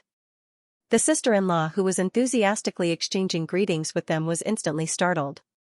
In the blink of an eye, 7 or 8 more people appeared from the original group, and this really made them dumbfounded. The crowd on both sides of the street exclaimed in unison. Immortals, they're immortals. Gu Qingfeng hurriedly rode over with Mr. Zhang. When he saw Emo Lian and Arbor standing at the front of the crowd, his eyes immediately widened. The two of them hastily jumped off their horses and rushed over. They were so excited that they almost made a mistake in their greetings. They prostrated themselves on the ground and almost shouted, "This official greets His Highness the Crown Prince." However, they hastily corrected themselves. "This subordinate greets His Majesty and Her Majesty." Arbor looked at the two people in front of him and sighed with emotion. She had a very good impression of City Lord Gu and Mr. Zhang. When their family lived in Shijiao City, City Lord Gu and Mr. Zhang took great care of them. The Qiao estate in Pear Blossom Alley was remodeled from the city lord's estate's private garden. It was secluded and quiet, and no one usually dared to disturb them. City Lord Gu, Mr. Zhang, long time no see. Gu Qingfeng and Zhang Yan excitedly went up to greet them, their eyes almost red. They still clearly remembered the scene when Miss Chiao's family came to Shijiao City that evening. It had been almost 13 years since Miss Chiao left for the Holy Water sect. Gu Qingfeng and Zhang Yan were very happy to reunite with their old friends. They didn't expect that they would have the opportunity to meet them again in their lifetime. The two of them welcomed everyone to the city lord's mansion and warmly greeted them with a banquet. On the other side, the great king's backyard was on fire. First, the little eunuch who followed the great king's order to reprimand the crown prince cried for his father and mother to return to the palace. He repeated the crown prince's words word for word to the great king. Then, something happened to the great king's new favorite, Imperial Concubine Li. A group of men in black rushed to Imperial Concubine Li's bedroom and dragged her out. Although the great king sent many guards to protect Imperial Concubine Li was still dragged out of her bedroom. After a series of rescues, Imperial Concubine Li's life was not in danger, but she was beaten up by a group of people. It didn't take a genius to figure out who was behind this. The great king was so angry that he rushed to the brilliant Sun Hall in the middle of the palace. He originally wanted to reprimand Empress Zhao. He didn't expect to run into his own mother. He failed to reprimand the queen and was kicked out by the Empress Dowager. As a result, this joke spread overnight. The great king was so angry that he didn't go to court for 3 days. On the 4th day, when Empress Dowager Meng's carriage arrived at the entrance of the great king's palace, the old great king was so scared that he sneaked out from the back door and obediently went to court. Imperial Concubine Li's beating was in vain. It was said that Imperial Concubine Li was so angry that she lay in her own pearl flower palace for 7 days and couldn't get up. She had to simmer it with pigeon soup 3 times a day to make up for it. After that, Empress Zhao found an excuse to send people to the Pearl Flower Palace to reprimand Imperial Concubine Li again and cut off half a year's monthly allowance. At this point, the old great king stopped. He didn't dare to argue with the queen and could only secretly use his private money to help Imperial Concubine Li. When these miscellaneous matters were gathered into information and passed to MOU, a certain someone only glanced at it indifferently before tossing it aside and not asking about it. On the other hand, Jolin treated these gossips as stories. When he was happy, he would laugh out loud and slap his thigh. The great king was still as cowardly as ever. Say, if your mother is so powerful, why doesn't she drive out all those orioles and swallows from the harem? Xiao Lin asked in puzzlement. MOU looked up at the sky and thought for a moment before saying, maybe it's because my father is pitiful. As the great king of Northern Mo, this fellow usually didn't have any great hobbies other than this little hobby of liking beauties. His mother pitied him and didn't want to kill off this hobby of his? The way they interact is really strange. The relationship between the great king and the queen wasn't good, right? How could he not have feelings for her after being together for so many years? If they really encountered any danger, the first person the great king would think of was still Empress Zhao. The relationship between the great king and the queen was harmonious, but they quarreled every other day. The great king would occasionally be angered by Empress Zhao until his blood boiled. Let's not be like them. It's really not good to interact like this. Mou reached out to push the little girl's forehead. Xiaolin nodded. Then, she came to her senses and stared at her with round eyes. We? Bah. MHM, we have to interact like big brother and sister-in-law. That's the normal way. Mou casually took a cup of tea and stuffed it into her hand. Take a nap after drinking the tea. Xiaolin couldn't help but be amused by this fellow. Who wants to interact with you? Interact with your sister. Speaking of which, we've been walking for 2 days already, but we really haven't seen any zombies. Also, that Spectre village you mentioned, is it still ahead? Aren't you going to take a detour to patrol? According to the patrol map you gave us, we'll have to take a detour for at least 10 days to half a month. Mou tilted her head and winked at her with a chuckle. Say, what's with sister-in-law's love for money? She's been away for so many years. Why does she have to patrol all the properties when she comes back this time? These properties couldn't be moved to China. Could it be that she wanted to stay and deal with them if she found something wrong with them after the patrol? Xiaolin glared at Mou. Even if she's been away for hundreds of years, what's my sister's is my sister's. My sister can give it away if she doesn't want it, but others can't snatch it away. I have to interrogate people on behalf of my sister and see if there's anyone who's secretly disobeying her behind her back. When she entrusted these properties to people to look after, she found some honest people. After so many years, she didn't know if any of them had changed. The main reason why Arbor sent his sister to patrol was to let her observe people's hearts. This was also a complicated life experience. At this time, Xiaolin still couldn't understand her sister's meaning. Arbor had put in a lot of effort for this pair of siblings. Oh. Mou nodded. Compared to the simple-minded Xiaolin, this fellow thought more. She could roughly guess her sister-in-law's meaning after thinking about it for a while. It seemed that her sister-in-law felt that Xiaolin was still too simple-minded after all these years. Knock, knock, knock. Someone gently knocked on the window of their carriage. Xiaolin lifted the curtain to take a look and saw a submissive and beautiful woman walking quickly beside the carriage. She said in a small voice, Your Highness, the wound on my princess back has split open again. Please stop for a moment and let the imperial physician treat her wound. Xiaolin turned to look at Mou, who was sitting on the side. The latter raised her eyebrows slightly and nodded lightly. Xiaolin looked out of the window curiously and saw a female physician bow slightly and follow the maidservant named Qing Luo into Princess Huaiju's carriage. What's she doing? Xiaolin looked like a curious baby. I think she's trying to trick you? A trace of amusement floated on Mou's lips. Oh, in your opinion, what is she trying to trick me about? I reckon that maidservant of hers will come looking for you again in a while. Xiaolin's eyes turned as she said with a grin. Sure enough, a moment later. Qing Luo ran back tearfully and knelt outside Mou's carriage. She sobbed softly, Your Highness, the princess's injury is very serious. That physician Liang said that without a black grade or above hemostatic ointment, the princess's back injury will continue to spread.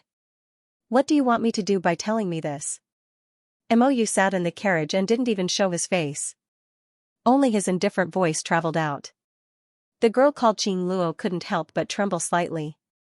Am I a physician? Do you think I can treat her just because you told me? Mou's voice grew colder. Since you can't treat Princess Huaiju, drag that physician Liang away and deal with her. Qing Luo's body trembled. Physician Liang, who was originally standing at the side and watching the show, suddenly trembled in fright and knelt on the ground with a plop. When Xiaolin saw this scene, he almost laughed out loud. He hurriedly covered his mouth with his 2 small hands and coughed lightly. He stretched out his leg and lightly kicked Mou beside him. Can it be cured? Ink Jade pursed her lips and asked in annoyance. It can be cured, it can be cured, it can be cured. Physician Liang nodded repeatedly. She immediately got up from the ground and rolled back into Princess Huaiju's carriage. Jolin was amused. Ink Jade lowered the curtain and said coldly to Qing Luo, Don't bother me if there's nothing important. Even if there's something important, don't bother me. Qing Luo hung her head dejectedly and climbed back into Princess Huaiju's carriage. She exchanged glances with the princess, who was lying on the cushion. Although the master and servant didn't say anything, The exchange of glances was obvious. His Highness the Crown Prince is stubborn. I don't know what to do. Let's think of something else later. Princess Huaizhu calmed down. It seemed that her constant attempts to get close to His Highness had made him very unhappy. But when she thought about how she, a noble princess, had been rejected time and time again, she couldn't help but feel angry. After Physician Liang gingerly finished examining Princess Huaizhu's illness, she left. The princess hurriedly gave her personal servant, Qing Luo, a look. Go send a message to Qin Yin. Princess Huaizhu stuffed a slip of paper into Qing Luo's hand and gestured with her lips. I thought of another way to test that, Miss Qiao. Yes. Qing Luo looked down at the slip of paper and nodded with a smile. Princess, don't worry and recuperate. This servant will talk to Qin Yin. Princess Huaizhu gently pressed down on her back, and a sharp pain immediately came over her. She gritted her teeth and slowly lay down with one hand on her waist. Don't disturb me if there's nothing important. Let me sleep a little longer. Yes, Princess. Qing Luo climbed out of the carriage and quietly went to find Qin Yin. Their every move fell into the eyes of Ink Jade's secret guard, Steamed Bun. Steamed Bun sent a message not long after. Ink Jade glanced at it and didn't say much. She only gave an indifferent order to continue on their journey. Jolin was about to fall asleep in the carriage. The bumpy ride lasted until 10 in the evening. The carriage stopped at the entrance of a small town. The wheels rolled over a wooden stick and jolted heavily. Jolin's large head shook violently, waking her up. You found her interesting and couldn't help but smile. You're awake? Oh, where are we now? According to the map of your assets, we should have reached Pingyang town by now. You held the map of the Qiao family's assets and glanced at it with interest. His slender finger pointed at one of the red dots. Here, it's here. According to the records, there is a manor here, with 100 mu of land. Why do you think sister-in-law would buy property in such a small town? What do you know? Jolin glanced at the man in annoyance. My sister is an ambitious person. Buying property all over the country is her ambition and goal. What do you men know? Mou was speechless. Actually, she just likes to amass wealth everywhere, Mou thought to himself. Maybe he saw something good on the way and bought it. This was probably his hobby. That manor is in the easternmost part of town. Should we go there now? Jolin nodded. Let's go. While they were talking, they suddenly heard a loud noise coming from behind the carriage. Accompanied by ear-piercing shouts and commotion, the noise quickly spread towards them. Mou lifted the carriage curtain with one hand, only to see secret guard Steamed Bun standing outside the window expressionlessly. Seeing him poke his head out, Steamed Bun said indifferently, someone touched Miss Qiao's divine beast. They are now being chased by the divine beast. Jolin blinked her large eyes and jumped out of the carriage. Looking up, she saw her little Pegasus spreading out 4 wings that were tens of meters long, flipping in the air. It opened its mouth and spat out a flame that was several meters long, chasing after someone below. Hua! The large crowd below broke out in cold sweat, rolling and crawling in all directions to dodge. Jolin jumped in fright and hurriedly leaped into the air. With a whoosh, she arrived beside the little Pegasus. Don't make a scene, this 4-winged snow foal was, in essence, a sacred beast that was infinitely close to a sacred beast. If it were to get angry in the lower star domain, a mouthful of flames could kill thousands of people. Jolin broke out in cold sweat and hurriedly raised her hand to calm the little Pegasus' head. What are you doing? Don't make a scene. The 4-winged snow foal shook its head and rubbed against Jolin, the words "I'm in a bad mood" written all over its face. Jolin hurriedly circled around it. Seeing that it was safe and sound, she couldn't help but heave a sigh of relief. Then she wondered if she was too nervous. Where was this place? This was Sikong planet, not the divine continent. How could there be something that could hurt her divine beast? It was just that her Snowy had always been very obedient. Why was it so angry now? Jolin made it fold its wings and hopped down from the horse's back. She then flipped down from the horse's back and raised her hand to stroke the snowy white fur on its neck. Turning around, she saw Mou slowly walking over from outside the crowd. Jolin said to him, "What's going on? Who was it that touched my Snowy just now?" If someone hadn't touched it, based on Jolan's understanding of this little Pegasus, it wouldn't have gotten so angry so easily. Mou raised his eyebrows and turned to look at the hidden guard following behind him. Steamed Bun waved his hand, and 2 guards escorted a dark, thin, and short man. They pushed him in front of Jolan and directly kicked his knee. With a thud, that person knelt heavily on the ground, his entire body trembling like a sieve. Jolan glanced at that person and found that he was very unfamiliar. She didn't recognize him at all. Who is this? Vice Captain Chen, aren't you going to explain to us? Mou smiled faintly and turned to glance at Chen Yan, who was standing there ramrod straight and unmoving. Chen Yan, His Highness is calling for you. The 2 guards shouted angrily. With a cold face, Chen Yan strode to Mou and knelt on one knee as he sincerely said, "This subordinate doesn't understand what His Highness means." "Oh? See if this person is one of your people? You don't understand?" Mou looked at him in amusement. "Why would your people touch Miss Qiao's steed? When we were resting just now, this person wanted to feed Miss Qiao's horse. I don't know how, but he angered the horse." Chen Yan coldly glanced at that person, then took 2 steps forward and slapped him across the face. "What's going on? Who told you to touch Miss Qiao's steed?" That person gritted his teeth and didn't make a sound. Even when he was slapped, he only lowered his head and didn't say a word. Chen Yan, Mou coldly called his name. "Are you still not going to confess? Vice Captain Chen wanted to steal the horse, right? What did you have someone add to the horse's feed?" Chen Yan's eyes flashed. "Miss Qiao, you misunderstand.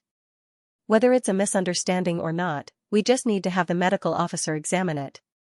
Xiao Lin didn't want to waste time with him and turned to glance at Black Jade. The latter nodded slightly and was about to turn to speak when the short, dark-skinned man who had been caught spat at the crowd and struggled to his feet, cursing angrily. "It's just a lousy horse. Why would this elder want to steal it? Your dog eyes must be blind, ow." Before he could finish speaking, Steamed Bun punched him to the ground. Black Jade's cold eyes swept over him. "Make him speak the truth." "Yes." Steamed Bun pulled the man up and dragged him out of the crowd like a rag. This action was so large that it gave everyone a fright. Princess Huaizhu, who was standing nearby, subconsciously clenched her fists and anxiously turned to look at her servant girl. Qing Luo whispered, "Princess, don't worry. The people we sent are very tight-lipped. They definitely won't speak carelessly." "Idiot." Princess Huaizhu cursed in a low voice. She simply entered her carriage and didn't come out again. Not long after, Steamed Bun ran to the princess carriage to pass on a message that His Highness had invited her. Princess Huaizhu, who was already ill at ease, felt her heart inexplicably thump. She gave Qing Luo a meaningful glance. Qing Luo hurriedly stepped forward and said coldly, "Guard Bao, does His Highness need something?" "Princess, you know very well what you've done. Why ask when you already know the answer?" Steamed Bun gave a fake smile and bared his teeth at the master and servant pair. Princess Huaizhu felt her heart clench. "What do you mean?" Before Huaizhu could speak, Qing Luo had already shouted at the top of his lungs. "You Northern Mo people wouldn't suspect that our princess wanted to steal Miss Qiao's precious horse, right?" Qing Luo sneered. "Is she worthy?" "Princess, there's no need to deny it. Your subordinate has already confessed the truth. He even gave that taming talisman to His Highness." Princess Huaizhu's expression changed, and she nervously turned to look at Qing Luo. The meaning in her gaze was very clear. "Didn't you just say that the people you sent over are all stubborn and won't be recruited?" It hadn't even been 5 minutes, but she had already revealed everything. She had even given the precious taming talisman to the crown prince. Huaizhu felt that her heart and lungs were about to explode from anger. She reached out and tightly grasped the hem of her clothes. She raised her chin and tried her best to maintain a noble demeanor. "Lead the way." Qing Luo was also startled. He hurriedly got off the carriage and nervously followed Princess Huaizhu all the way to the open space by the riverside. Mou decided to camp here for the night and settle the disputed hand before continuing on his journey. He felt that he had to make things clear to this foolish princess. He hoped that in the future, she would not come up with this kind of joke again. He actually used a talisman in front of Miss Qiao, and it was even that kind of lousy taming talisman. He had never heard of such a talisman in the world. Earlier, he had asked Jolin, and Jolin had clearly told him that the princess had been deceived. There was not the slightest bit of talisman energy flowing on that so-called taming talisman. Therefore, that taming talisman was a fake talisman. The princess of the Horde country was the well-educated and well-mannered woman that Lord Father had described. Why did it seem like she was completely different? Could a normal person use a talisman in front of Miss Xiao? Although this second Miss Xiao did not know how to draw talismans, it went without saying how many precious talismans she had on her. Her elder sister was a truly omnipotent saint-level great talisman master. Saint-level golden talismans could be drawn with bare hands without any effort. To actually show off in front of second Miss Xiao and use a fake talisman to trick her, wasn't this a joke? Huaizhu walked through the crowd, followed by a somewhat nervous Qing Luo. The master and servant pair's movements were somewhat restrained as they walked to Mou. At that moment, a gentle breeze was blowing by the riverside, swaying the thin weeping willows. That outstanding young man and woman were sitting by a small fire, fiddling with the food on the grill. When Huaizhu and Qing Luo walked over, Jolin only turned to glance at them, then continued to stare at the food. Mou waved his hand, indicating for steamed bun to escort over the dark-skinned youth who had confessed. That person was covered in blood, which was rather out of place in this tranquil, jade-green water. Qing Luo shrieked in fright, but when Huaizhu glared at him, he hastily covered his mouth, not daring to make the slightest sound. Mou turned to sweep a glance at the master and servant pair. Does Princess have any explanation? This person confessed that it was you who ordered him to do it. This taming talisman was also given to him by your maidservant. As he spoke, Mou tossed the crumpled yellow talisman in his hand in front of Princess Huaizhu, a trace of incomprehension in his eyes. This woman was truly foolish and naive. This taming talisman might have been given to her by some swindler, but she actually believed it to be true. Everyone knew that mystic cultivators above level 10 could form contracts with mystic beasts by chance. It was not possible for a random talisman to tame a beast. No, it's not like that. Your Highness, don't listen to his nonsense. Our princess doesn't know him at all. Qing Luo gritted his teeth in anger, his gaze darting back and forth as if searching for someone. Looking for Chen Yan?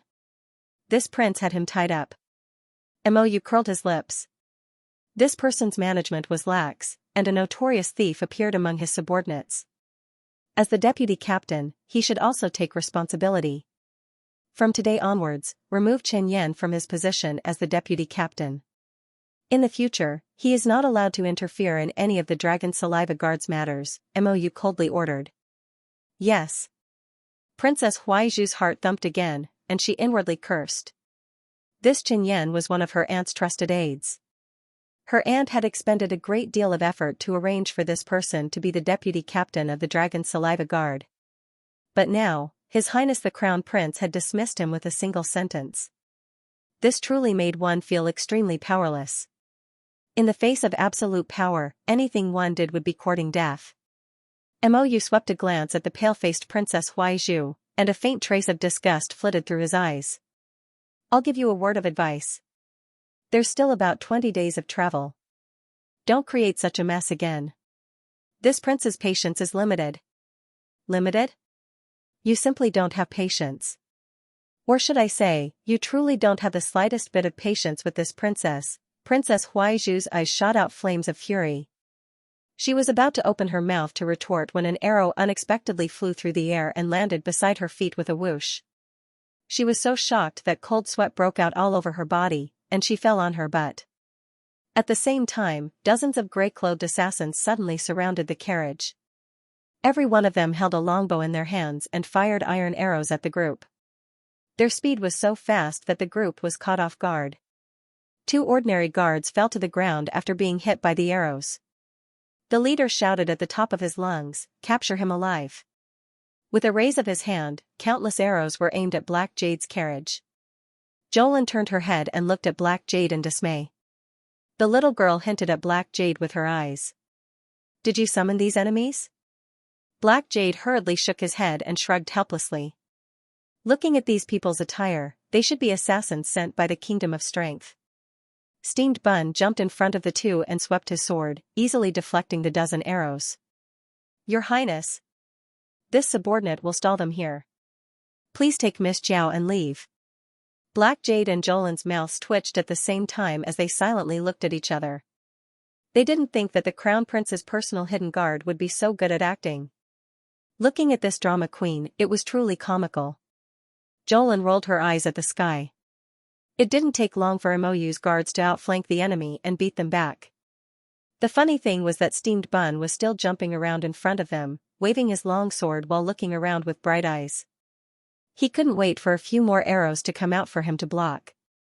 But after waiting for a long time, not a single arrow came out. This person awkwardly turned his head to look at the expressionless Crown Prince. Steamed Bun lightly coughed and said in a small voice, Your Highness, this place isn't safe. You should take Miss Jiao and leave first. Jolan rolled her eyes at him and hopped off the carriage. Steamed Bun hurriedly took 2 steps forward and used his arm to block Jolan's path. Second Miss, be careful. Black Jade couldn't help but cover his face. He now had reason to suspect that when he trained the hidden guards, he placed too much emphasis on loyalty and neglected the most important point. IQ, Jolan expressionlessly looked at Steamed Bun and silently walked around him. She lifted her feet and walked towards the 2 guards on the ground. These 2 men were ordinary guards. They didn't have time to guard against the arrows at the beginning. They were the first to be hit by the arrows and fell to the ground. The injuries on their waists were more serious. Jolan squatted beside the 2 of them and skillfully stopped their bleeding before applying medicine on them. Bodyguard Steamed Bun stared blankly at Second Miss Chiao's smooth movements. He laughed foolishly and said, Second Miss is a doctor. Not a doctor. Jolan shook his head. She was a dabbler in medicine, so she naturally knew how to deal with simple external injuries. As for those complicated internal injuries or poisons, it could only be said to be half-baked medical knowledge. Steamed Bun watched as she stopped the 2 guards bleeding with a flip of her hand. After giving them the medicine, their complexions gradually improved, and they felt very impressed. Seeing how humble Qiao Lin was, his good impression of her naturally increased. He thought to himself, no wonder His Highness looks at Second Miss Qiao like a bedbug looking at honey. It turns out that Second Miss Qiao is beautiful, kind, and skilled. She has so many good points. If His Highness knew that this fellow was slandering him in his heart, he wouldn't think anything of it. After Jolan finished treating the 2's injuries, she had everyone carry them away to recuperate. Looking over, she saw the leader of the gray-clothed men from the Li Nation raise his hand and shout, Pull back. MOU, this group of problematic assassins from the Li Nation really weren't professional enough. They looked like they were here to be funny, and they even said some nondescript Jianghu jargon before leaving. These people are the hidden guards arranged by the Li Nation's imperial family? Second Miss Jiao asked in astonishment. They really didn't look like much. They shouldn't be. MOU shook her head helplessly. They look like they came to scout ahead of time. Scout ahead? But didn't they already scout ahead when we were outside Shizhou City? According to MOU, the small group of people who attacked Princess Huaizhu outside Shizhou City were also sent by the Li Nation to stop the princess from entering the city. It looked like they were rather stubborn towards this Princess Huaizhu. Why must the Li Nation's people stop this Princess Huaizhu from entering the Mo Kingdom capital? Bodyguard Steamed Bun explained with a smile, Second Miss, this subordinate is clear about this. The Li Nation is located on our country's northwestern border. In recent years, the nation's power has been growing stronger by the day. And the Lang Nation originally belonged to their jurisdiction, so we have to pay tribute to them every year. Although the zombie disaster has been improving in recent years, the growth of crops and the like is still very slow. Bodyguard Steamed Bun explained unceasingly, this Lang Nation was originally a small nation. After being oppressed by the Li Nation these past 2 years, its vitality has been greatly damaged, and the entire nation is in a state of not being able to eat their fill. Now that the Lang Nation suddenly wants to jump out of the Li Nation's sphere of control, the Li Nation naturally isn't willing. When they heard that the Lang Nation intends to send their princess to our northern Mo for a marriage alliance, they impatiently mobilized their troops and impatiently tried to sabotage this marriage alliance time and time again. Second Miss Qiao gave an "oh." She peeked at Mou before turning to leave with a humph. Liar, still saying it wasn't a marriage alliance. Then they were here for a marriage alliance. Mou knitted her brows and glared at the talkative bodyguard Steamed Bun, saying in a chilly voice, I see that you've been living comfortably these days. Your face has even grown round. When you return to the capital tomorrow, you should go to Marshall Mountain and report yourself. You should train hard. Bodyguard Steamed Bun? What did I do? His Highness is suddenly angry. Is His Highness's intermittent mental illness acting up again, is that right? Is that right? Seeing Mou float away from him, bodyguard Steamed Bun bitterly hung his head and turned to roar at the bodyguards behind him, what are you all still standing there for? Pursue. I want to see him, dead or alive. He was infuriated to death. It was all these Li Nation people's fault for finding trouble with His Highness all day long. Now, His Highness was venting all of his unhappiness on him. Who did he offend this time? He had to exterminate these rascals from the Li Nation and teach them a lesson. Your Highness, Princess Huaizhu fainted from fright. Mou, who had been given the cold shoulder outside the carriage, was currently vexed. She turned around and heard Physician Liang speaking to her with trepidation. She grumpily scolded, Am I the physician or are you the physician? If you have to report every trivial matter, what's the use of being a physician? If you can't handle it well, then scram as soon as possible. Stop being so long-winded. The pitiful Physician Liang had only made a single report, but she was rebuked by His Highness in a fit of rage. She immediately covered her head and fled like a rat, trembling in fear and not daring to say anything else.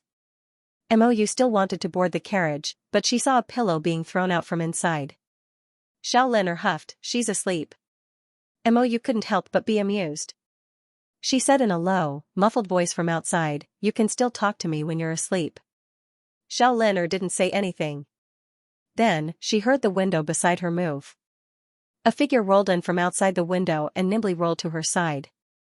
Xiao Lin'er stomped her leg and kicked him. Mou hurriedly dodged, one hand blocking in front of her face and the other grabbing the left leg that kicked over.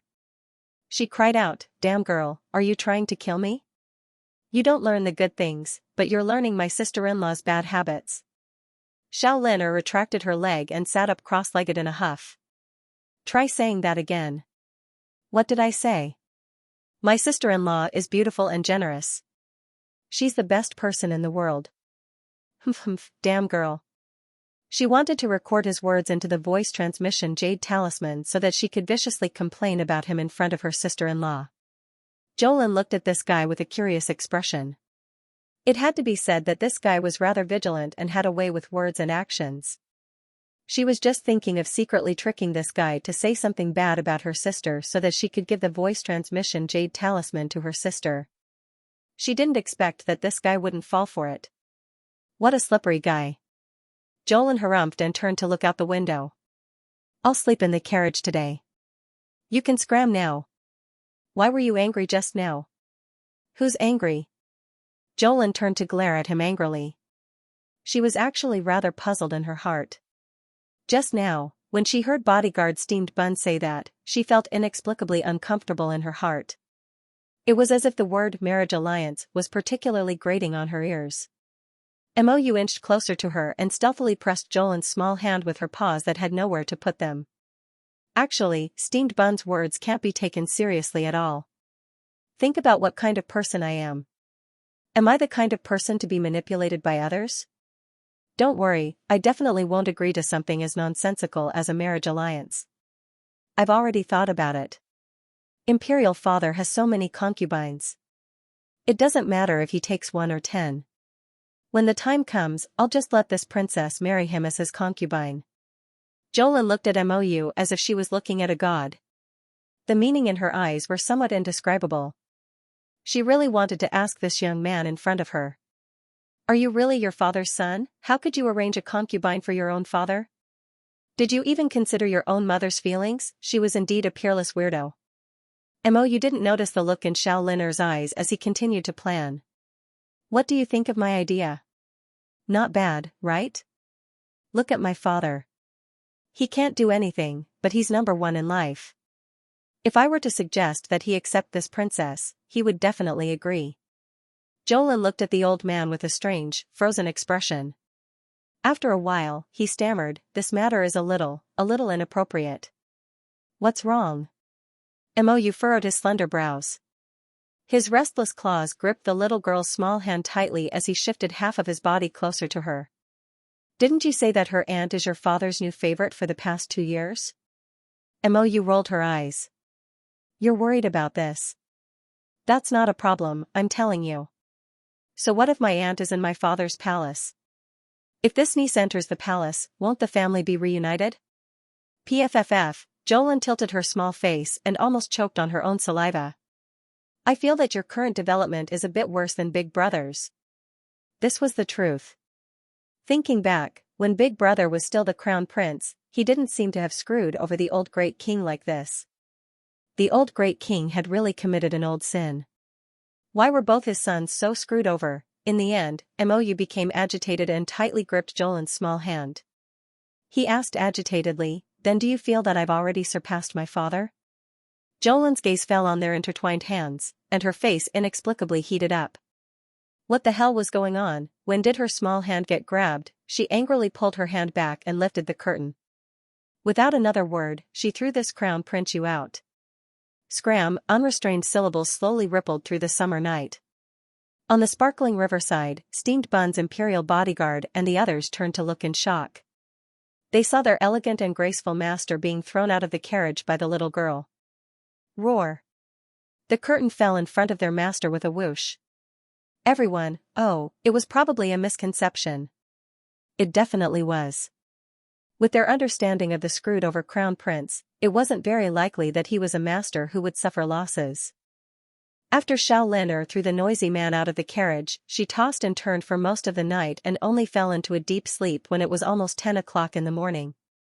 When she woke up, she found that the carriage was already on the road. The body of the carriage swayed slowly, but it wasn't considered bumpy. She quickly got up and heard a faint resentful voice from the corner. "You're awake?"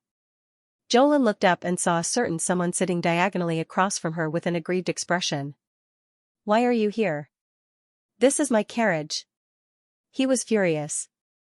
This stinky girl actually threw him out of the carriage like this yesterday. Was he shameless? "Oh." Jolin looked at the spacious carriage and raised her hand to touch her nose. It seemed that something like this had happened yesterday. She had occupied his carriage and rested for the entire night. When sleeping in Mou's carriage at night, as long as the cover in the middle was put down, it would be a large bed. In the morning, when the cover was turned over, it would be a small tea table with cushioned seats on 3 sides. Rather than sleeping in a damp tent for the entire night, it was better to sleep in the carriage. Commandeering this fellow's carriage was a must. The little girl pursed her lips. "I'm hungry." Mou's eyes widened. "Your storage talisman is full of food." What she meant was, a rich little fellow like you should be the one to take out all the delicious food and share it with us. Jolin had an instinct to protect his food and hurriedly shook his head.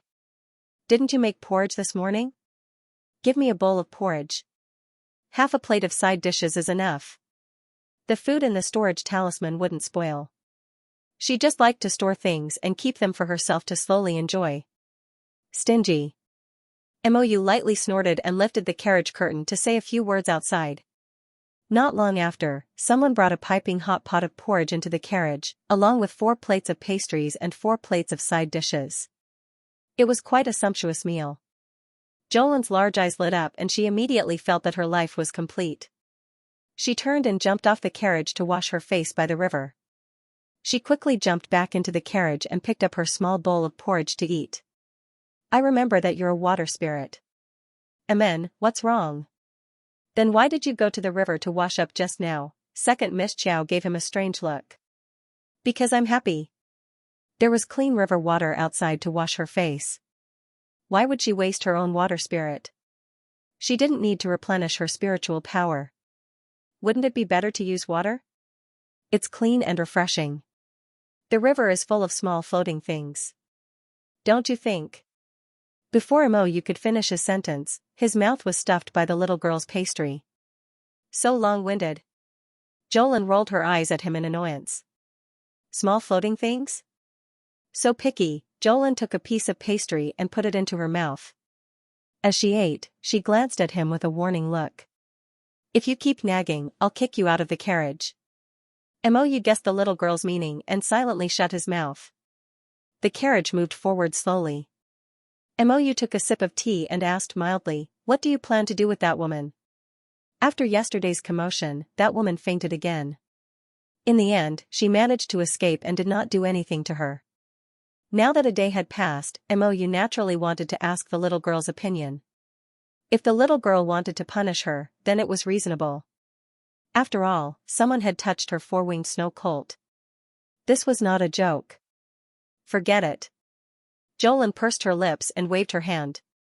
She wasn't in the mood to talk to that woman again. Looking at that woman's body, she seemed to be very weak and would faint at any moment. If she fainted before she could deal with her, she wouldn't be able to bear the responsibility. No one would say that she was bullying the weak. "You're so kind." Mou snorted. There was some dissatisfaction in his words. Jolin could not help but smile. After breakfast, the carriage traveled for more than 4 hours. At noon, they rested in the wilderness for more than an hour. This time, there was no danger. Nothing happened. Princess Huaizhu, who had fainted several times, was also helped out of the carriage. Her face was still a little pale. She looked weak and delicate. When she spoke, it was as if she was going to startle a small animal. Her voice was as small as a mosquito's and could not be heard if one did not get close. Jolin was as active as a boy. Otherwise, she would not have pestered her sister and insisted on going to the army camp with Xiao Senator. She hated to see such a delicate girl who looked like a little white flower. She felt that she could be blown away by the wind. Therefore, when she saw the princess coming down for a walk, she simply walked further away and jumped onto a tree to enjoy the scenery. Princess Huaizhu's eyes flashed. Qing Luo, who was accompanying them, muttered to himself in dissatisfaction, "Princess, what is the meaning of this? Does he not want to see you?" This was too obvious.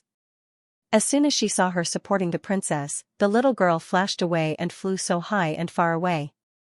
It was obvious that she wanted to avoid them and didn't want to chat with them. Princess Huaizhu waved her hand indifferently and said ambiguously, "Fine, I don't want to talk too much with such unruly people." Looking at this girl's behavior, she was too free and undisciplined. It was obvious that she had not received a good education. There was no point in lowering his status by talking nonsense with her. Qing Luo nodded, and supported Princess Huaizhu as they strolled in the wilderness. Only when the leader of the group called for them to gather did they return to the carriage. After a few days of traveling peacefully, one evening, they entered a mountain forest that was shrouded in dark fog. Mou said to Xiaolin, "From the moment you step into the forest, you've entered the vicinity of the undead village. Be careful." Jolin was a little excited. Along the way, not to mention zombies, they hadn't even seen a single beast that didn't have eyes. While this made her feel bored, it also made her miss the days of fighting zombies. Thinking back to when they were fleeing, there were so many zombies that they covered the sky and earth. Every time they saw one, they would explode. Now, it was so peaceful that she almost couldn't believe it. The lower star domain was really different from before. She couldn't help but think to herself. Mou didn't look very reliable on the surface, but looking at the smooth weather along the way and the peaceful lives of the people, one could tell that this guy was actually quite reliable. At least, he was many times better than that bear of a father of his. Brother Yu was just getting off the carriage when he turned back and caught a glimpse of the little girl. He couldn't help but blink. "You're sneaking glances at me." Xiaolin hurriedly retracted her gaze and jumped down. Looking around at the dark fog, she frowned and said, "Are we staying here tonight?" Once we enter the undead village, the fog will be even thicker.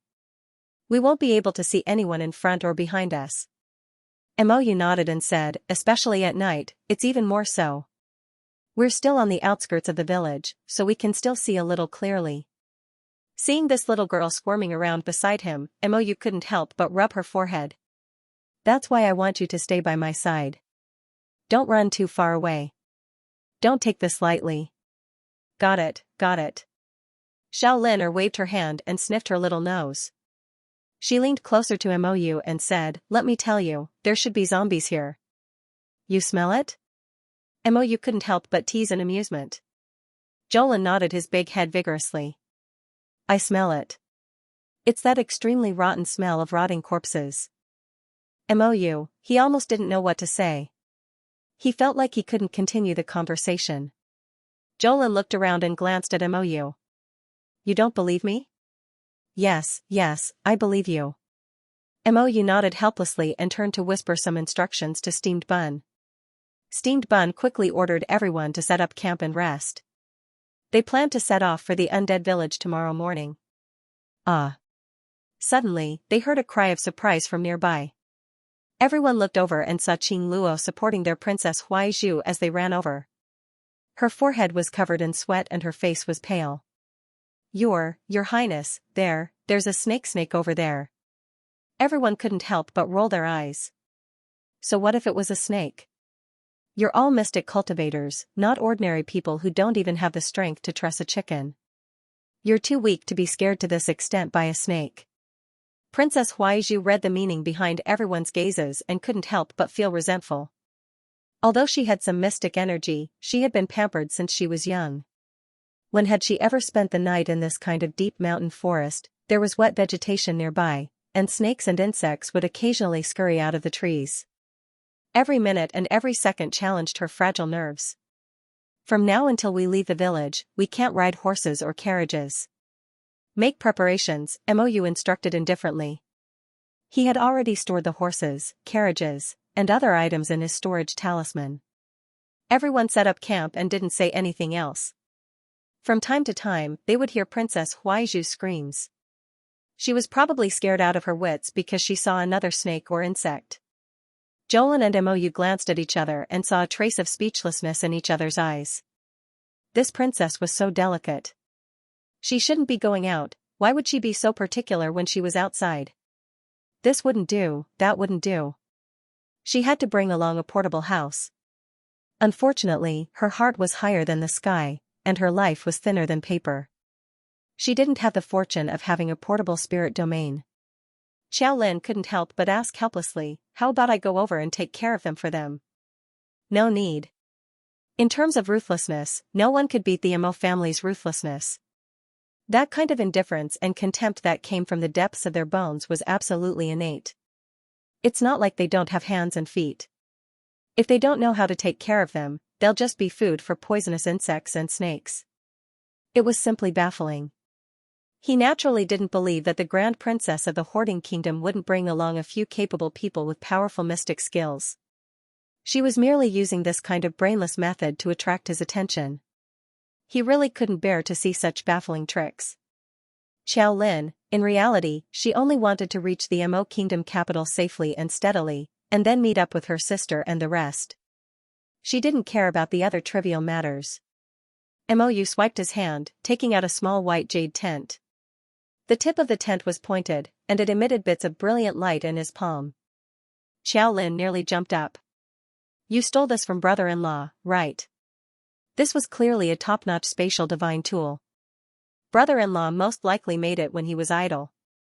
Mou glanced at her and pursed his lips. Don't tell me you didn't have it. The wilderness they were in a few days ago wasn't as vile as today, so the two tacitly made do for a few nights. But today's fog-shrouded land was very different from before. The air was filled with a moldy smell. Even if they squeezed into a normal tent, it would still be a crime. These two fellows were essentially the same kind. They were more accustomed to living like princes, so they naturally wouldn't wrong themselves. Even if Mou, this punk, didn't take out the divine tool, Xiao Lin would most likely take it out. The two silently exchanged glances and both snorted. Mou tossed the small white tent in his hand into the distance. A 2-meter-tall tent quickly appeared. It looked like it was constructed from jade, sturdy and sheltered from the wind. The two entered the tent one after the other. Xiao Lin also put away her 4-winged snow foal. When Steamed Bun saw this, he hurriedly slipped in. Following him were a few of the Crown Prince's secret attendants. The interior of the jade tent was very spacious. There were at least 7 or 8 rooms. Jolin glanced at her and immediately shook her little head proudly. It was not as big as her mobile tent, nor was it as spacious. Even the rooms and decorations inside were not as good as hers. As expected, his sister was still the best. Whatever her sister had, Xiaolin had as well. What big brother has, this brat Mo might not have. Mo turned to look at her and didn't know whether to laugh or cry. This is a divine artifact that Big Brother made in the early stages. Naturally, it can't compare to the divine artifact in your hands. Xiaolin turned around and made a face at him before skipping into the last room on the left. The tent made of jade not only had a god-level defense function, but it was also soundproof and moisture-proof. It was warm in winter and cool in summer, soothing the mind and helping one sleep. Therefore, he slept well that night. The next day, when she came out of the tent, she saw Princess Huaizhu and her servants looking at her with dark circles under their eyes. What Xiaolin didn't know was that after they entered the tent to rest last night, the sharp-eyed Qing Luo saw that Prince Yu had made such a good item and hurriedly reminded his master. The master and servants arrived in front of the tent, shouting and yelling. Unfortunately, the tent was soundproof and the people inside couldn't hear them at all. Mou and the others had long since gone to meditate and rest. Naturally, they did not know that Princess Huaizhu and her servants had spent most of the night in front of their tents. In the end, the two guards couldn't stand it anymore and persuaded him to leave. If they continued to yell and shout like this, no one in the camp would be able to rest. Xiaolin had a baffled look on her face as she walked over to the bonfire and sat down. Steamed Bun Imperial bodyguard hurriedly brought her porridge, noodles, and other food. As Xiaolin ate, she received various glances from Princess Huaizhu from time to time. What's wrong with them? Xiaolin looked at Steamed Bun Imperial bodyguard with a puzzled expression. Steamed Bun Imperial bodyguard helplessly curled his lips and whispered, "Second miss, you don't know, but after we entered the jade tent with His Highness last night, Princess Huaizhu and her servants have been wandering around outside the tent, wanting to go in. It's just that our jade tent is soundproof, so we didn't hear them yelling for half the night." Xiaolin nodded speechlessly, thinking, this princess really spared no effort to get close to Mou. She must have really put in a lot of effort. But why do I always feel uncomfortable in my heart? It's probably because this Princess Huaizhu is too weak and delicate. She's not the type of person I want to be friends with. Mou walked out of the tent and put it away with a wave of his hand. Qing Luo sat next to Princess Huaizhu and carefully said, "They spent the night in comfort and didn't even think about our princess." Princess Huaizhu's delicate body was precious, but she had to spend the night in the open. Those little bugs and cockroaches made Princess Huaizhu's face pale. As servants, they all felt distressed. The princess has never suffered such grievances since she was young, so why doesn't His Highness Mou know how to take care of his own princess? Also, this Chao second miss from the mountains is really not a good thing. Her skin was thick and she wasn't afraid of being bitten by mosquitoes. She even relied on the fact that she had known His Highness since she was young to shamelessly stay in the same tent as His Highness. A man and a woman alone for a night was truly shameless. At this time, they had long forgotten that there were 4 or 5 personal guards who went in with Mou. How could Huaizhu and the others know that the jade tent was divided into 7 or 8 small rooms? They only thought that Xiao second miss was shamelessly sticking to His Highness and staying in the same tent with him. With their eyesight, they could only see that the material of the tent was much better than ordinary tents. At night, it was only able to ward off some snakes and insects. Princess Huaizhu's heart was filled with unhappiness. After these days of interaction, she could also see that this His Highness Mou really didn't have any other thoughts about her. He didn't even give her aunt, imperial concubinely, any face. Otherwise, he wouldn't treat Chen Yan like this and remove him from his post without any mercy. Now, Chen Yan was still tied up at the back of the camp and couldn't even see him on a normal day. Huaizhu didn't know what Chen Yan's situation was. Mou casually ate some food and then ordered everyone to set out. Princess Huaizhu saw that he didn't even spare her a glance and couldn't help but feel depressed. "Princess, we have to be careful when we enter this village." Qing Luo moved closer to Princess Huaizhu and said with a frightened expression, "I heard that this village is a bit unclean." Princess Huaizhu was still feeling stifled. Hearing Qing Luo's words, she couldn't help but feel irritated. "What do you mean by unclean? Could it be that there are wraiths in this small village?" Qing Luo nodded subconsciously. She moved closer to Princess Huaizhu and whispered, I heard that when His Highness the Crown Prince's group passed by this place, 2 people disappeared for no reason. They haven't been found since. Huaizhu was a little creeped out by her sneaky look. She pushed Qing Luo's arm away and forced herself to calm down. Ridiculous. There must be someone hiding in the shadows, trying to act mysterious when no one is paying attention. Huaizhu suddenly stopped talking. She frowned as she looked at the group gathering quickly.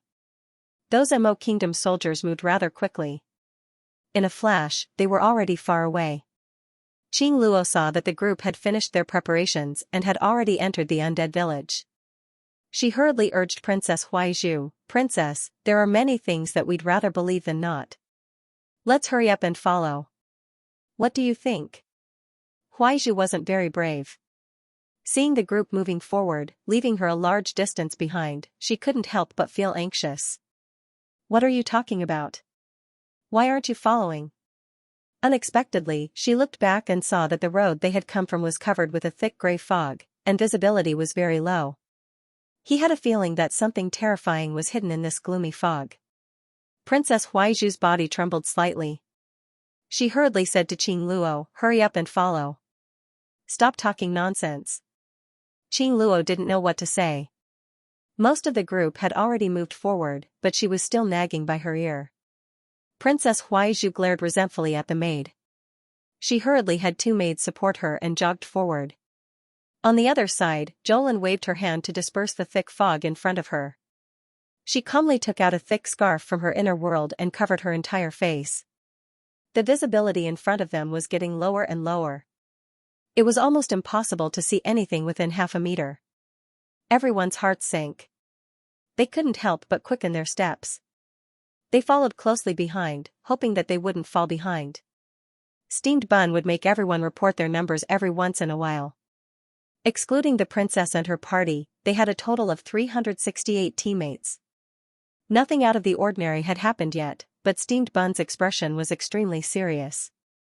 After all, they had lost 2 of their teammates when they passed by the undead village. This incident was still fresh in their minds, and they still had not figured out what had happened. "Everyone, follow me," Steamed Bun said. "What's the situation behind us?" "Princess Huaizhu, how many people do you have on your side? Have you counted them?" Princess Huaizhu looked at Qing Luo with a puzzled expression. Qing Luo hurriedly said, "There are 115 of them. Is the number correct?" Steamed Bun said in a clear voice, "Remember to count the number of people at any time. The brothers walking at the back should pay more attention to each other." These words made everyone's hair stand on end. They couldn't help but want to quicken their pace and hug each other for warmth. Jolin took out a small butterfly. Its butterfly tail swayed gently, and a stream of light swept past. The little butterfly flew to the front and fluttered forward. Even the thick fog couldn't block the sparkling light. "This butterfly can pass through the dense fog and guide us in the right direction?" Black Jade asked curiously. Jolin nodded. "Just follow him." Steamed Bun's spirits were roused, and he shouted, "Everyone, follow closely and count off." Jolin couldn't help but ridicule. He had just freaking counted off 3 minutes ago, and now he was doing it again. Wasn't Steamed Bun being too cautious? The frequency of counting off was a bit too high. The group of people finished counting off one by one. Princess Huaizhu said softly, "Then let's also count off. This way, everyone can feel more at ease." Qing Luo nodded and said, "The people of Jang count off. Everyone, remember the number you reported this time. Wait for the count-off at any time." When the Jang soldiers finished counting off at 114, the crowd froze for as long as a minute. The group of Northern Mo soldiers seemed to have exploded, all talking at once. Just now, they reported 114 people? Didn't they say there were a total of 115 people? That's right, that's right. I heard it very clearly. That's what they said. They're missing one? Right. They're missing one. They're missing one. Hurry and check. Princess Huaizhu didn't understand at first, but after hearing everyone's words, her hair stood on end.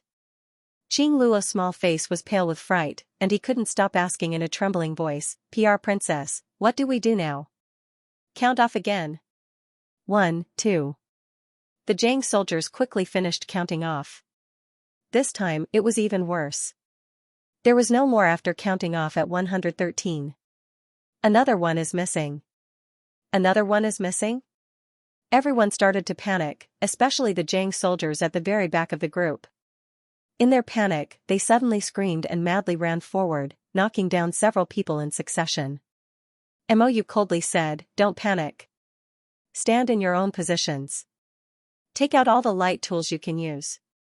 Dim rays of light appeared one after another in the fog. Jolin whispered, "This situation isn't right. Should we put them into storage talismans to hide? If they can't even survive such a small setback, how can they become a true hero?" Mou whispered back. Xiao Lin raised his head to look at him. Amidst the dark mist, he could see that his bright black eyes were shining with starry light. The little girl curled her lips and secretly complained, "What a man. Keep moving forward." "Don't panic," Steamed Bun said loudly. There's someone in the fog." At the back of the group, among the Jiang soldiers, someone suddenly shouted in a trembling voice. "It's not a person at all. It's a ghost. Ah. It's flying too fast. We can't see it clearly. Don't push and shove. You're pushing and shoving the princess." Qing Luo anxiously roared. He put one hand in front of Princess Huaizhu, protecting her as they retreated.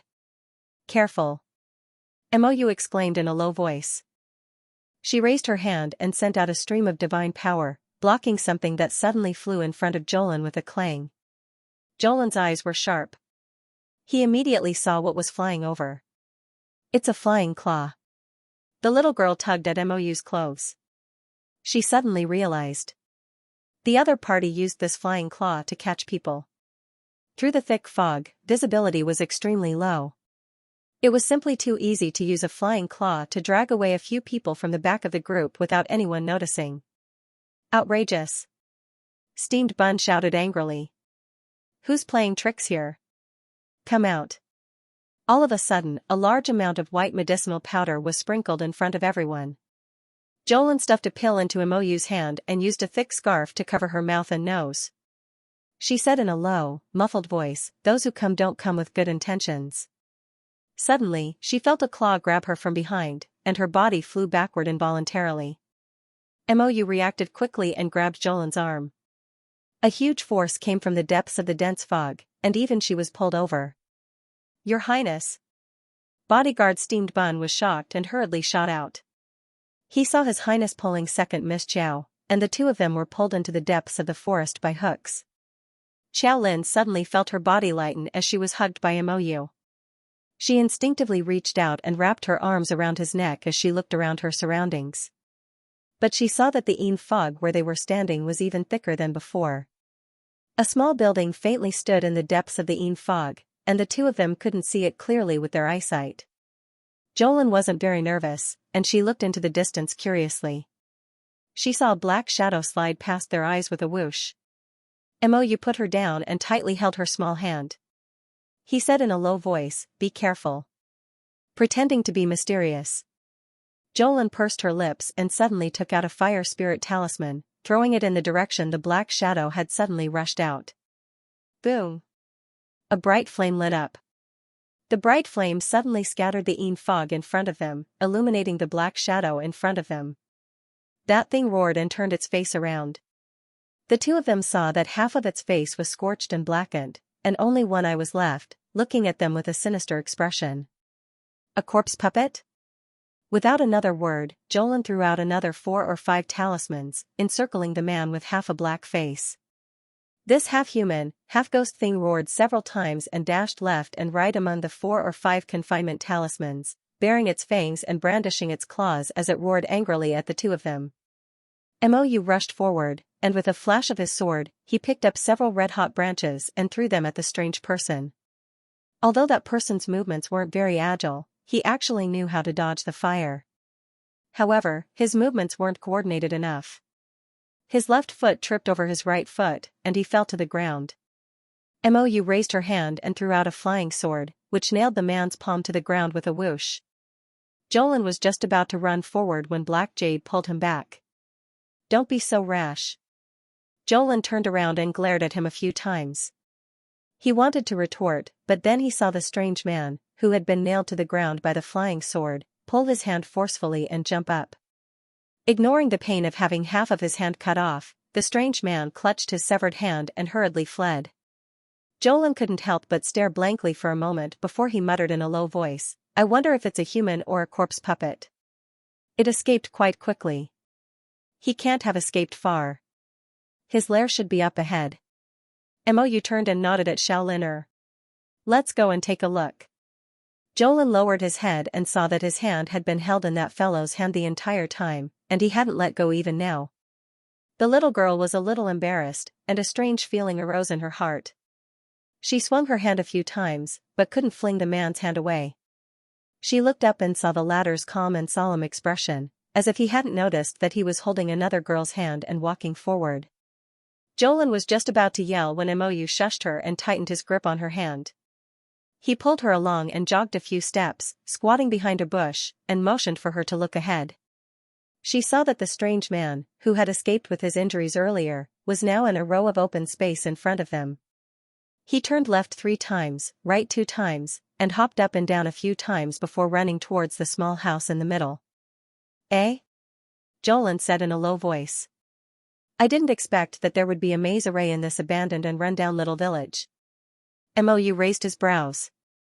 Jolin continued, "But this array isn't very complete anymore. It seems that it's not very effective because of its age."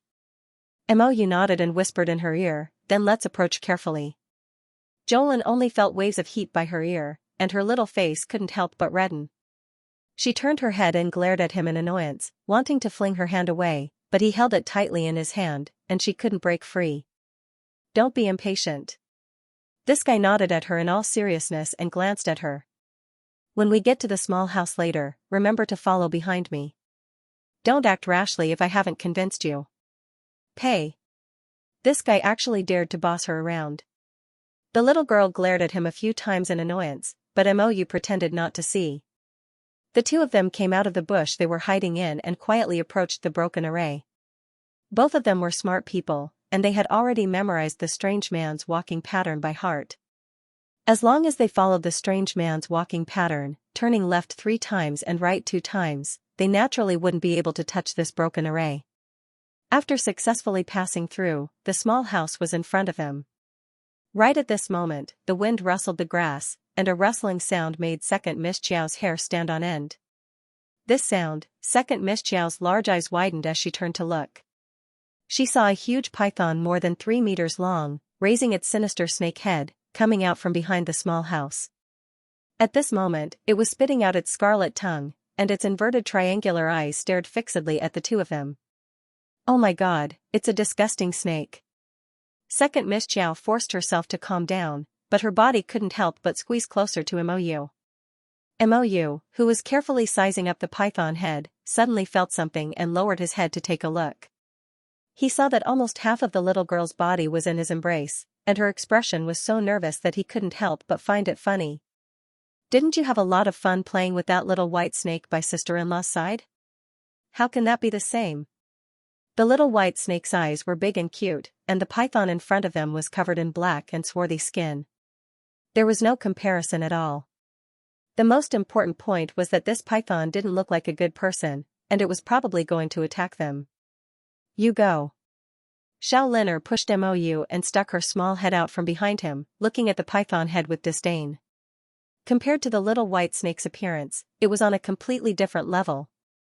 Mou curled his lips in amusement, and his eyes suddenly turned cold as he reached out to release a huge beast. Roar. The fire dragon's hard claws hit a rock, and it was like crushing a row of tofu. "Ah, when did you contract a sacred beast?" Xiaolin exclaimed in hindsight. Holy shit, this guy was really good at hiding. He didn't summon any beasts along the way, and she only found out now that this guy still had such a trick up his sleeve. Mou blinked innocently. "You didn't ask. That 4-tailed eagle that's always by your side isn't your contracted beast?" "It isn't. I used sister-in-law's summoning talisman to play with it." Xiaolin raised her hand and knocked his big head. "Brother-in-law caught this sacred beast for you. If the python could speak now, it would probably greet 18 generations of MOU's ancestors. It had been in the lower star region for so long, and it had finally evolved into a spirit snake. Now that the other party had suddenly summoned a sacred fire-swallowing dragon, what was he trying to do? Could the lower star region allow such a thing to exist? Was that old heavenly Tao dead or crippled? Why didn't he show up and say something fair? Roar. A mouthful of angry flames sprayed onto the giant python's coiled body. The giant python didn't even have time to escape before it was completely ignited by that mouthful of angry flames. It hissed and fell to the ground, rolling back and forth. Black Jade pulled little Lin back a few steps and watched coldly as the python's tail rubbed against each other, causing dust to fly everywhere. Jolin couldn't help but shake her head. Sigh. Why didn't it just live properly? Why did it have to come out and scare people? Roar.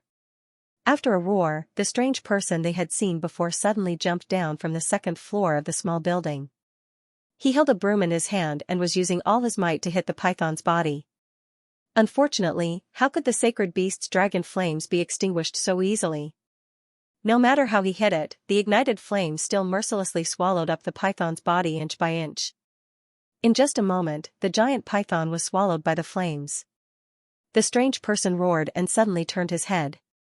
His single eye glowed with an eerie cold light as he glared at her and Black Jade. You were the one who provoked us first. You can't blame others. Jolin sneered and said calmly. If this strange person hadn't secretly used a grappling hook to catch people in their team and released the python to bite them, how could they have easily dealt with the python? Now, he was still glaring at them with such a hateful gaze, as if they had done something wrong. What a joke. A faint longsword appeared in Black Jade's hand. There's no need to say anything to him. Look at him, he should be a half-mutated corpse puppet. But for some reason, he seems to have retained a trace of human consciousness. Kill him. As soon as Black Jade finished speaking, the fire-breathing dragon swiped its claw in the direction of the strange person. Black Jade waved her hand and flew in front of the giant dragon. Leave it to me. With that, she recalled the fire-breathing dragon. The longsword flew, and in a breath, it was already in front of the strange person. Clang! The sword landed on the strange man's skin, as if it had cut through a thin layer of metal. Xiao blinked and ran closer to see that the two of them had quickly exchanged dozens of blows. It was obvious that the strange man was being forced back by MOU. Go in and take a look. MOU gestured towards the small building. Jolin nodded in understanding. In a flash, he slipped past the two and went straight to the small building. This move seemed to have angered the eccentric. Jolin heard an angry roar coming from behind him, but it quickly stopped. Xiao turned around and saw half of the strange man's scorched and blackened face contorting in pain. His only eye was staring straight at her. Jolin didn't care how vicious his gaze was and flew straight into the small building. Then, he heard a low growl. Jolin's arm was covered with a layer of water spirit barrier, and he raised his arm to block the attack. Clang! The opponent's claws, which were as hard as iron, knocked against her water spiritual barrier, but were quickly blocked. Jolin turned to look, and her scalp was about to explode. She saw a ghastly zombie standing behind her, swaying. Its face was covered with rotten flesh, and it was impossible to see what it looked like. Judging from its shape, it seemed to be a woman. Its entire body was in tatters, and rags hung on its body. One of its arms was twisted in an abnormal way because of the recoil from Jolin's water spiritual barrier. Jolin took a deep breath and subconsciously took 2 steps back. It wasn't that she was afraid of this high-level zombie in front of her. It was just that this zombie emitted a rotten stench, and it was too pungent. She subconsciously wanted to run as far away as possible. It would be best if she didn't smell it. The female zombie roared and pounced in Jolin's direction again. Jolin was prepared this time, so she wouldn't let her hit her body. As the female zombie pounced, Jolin dodged to the side, and at the same time, threw out a spiritual energy ball.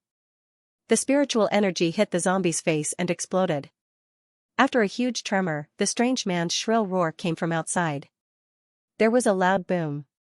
Jolin turned to look and saw that Ink Jade had kicked the strange man in through the door. He rolled like a gourd and hit the leg of the table, and then the short cabinet on the opposite side. The things on top of the short cabinet were all thrown down. Half of the cabinet smashed onto the strange man's body. The air froze for a moment, and all sound came to a complete halt. Xiao Liner looked at the dying strange man on the ground under the short cabinet with a serious expression. He then turned to look at the female corpse puppet whose head had been blasted away by the explosion of the spirit energy ball. Naturally, he killed the female corpse puppet by blasting its head open with brute force. It was completely dead, and there was no possibility of resurrection. Jolin looked disgusted and moved closer to Ink Jade, who was walking over quickly. Ink Jade's expression was also very unpleasant. I didn't expect there to be a female zombie hiding in here. How are you? Have you been attacked? No. Jolin's expression was sour, and she waved her little hand hard. The smell is too bad. Let's get out quickly. Wait. Ink Jade grabbed her hand. Block your 5 senses first. Let's go upstairs and take a look. When the two reached the second floor of the wooden building, they were both shocked. Jolin hurriedly turned and rushed out of the wooden building. She found a random place and threw up. The second floor was like a large slaughterhouse. Dried meat hung from the beams, and the disgusting smell of blood filled the air. Ink Jade's expression was cold. She dragged the dying strange man out of the wooden building and slammed him to the ground. After a dull thud, the strange man struggled to raise his head and stared at the two of them coldly. You killed my wife. You deserve to die. You deserve to die. Jolin was furious. She went up and kicked his head hard. Lunatic, a real lunatic. In order to feed his wife, he turned all the people in the village passing by into the female zombie's food and stored them upstairs. What a sick person. Moreover, in order to capture these rations, this half-human, half-ghost thing even designed something like a hook lock. It could directly drag people through the fog and capture them effortlessly. If they encountered experts like mystic cultivators, they would encounter resistance. But with that giant python spirit beast, resistance was mostly useless. If they encountered ordinary villagers passing by, capturing these rations would be as easy as taking something out of a bag. What do you know? What do you know? My wife is the best woman in the world. The strange man lay on the ground and roared angrily, but he was like an arrow at the end of its flight. He spat out mouthfuls of blood when he opened his mouth. Jolin looked at him coldly. So this is the best way for you to keep her here?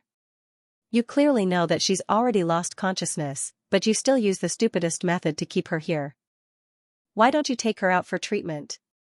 Do you know to what extent the medicinal liquid in our hands has been developed? Our treatment solution can awaken a special grade zombie's consciousness. It can effectively stop the zombie from continuing to mutate. There's medicine that can save her. If you take her to Seacombe Planet's zombie rescue station, you can change her fate. But now, he missed the best time for the zombie's treatment. This man was bound to pay the heaviest price for his stupidity. The strange man crouched on the ground as if he heard a fantasy story. He roared with all his might, "No, impossible, you're lying to me, lying to me." Jolin looked at him sympathetically. The outside world has already been turned upside down. Except for some zombies with special circumstances that can't be saved, most of them have been saved. Your wife is a high-level zombie. Logically speaking, she can be saved. Jolin shook his head indifferently. It's just that you've dragged this out for too long. That female zombie's entire body was rotten and ruined, so there was no way to save her. Moreover, she had eaten so many living people here, so there was no way to save her for various reasons. That was why Jolin said that it was this strange man's arrogance and stupidity that ruined the female zombie. Mou glanced coolly at the strange man and said to Jolin, "Why do you have to talk so much nonsense with him?" He was already a dead person anyway, so there was no need to say so much. Everyone had to walk their own path. This strange man had chosen to hide in the undead village and capture ordinary people to raise his wife. His brain was quite nimble, and he even knew to use the ghost village shrouded in fog as bait to wreak havoc here for a while. Jolin sighed at him and nodded. Send him on his way. It'll be a family reunion. That strange man actually started snickering when he heard that. His eyes were filled with fury as he stared fixedly at Jolin and Mou. I won't let you off even if I become a ghost. There was a light smack. An arrow was nailed into that person's heart without any explanation. He didn't even let him finish speaking before he sent him on his way. Jolin shook his head helplessly. He had clearly done something wrong, yet he still wanted to vent his hatred on others. It was truly laughable. They weren't afraid of living people, but how could they be afraid of a dead ghost? The two of them simply set fire to the wooden building and burned it to the ground. As the flames soared into the sky, it naturally attracted the secret guards and the others to search for it. By the time they found it, the wooden building had already turned into ashes. Steamed Bun said with lingering fear, I didn't think that there would be such a big spirit python hidden here. Your Highness, second Miss Xiao, are you all right? What could happen to us? The two of them said in unison and looked at each other. Jolin thought to himself, it's a good thing you didn't come. If you came here and found out that your Highness had summoned a fire-breathing sacred beast, you would be very surprised. Steamed Bun smiled and said, since there's nothing else, let's hurry on our way. The surrounding environment was dark and damp, making people feel uncomfortable. If they could walk, it was best to leave this place as soon as possible. Black Jade nodded and turned to look at Jolin. Linner, do you have something to dispel the miasma and fog? I do, but it would take at least an hour to get rid of such a large area of dark and gloomy fog. That's fine. We'll just rest here for an hour. It won't be too late to leave after the fog has dissipated. Jolin thought it made sense, so he took out a few pills to dispel the miasma and handed them to Steamed Bun. Princess Huaizhu had been standing on the side and hadn't said anything. When she heard Black Jade's words, she couldn't help but interrupt. Since you can dispel the fog, why didn't you take it out when we entered the village? Her words carried a hint of mockery. Jolin glanced at her, but before he could speak, Black Jade said indifferently, you didn't think about it earlier? He only remembered when he saw Xiao Linner that he had only asked to test the waters. It would be best if she did, but if she didn't, he would act as usual. Princess Huaizhu was furious. She thought to herself, you're really diligent in protecting this little demon. I only said something, and you immediately rebuked me. Jolin ignored her and sat to the side to rest. What happened to Shihao and his wife made her feel very uncomfortable. She felt that such a tragedy shouldn't have happened. Qing Luo walked to Huaizhu's side and tugged at her sleeve, persuading her in a low voice, Princess, it's best not to get into a conflict with the second Miss Xiao for now. Everything could wait until they returned to the capital. Qing Luo gave Princess Huaizhu a look to restrain herself. Huaizhu thought, that's right. Once we return to the capital, I'll have my concubine mother to back me up. I'll be able to hold my head high then. Princess Huaizhu swung her sleeves and returned to the side of the tree. She sat down on a rock with Qing Luo's help. After sitting for a while, Huaizhu felt something tug at her skirt. Thinking that Qing Luo was tugging at her again, Huaizhu impatiently brushed it away. What are you doing? Not long after, something tugged at him again. If you have something to say, then say it. Princess Huaizhu's expression grew increasingly impatient. Qing Luo turned her head in confusion when she heard her suddenly speak. Then, her eyes widened and she screamed in fright, Princess! What are you shouting about? Princess Huaizhu's eardrums hurt from her sudden shout.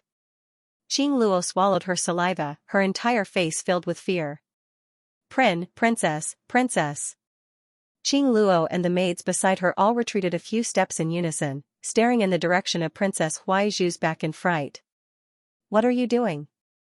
Huaizhu turned her head in irritation and suddenly saw a skeletal face behind her. Ah! She cried out in alarm and jumped up. Goosebumps rose all over her body. Only then did she see clearly that there were skeletal monkeys of all sizes standing behind her. Princess Huaizhu almost fainted at the thought of how those damned things had been so noiselessly leaning against her back. She forced herself to calmly take a few steps back and called out in a trembling voice, Qing Luo. Whoosh! A pillar of water suddenly fell on a few of the monkeys, sending them flying. Jolin coldly said, What are you all standing there for? Attack! With this order, the petrified crowd immediately came to their senses. They released their mystic energy and spiritual energy and launched a long-range attack at the skeletal monkeys. The skeleton monkeys jumped up in groups and climbed onto the maids of the Horde Kingdom, tearing them apart. Some maids screamed in horror as they rolled on the ground. Their heads were smashed open by the monkeys' punches and kicks. These monkeys were actually not strong, but they looked a little scary. Everyone was caught off guard, and several people fell into their hands. When they reacted, they saw the maids of the Horde Kingdom being dragged into the forest by the monkeys, squeaking and screaming. Jolan shouted, "Save them!" Everyone sent out waves of spiritual energy at the monkeys. Qing Luo supported Princess Huaizhu and retreated, her face turning green. She stuttered, "Why are there so many damn things here? The fog in this forest is thick. There's nothing here." Jolan felt that this maid was very strange. Everyone who was standing here, more or less, had a bit of profound strength. When faced with danger, wouldn't they be able to resist? Hiding at the side and waiting for help, if they were not rescued in time, would they be dragged into the depths of the fog and eaten by the monkeys like those maids who had been captured? These zombified monkeys were extremely strong. They attacked them in groups of a dozen or so. Although their attacks were not very strong, they had the advantage in numbers. Jolan glanced over and saw that there were skulls and monkey heads everywhere. There were at least 1,000 of them. "Let's go," Black Jade ordered, and everyone followed him into the dense fog. Along the way, they slaughtered many skeleton monkeys, but their ears were filled with the screams of the Horde Kingdom's maids. Everyone could not help but shake their heads. They only told them to keep up and did not bother with them. In the face of danger, whose life was not more important, at least, Black Jade was unwilling to lose his subordinates for these idiots. Fortunately, these monkeys only looked scary in numbers. In reality, they only knew how to throw and beat, which was not enough for the many mystic and spiritual cultivators.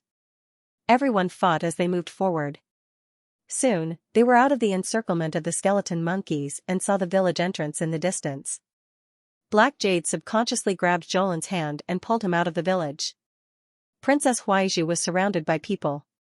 She ran until she was out of breath and could not help but clutch her chest and gasp for air.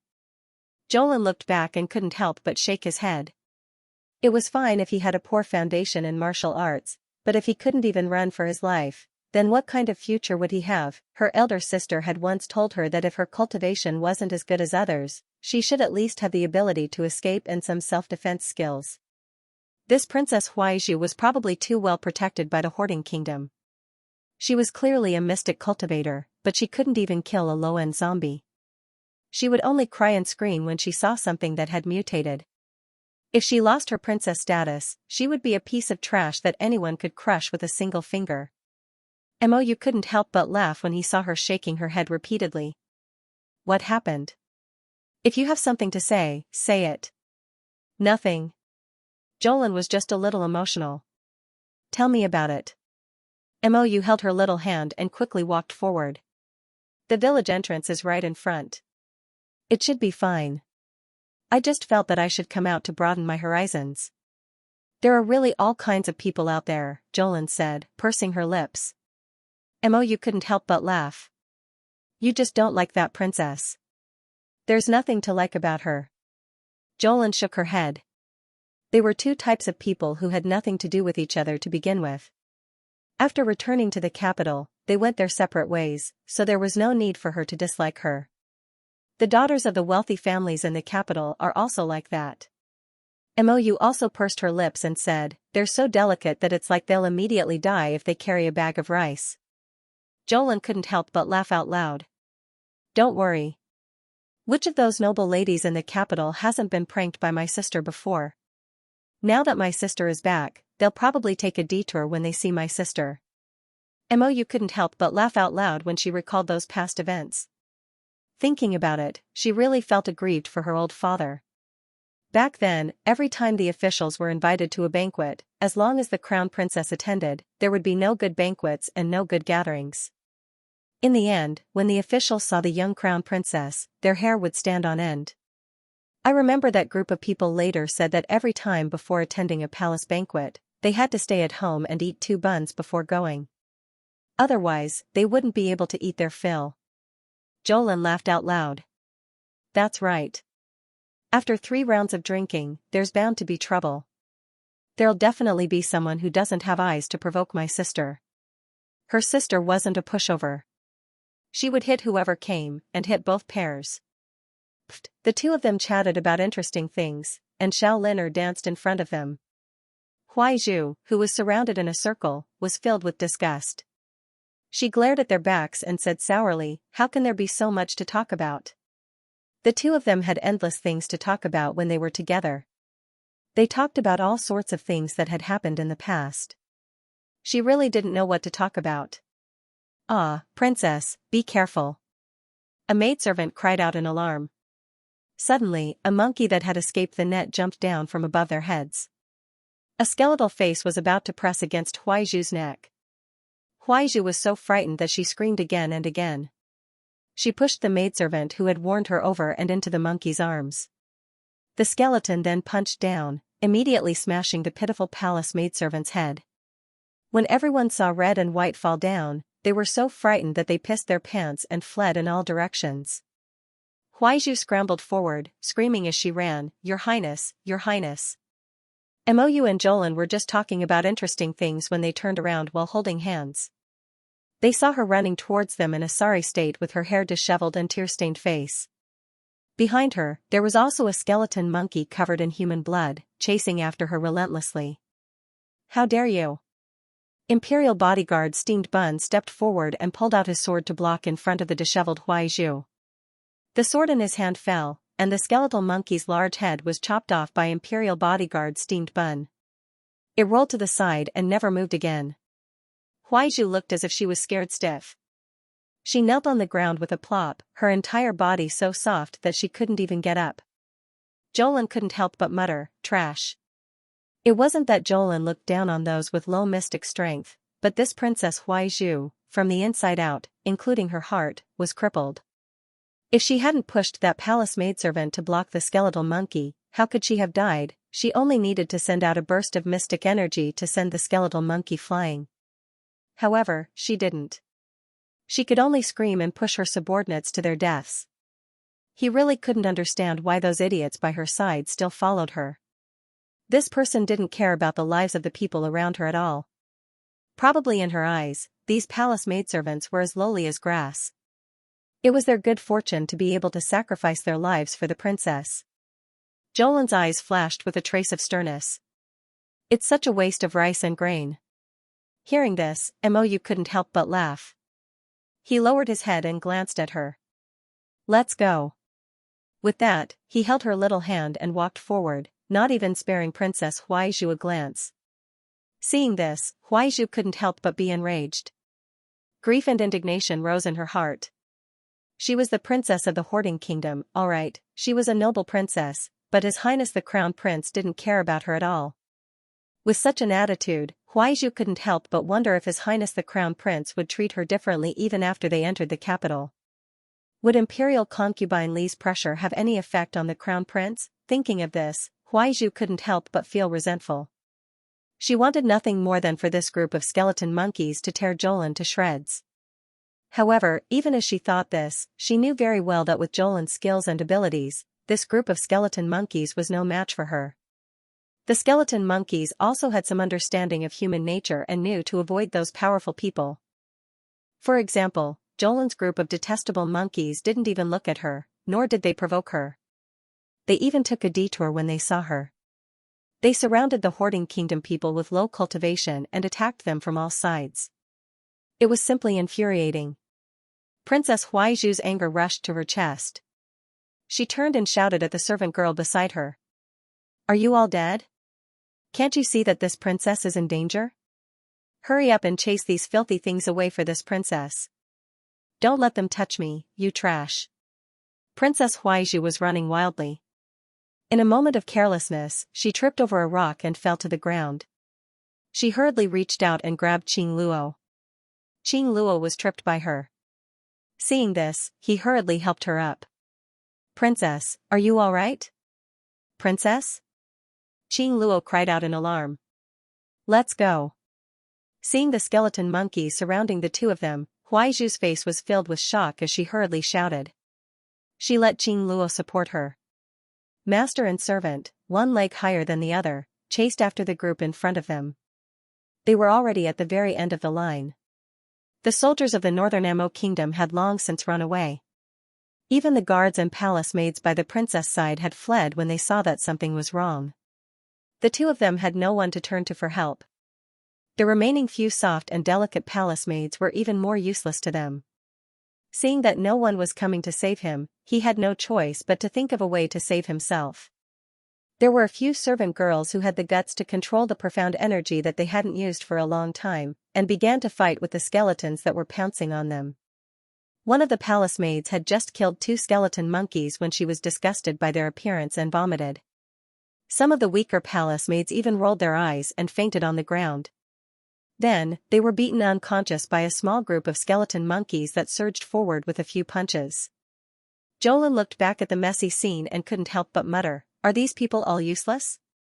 Among them, there were clearly some who were already level 7 and level 8 mystic cultivators, but each and every one of them seemed like weak women who lacked the strength to truss a chicken.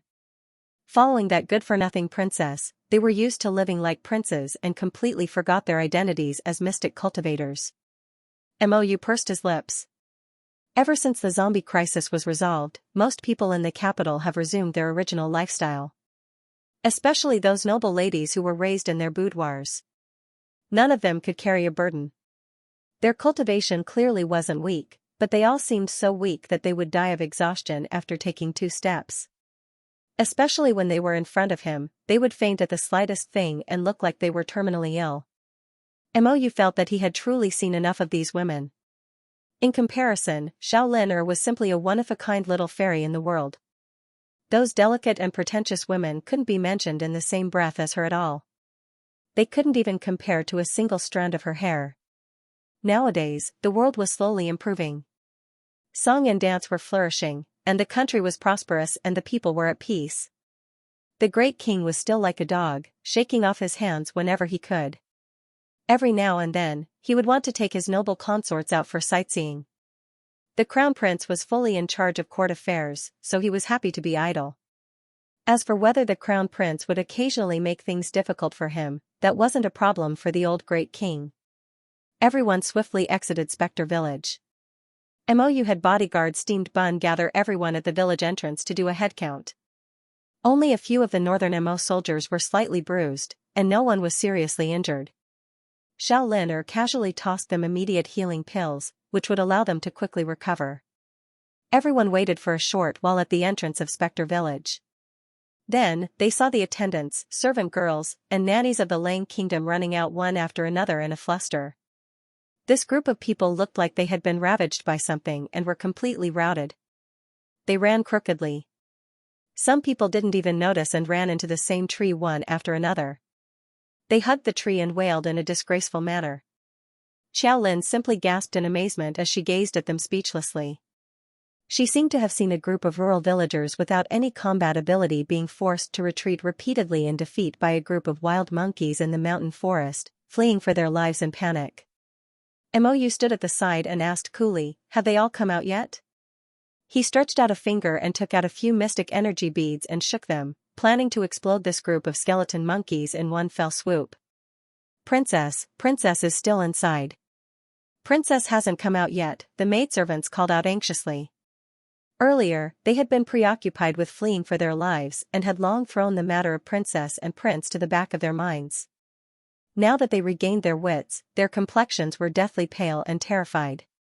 If something really happened to the princess and she died in this Spectre Village, then they wouldn't be able to live alone and wouldn't need to return. All of them would definitely be buried with the princess. What an idiot. She still hasn't come out yet. She's dragging us down. On the other side, Mou cursed incessantly in her heart. She raised her eyes and looked forward, only to see Qing Luo running out with Huaizhu, half supporting and half dragging her in the dark mist. A large group of monkeys chased after them.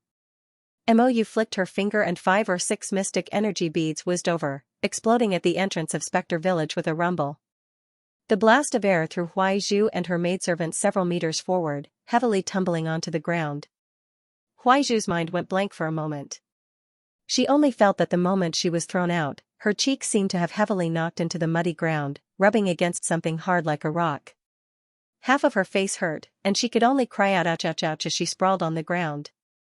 The maidservants hurriedly surrounded her and helped her up in a flurry, repeatedly calling out princess, princess. Huaiju's heart was filled with anger. When she saw the people in front of her, she immediately recognized them.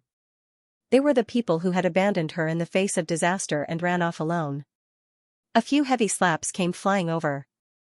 Huaizhu shouted angrily, "Heartless dogs, I'll deal with you guys when we get back." The maidservants did not dare to retort. They lowered their heads and allowed Princess Huaizhu to slap them. Naturally, they did not dare to make a sound and could only bear it silently. Princess Huaizhu glared at them fiercely and said coldly, "Why aren't you helping me walk?" Her face hurt so much that she did not even know how her face was now. She was anxious and panicked. She really wanted to look in the mirror right now to see how her face was. Her face was the most precious thing to her. If it was damaged or disfigured, how was she going to live in the future? The maidservants scrambled to support her. When they caught up with Mou and the others, they all looked very disheveled and their faces were swollen. Jolin glanced at them and shook her head speechlessly. In the end, she did not say anything. Princess Huaizhu was getting worse and worse. At first, Jolin thought that she was arrogant because she was a princess. But after interacting with her, she found that she was not only arrogant for no reason, but also extremely selfish. Oh, right, she seemed to be a little narrow-minded. Especially when she saw Mou speaking to her nicely, the jealousy in her eyes looked like it was about to erupt. Don't think that Xiaolin did not understand her gaze. It was an extremely angry and hateful gaze. It was really baffling. Given her and Mou's life-and-death friendship, even 100 Huaizhu could not compare to it. After all, she and Mou had been friends for many years. When Mou and I were training in the army camp, that Princess Huaizhu was cooling off somewhere. Jolin also felt that the more she looked at Princess Huaizhu, the more she disliked her. She was ridiculous and pretentious. No matter how she looked at it, she felt that she was not worthy of Mou. Although Mou was usually a little unreliable, when he was reliable, he was really reliable. Jolin turned around and saw Mou instructing guards steamed bun in a low voice to inform the local guards to come and clean up the battlefield in Ghost Village. His instructions were meticulous and well organized. It seemed that Mou had really matured over the years. Mou turned around and saw Xiaolin staring at him with a gratified expression, as if she was looking at a child who had grown up. Mou couldn't help but be amused and annoyed. She stepped forward and held her hand, asking, "What's wrong? Did you suddenly realize that this prince is extremely handsome and is one of a kind in this world?" Xiaolin rolled her eyes at the sky. "That might not be the case. As far as I know, there are a bunch of people around my sister who are better looking than you. Don't be fooled by how soft the 7 flowers were. They were a flock of orioles and swallows. They looked very good and were comparable to Mou." Mou snorted and continued to boast, "I'm actually not that bad compared to my big brother. My big brother is very handsome, and I am also very handsome." The two of them chatted and laughed as they summoned a flying beast. They soared into the air and sat on it. Once they left the Spectre Village, which was filled with fog, they could take the flying beasts and speed up their return to the capital. Xiaolin patrolled the properties all the way back and took a big detour. By the time their group returned to the outskirts of the Mo Kingdom capital, it was already 10 days later. Along the way, Princess Huaizhu didn't like anything she saw. Especially when she saw Mou and Xiaolin interacting like a couple, chatting and joking with each other along the way, she was so angry that her liver ached. The two of them were so familiar with each other that other people simply couldn't interfere. Huaizhu couldn't vent her anger. Now that the Mo Kingdom capital was right in front of her eyes, she couldn't help but feel invigorated. Returning to the Mo Kingdom capital meant that she had found a sense of belonging. No matter what happened, she still had her aunt, which was better than her coming alone. At that time, with her aunt backing her up, she would definitely think of a way to teach Xiaolin a lesson. Along the way, she was simply about to be angered to death by this Xiaolin.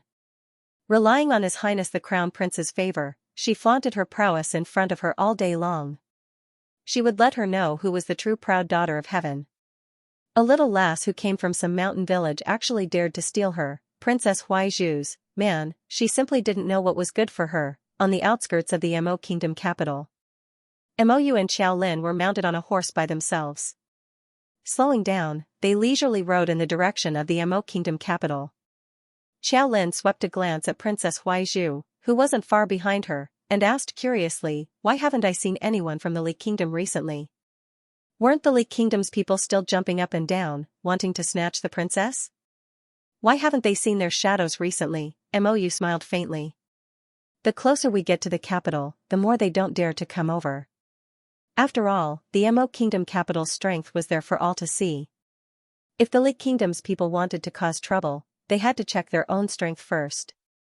Otherwise, they would be coming to throw away their lives." Xiaolin nodded and turned to glance at Princess Huaizhu again. "Don't you feel that this woman is becoming more and more strange recently?"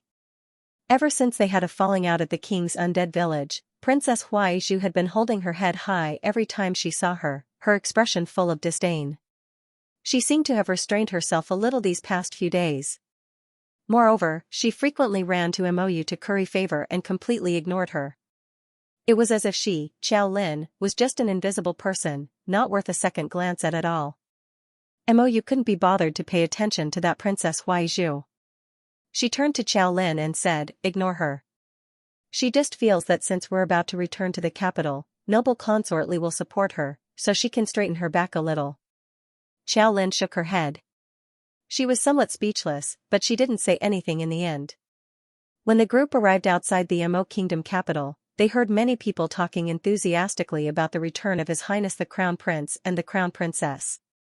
Only then did they know that their unreliable elder sister and elder brother had already returned to the capital. They were actually one step ahead of their group. The two exchanged glances, receiving a hint of helplessness from each other's eyes. With Mou around, the group naturally galloped into the capital without any obstruction. After entering the capital, Xiaolin didn't plan on entering the palace with Mou. Instead, she first returned to her own residence to take a look. Changle Avenue had already recovered its bustling appearance. Along the way, they saw a bustling crowd with people coming and going. At this time, the crisis of the zombie scourge had already been resolved, and the people of the Mo Kingdom capital had already resumed their previous lives. There was also no trace of panic or anxiety on their faces. It was as if the zombie scourge from a few years ago was only a big dream. When Xiaolin returned home, she saw that the old residence's servants were already waiting there. Seeing her return, they hurriedly went up to greet her with a smile, saying, "Eldest Miss said early in the morning that Second Miss would definitely return in the next 2 days and had us prepare to welcome you. Second Miss has worked hard on the journey. Hot meals and hot water have all been prepared. Miss, do you want to eat and rest for a while first, or immediately enter the palace after bathing?" Jolin smiled and waved her hand. "There's no need for such trouble. I'll go back to my room to rest. If there's anything else, we can talk about it later." The servants naturally agreed and politely escorted her over. Jolin wasn't too tired on the way here. After all, they had been walking and stopping. Mou had taken her through many twists and turns, so they hadn't been in a hurry. Moreover, with her current physique, she wouldn't be too tired even if they traveled for 3 to 5 days without rest.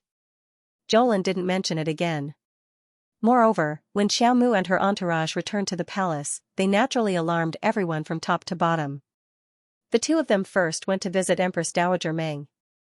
After chatting for a while, they rushed to visit Empress Zhao. Thus, the old king carried the dignity of a father and waited left and right in his bedchamber. He waited all the way until the evening lanterns were lit, but he still didn't see his son and daughter-in-law bringing his precious grandson over for the old king to take a look. The old great king couldn't hold it in anymore and hurriedly had someone prepare a carriage. He planned to go to Empress Zhao's brilliant Sun Hall to see what was going on. He didn't expect that as soon as he stepped out of the door, he would see a group of carriages with beaded curtains and luxurious canopies approaching. Imperial concubine Li from Pearl Flower Palace gracefully got off the carriage and bowed to the old great king. She said in a delicate voice, "Greetings to the great king." The old great king's eyes narrowed into a straight line. "Beloved concubine, why are you here?" This concubine heard that the former crown prince and crown princess have returned to the palace. "I thought I should come and see them." As she spoke, a trace of surprise appeared in her eyes. "What? The couple didn't come to visit the Great King? The old Great King coughed lightly, a trace of embarrassment appearing on his face. She really touched a sore spot. Imperial concubine Li covered her mouth with a cloud-embroidered handkerchief and revealed a shocked expression. This concubine has also heard of the former crown prince and crown princess behavior. Rumor has it that those two are very powerful people. Who would have thought that even the Great King would not be taken seriously? When the old Great King heard this, he was immediately displeased. Usually, Imperial concubine Li was soft and gentle, but today, she actually slandered his son and daughter-in-law in front of him? The old king expressed that these words were extremely unpleasant to hear, and his countenance immediately sank. Li Ruiying had a smug look on her face. She thought that the Great King had been moved by her words and had developed a grudge against the former crown prince and the crown princess. Unexpectedly, the Great King flicked his sleeves and stepped onto the carriage. He angrily said, "Set off, we're going to the Brilliant Sun Hall." He actually swaggered off just like that, ignoring her completely. Li Ruiying was dumbfounded. She had never seen the Great King drag her here without saying more than a few words. Was the Great King angry at her? Imperial concubine Li was so angry that her step swayed slightly. A middle-aged palace maid beside her hurriedly reached out to support her. She sighed and advised, "Your Highness, didn't this servant already tell you that the Great King's love for his son is obvious to all? It's truly unwise for you to slander those two in front of the Great King. Those two have prominent statuses now, so it's best to befriend them. Even if we don't become friends, there's no need to become enemies." Li Ruiying secretly clenched the silk scarf, anger welling up in her heart. The Great King wouldn't have treated me like this before. Now, he's actually abandoning me here for the sake of an adopted son? That middle-aged palace maid hurriedly advised, "Your Highness, the Great King is kind-hearted and spoils his children. It's not like you don't know this. Previously, when you went against the crown prince, didn't you also suffer losses time and time again? Why do you have to feel sorry for yourself? You clearly know that the Great King has this kind of personality, but you insist on enraging him. Your Highness, this servant has already told you that the most important thing for you right now is to have a son of your own. Only then can you truly gain a foothold in the inner palace. You are still so young. There's still plenty of time in the future." But Li Ruiying still felt disgruntled.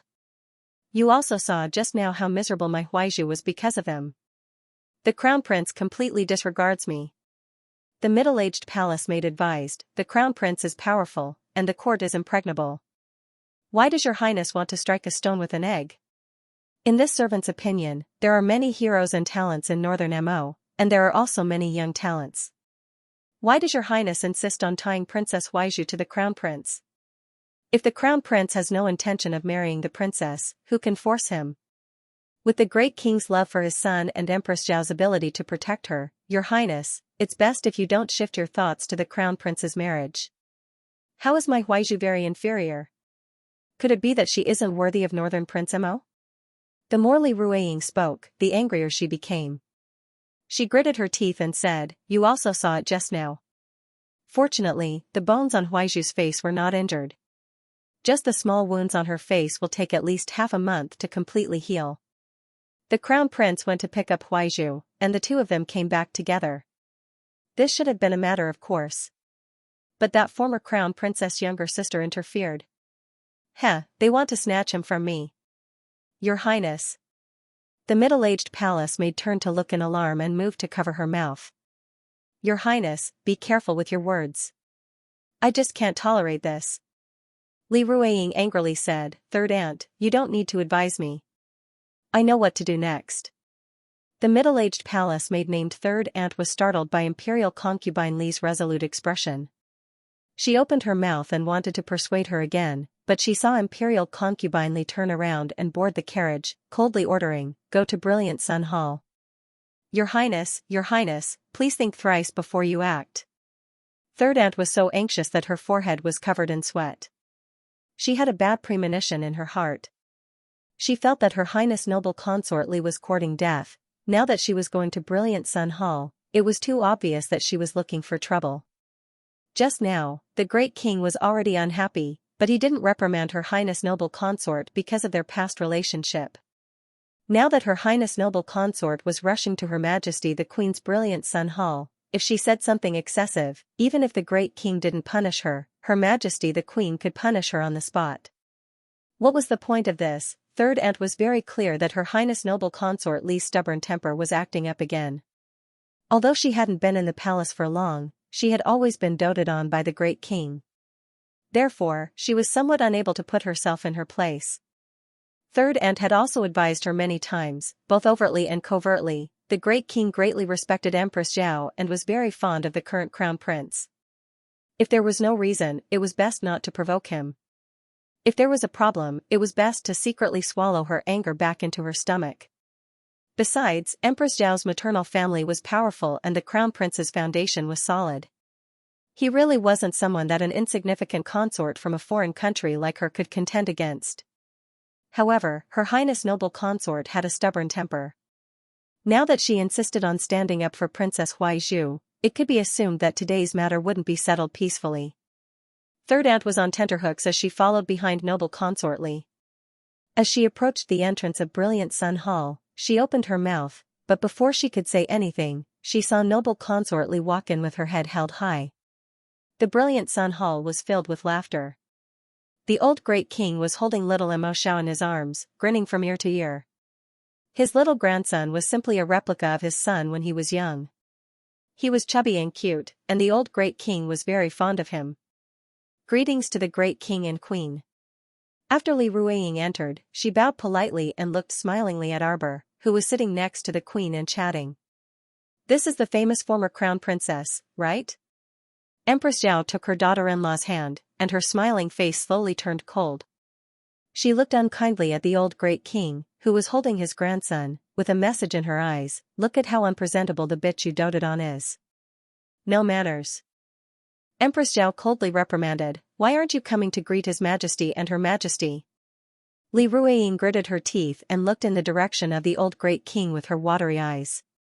As the Great King's favorite concubine, she was the concubine mother of the former crown prince and crown princess. Now Empress Xiao didn't give her any face in front of the Great King and even asked her to greet the younger generation.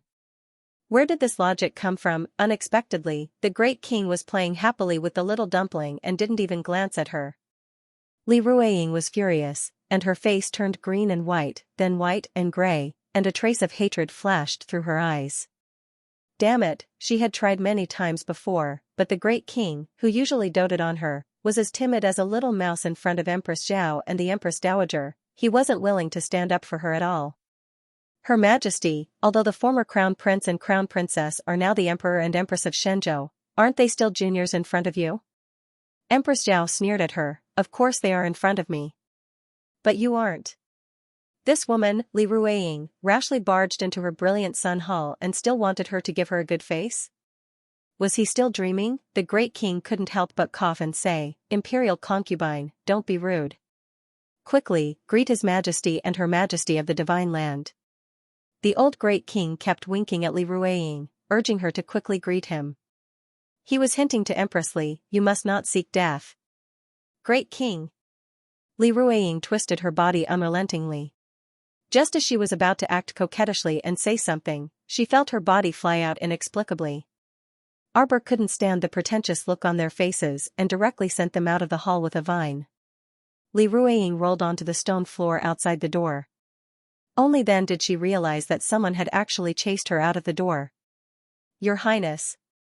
Third Aunt was so frightened that her heart almost jumped out of her chest.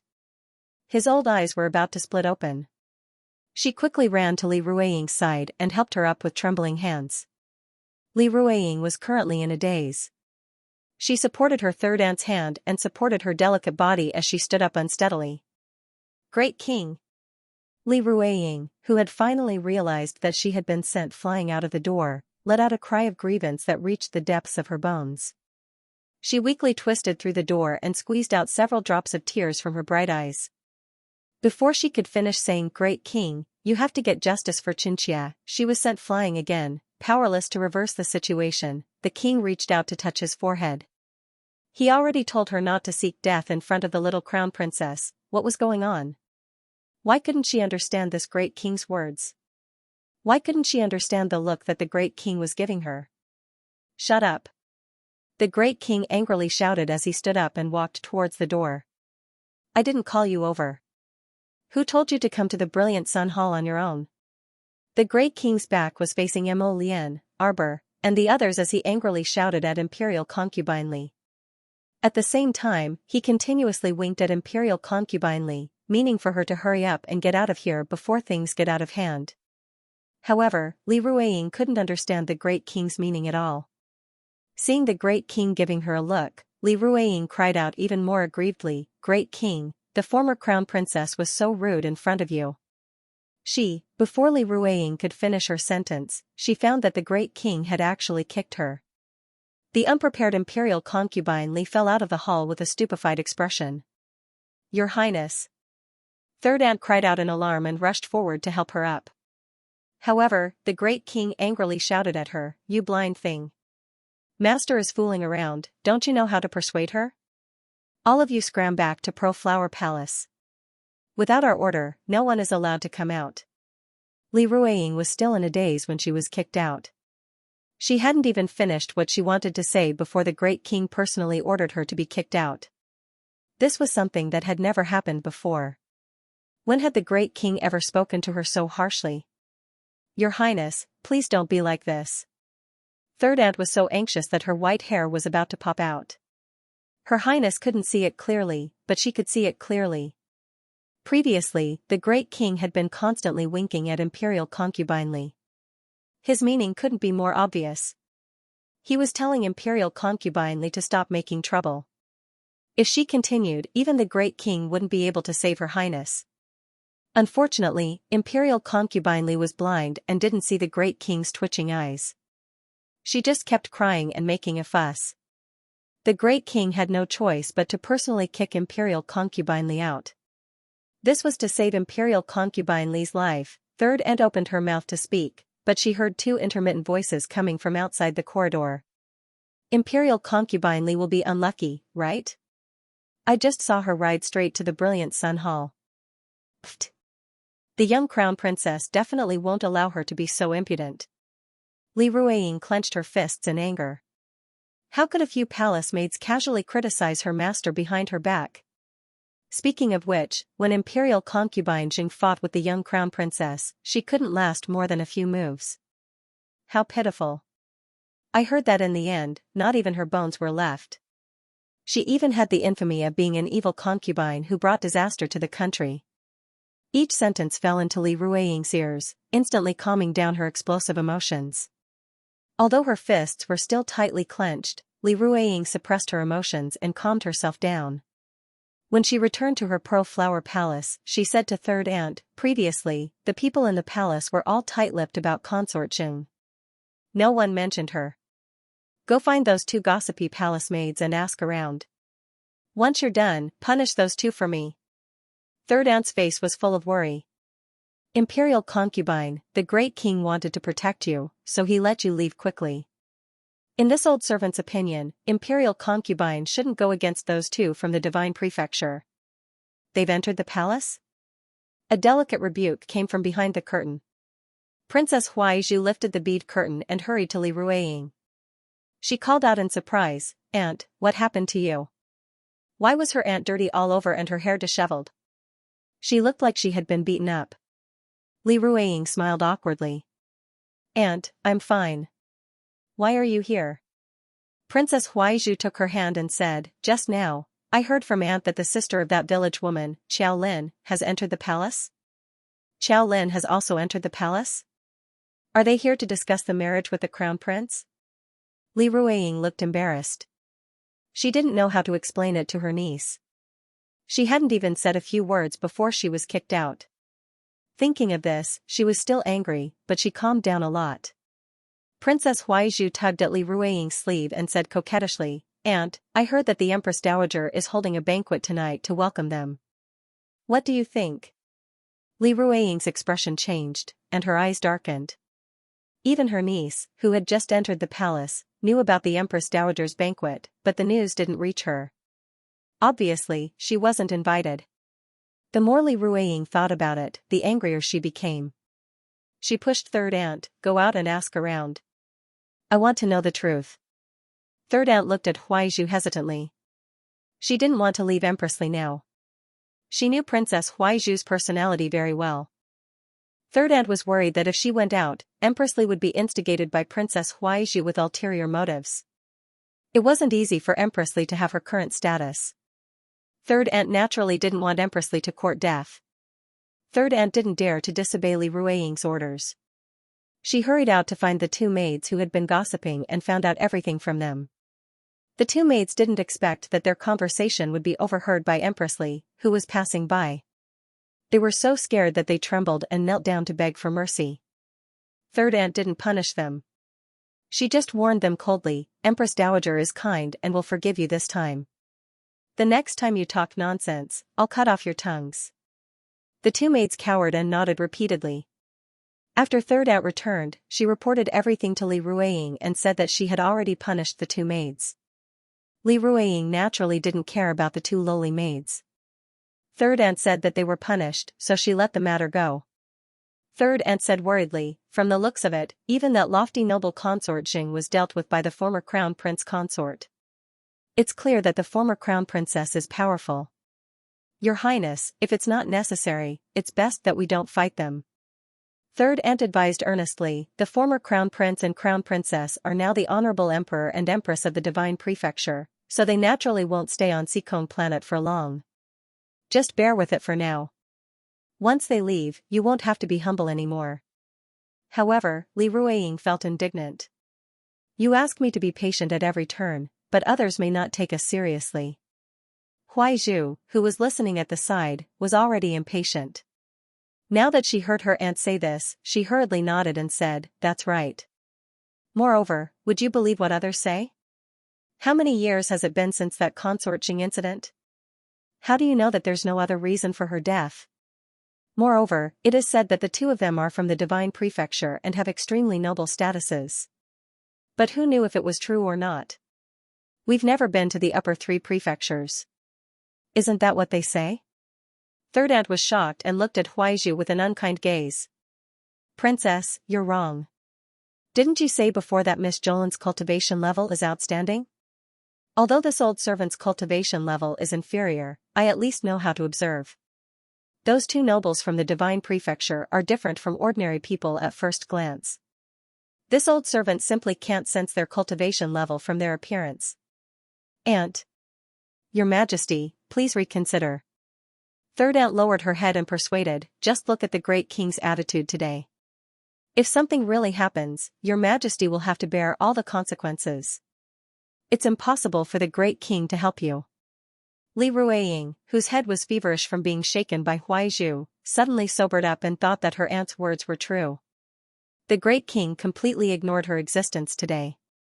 If she really offended those two from the divine prefecture, she reckoned that the great king wouldn't protect her at all. Instead, he'd kick her out and hand her over to someone else to deal with. When she thought of this, Li Ruiying felt unbearably stifled. She reached out her hand to cover her chest, looking flustered and out of breath. Third aunt saw that her mind was finally clear and secretly breathed a sigh of relief. She leaned close to her and whispered, Your Majesty, there's a precedent. We must not follow in Consort Jing's footsteps. Princess Huaizhu glared at her and was about to say something to turn the tide when hurried footsteps came from outside. Your Majesty, the great king's edict has come down. He's marrying our princess to the third son of Duke Qing's mansion, Shiguangjin. Consort Li opened her mouth wide. Before she could react, she heard Princess Huaizhu scream. She turned around and saw that Princess Huaizhu had fainted from anger. Shiguangjin? Arbor glanced at Mo Lian in astonishment. Mo Lian understood that his little wife's confused eyes meant that she didn't remember this person at all. Coughing lightly, Mo Lian grasped her small hand in passing. It's that person who tried to crash into your carriage on the first day of the new year and even taught you a lesson. The little stoic immediately understood after hearing such a vivid description. So it's him. Why would the old great king betroth that princess of the hoarding kingdom to Shiguangjin? It was a bit baffling. You were personally went to propose it. Mo Lian said expressionlessly. She told royal father that the third young master of the Shi family hasn't married for so many years and has become a sore point for Duke Qing. Oh, the little stoic responded. Our dear Mo Xiao, who was sitting on the carpet and playing with pills, lifted his chubby chin and glanced at his mother before solemnly looking at his father. He didn't know if it was his misconception, but he felt that his biological father was unable to continue the conversation. After his mother said oh, his biological father's voice caught, "Do you still remember Wu Xiaosu?" Arbor looked at the man in bewilderment. Who? Mo Lian. He really couldn't continue chatting with his wife. She said she didn't remember anything when he asked her. But that was true. Back then, Yu Xiu had spent a lot of effort to make the little crown princess remember what his face looked like, so as to avoid being confused with the other hidden guards. It's fine if you don't remember. In any case, she's an unimportant person. Mo Lian rubbed her head, exasperated. Yuer said that Shi Guanjin has been obsessed with that Wu Xiaosu for so many years, so it's time for him to find someone to spend his days with. Arbor responded with an oh again. She didn't feel anything when she heard it. In any case, it was just a matter between a few idle people, so she just listened and let it pass. Knock, knock, knock. Someone lightly knocked on the door. Arbor curved her lips. Come in. The little monk answered and entered, followed by the little monkey who was looking around. Benefactress. Sister. Mo Lian glanced at the little monk warningly. The little monk was 8 years old this year, and the baby fat on his face had shrunk a lot, revealing some of the Mo family's excellent looks. With the appearance of a mature and prudent little adult, he cupped his hands at Arbor. Mother. Arbor responded seriously with a stoic little face and waved at him. What's the matter? Mother, I plan to go out alone and gain experience all over planet Seacombe. I think I can also gain some experience. The little monk couldn't help but wrinkle his nose as he spoke. But the little monkey insists on going with me. The little monkey reached out and punched his bald head. Did I discuss it with you? I'm ordering you to go with me as your little monkey's aunt. Mo Lian, little Mo Xiao tumbled and crawled over. He sprawled on the ground and hugged the little monk's calf, repeatedly calling out, Big brother, take me with you. A bit of awkwardness appeared on his empty little face. What was going on? He was going out alone, and there were more and more people. Arbor's little face was taut as she forcibly suppressed her smile. She raised her hand to rub the little monk's bald head. Why did you think of going out to gain experience? It's better to travel 10,000 miles than to read 10,000 books. The world is so big, I want to see it. Mo Lian, look at you, you're just too free. The little monk clasped his hands together and looked like an old man. Following by father and mother's side, a baby eagle will never grow up. On the side, little Mo Xiao looked at him with adoration and nodded like he was pounding garlic. Mo Lian grumpily pulled her son up from the ground. Go play somewhere else, there's no place for you. Wait until you stop wetting the bed, then you can learn from your big brother. Little Mo Xiao's eyes widened. When did I wet the bed? Before he could finish speaking, he was thrown onto the bed by his tyrannical father and rolled around. Ba. The little monk nagged, Benefactress, take care of your bandit husband. Arbor, the little monkey on the side almost laughed out loud. He hopped in front of Arbor and swung her arm. Little big sister, let us go. Kong Kong wants to go out to gain experience, so there won't be any danger if I accompany him. On Seacombe planet, with their strength, they could do whatever they wanted. Of course, there wouldn't be any danger. Arbor just couldn't bear to part with him. We're going to the holy region in a while. Don't you plan to go with us? Kong Kong shook Little Light's head and waved his hand. Meeting is fate, parting is also fate. Benefactress, don't be sad. We'll meet again one day. Arbor wanted to hit him. You can't change your freaking habit of biting words since you were young, right? Benefactress, this young monk won't be by your side, so you have to take care of your body and take care of your bandit husband. Don't go out and stir up trouble, and don't quarrel with your bandit husband over trivial matters. MMPH, MMPH, MMPH? Kong Kong glared at Mo Lian, who reached out to cover his mouth. The two of them being so rowdy actually diluted the thoughts of parting quite a bit. Arbor rubbed the little monk's head and said lovingly, You've grown up and should have your own thoughts. Go and walk whatever path you want. You have father and mother to take care of everything. The little monk blinked his eyes before abruptly pouncing forward into Xiao Mu's embrace. Arbor rubbed his bald little head and suddenly remembered that many years ago, she knocked on the door of the ancient temple in the long sparse forest. The door opened, and an old monk stood at the door, dragging the little monk. The little monk was about 4 years old. His little face was pink and white, and his chin was round and bulging. He was very shy when he saw strangers and shrunk behind the old monk's waist. Only his bald little head peeked out to look at her curiously. It had already been many years. A baby eagle would eventually spread its wings and fly. That night, Mou came to find his elder brother and sister-in-law, and the three of them chatted for half the night. Outsiders didn't know what they talked about. They only knew that the next day, the great king's marriage edict went to the Qiao residence and was delivered to second Miss Qiao. Xiao Lin was cursing while holding the marriage edict when Mou suddenly popped his head out of the window and grinned at her. Second Miss Qiao pointed at Mou and was about to speak when the boy suddenly jumped in front of her and smiled at her mischievously. Let's get to know each other, Second Mississippi. Your future husband, Mou. Xiao Lin couldn't keep a straight face and burst into laughter. She gave him a punch in passing. If you want to be this lady's husband, you'll have to fight first. You're leaving so soon. You've only been back for 2 days. Empress Zhao grumbled as she pulled her son's hand and looked at him reproachfully. Empress Dowager Meng sat on the side with a trace of reluctance in her eyes. Mother, grandmother, you don't have to worry. It's very convenient to go to China and see Kong Planet now. We can come back whenever we want. The old great king chuckled. That's right, that's right. Yuer is getting married in 6 months. At that time, my son and the others will definitely come back. Empress Zhao thought that this was indeed the case, and she felt even happier. Mo Lian smiled and said to Empress Zhao, Mother, don't worry. We'll come back early for Yuer's wedding. We definitely won't miss the auspicious date. Okay, okay. Empress Zhao agreed with a smile. Everyone chatted for a while. That afternoon, Arbor and Mo Lian left the capital. Xiao Lin stayed in the capital to prepare for the wedding.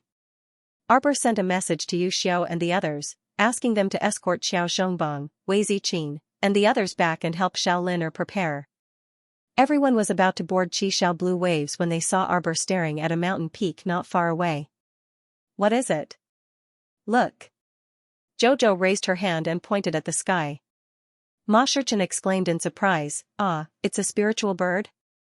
It's rare to see a spiritual beast in the lower star domain. Duan Yu looked in that direction. It seems like it?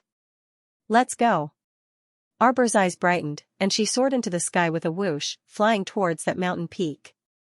Her speed was extremely fast, and she arrived at the mountain peak in the blink of an eye like a wisp of smoke. They saw a man in his early 50s with a refined appearance, dressed in a plain blue robe, commanding a group of disciples to attack that spiritual bird on the mountain peak. The fire the spiritual bird spat out was mighty and powerful. Even with so many people, they were still a bit flustered. Thankfully, that middle-aged man's cultivation was about to break through to the spiritual realm, so the situation was still under control. Arbor's eyes brightened, and she skipped over to greet him. Good person Valley Master, what a coincidence. Mo Lian and Duan Yu looked at each other in surprise. It was common knowledge that Jojo had a bad memory.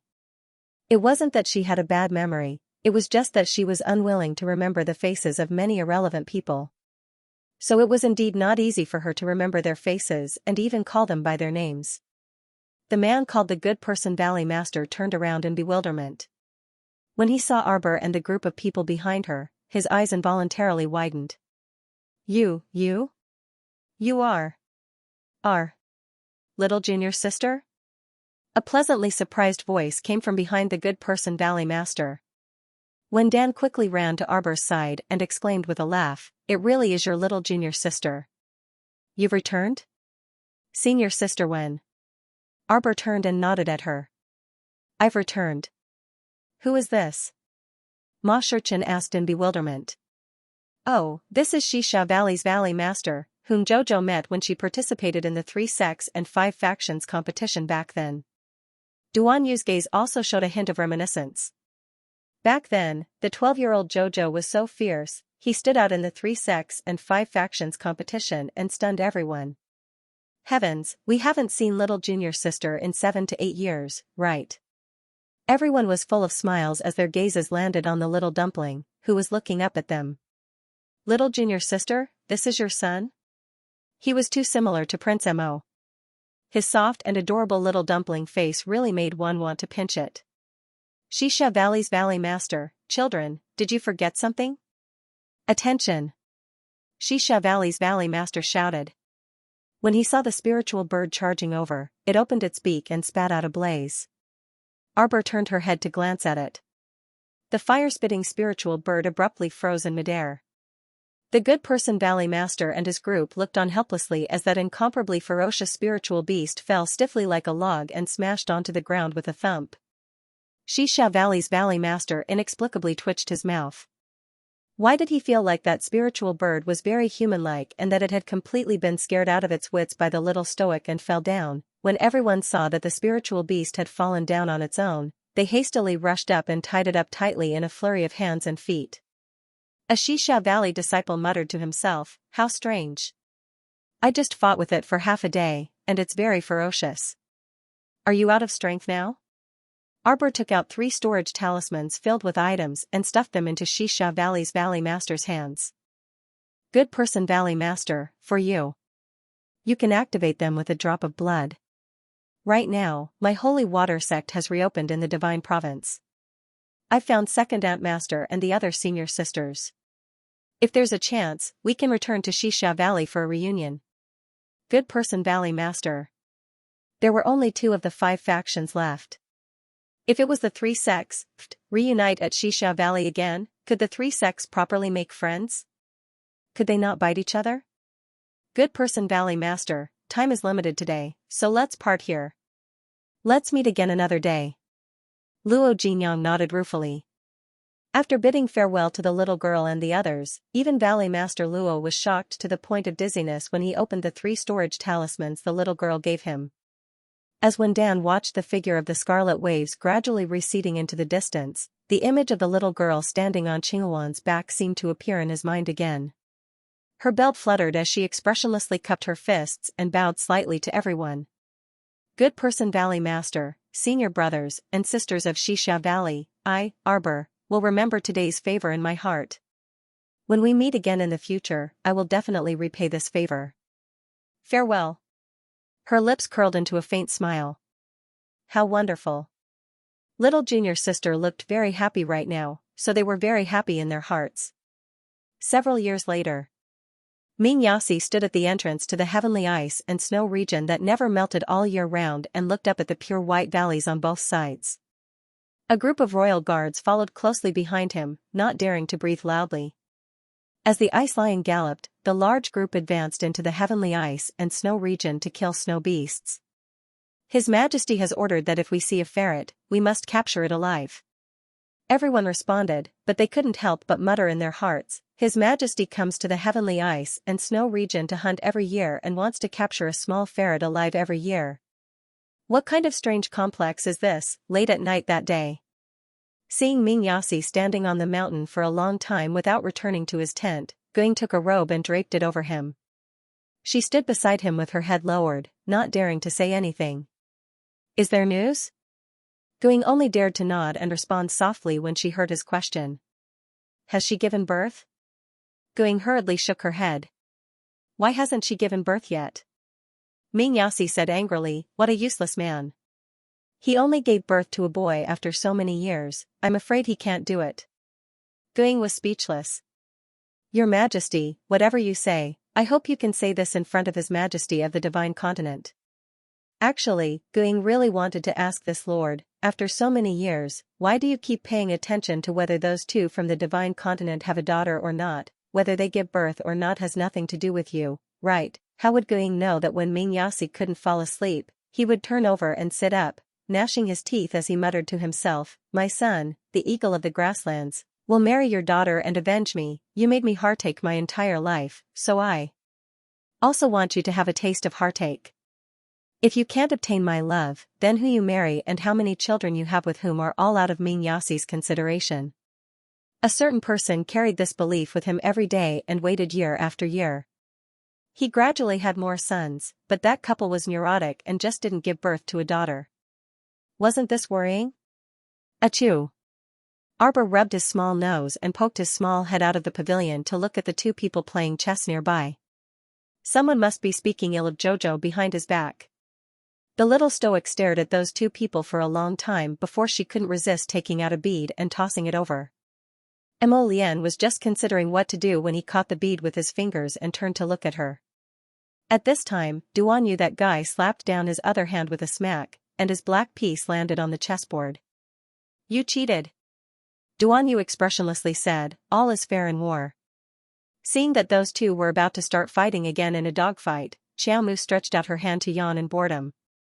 She waved her hand at the 7 flowers, who were currently fishing in the lake. Come up after you've caught a few. We can't eat any more than that. Duan Yu picked up the white pieces one by one from the chessboard and threw them into the box. Then, he played with them. Did you find out? What exactly did that Xianxia guy want to know? He kept sending people to them day after day, but who knew what he wanted to find out? Mo Lian scowled and grumpily said, to find out if we gave birth to a daughter. Duan Yu was stunned, and his hand that was fiddling with the pieces paused. Him? Could it be that he was a pervert? Mo Lian harumphed. He gave birth to so many sons and set his sights on my daughter. Bah.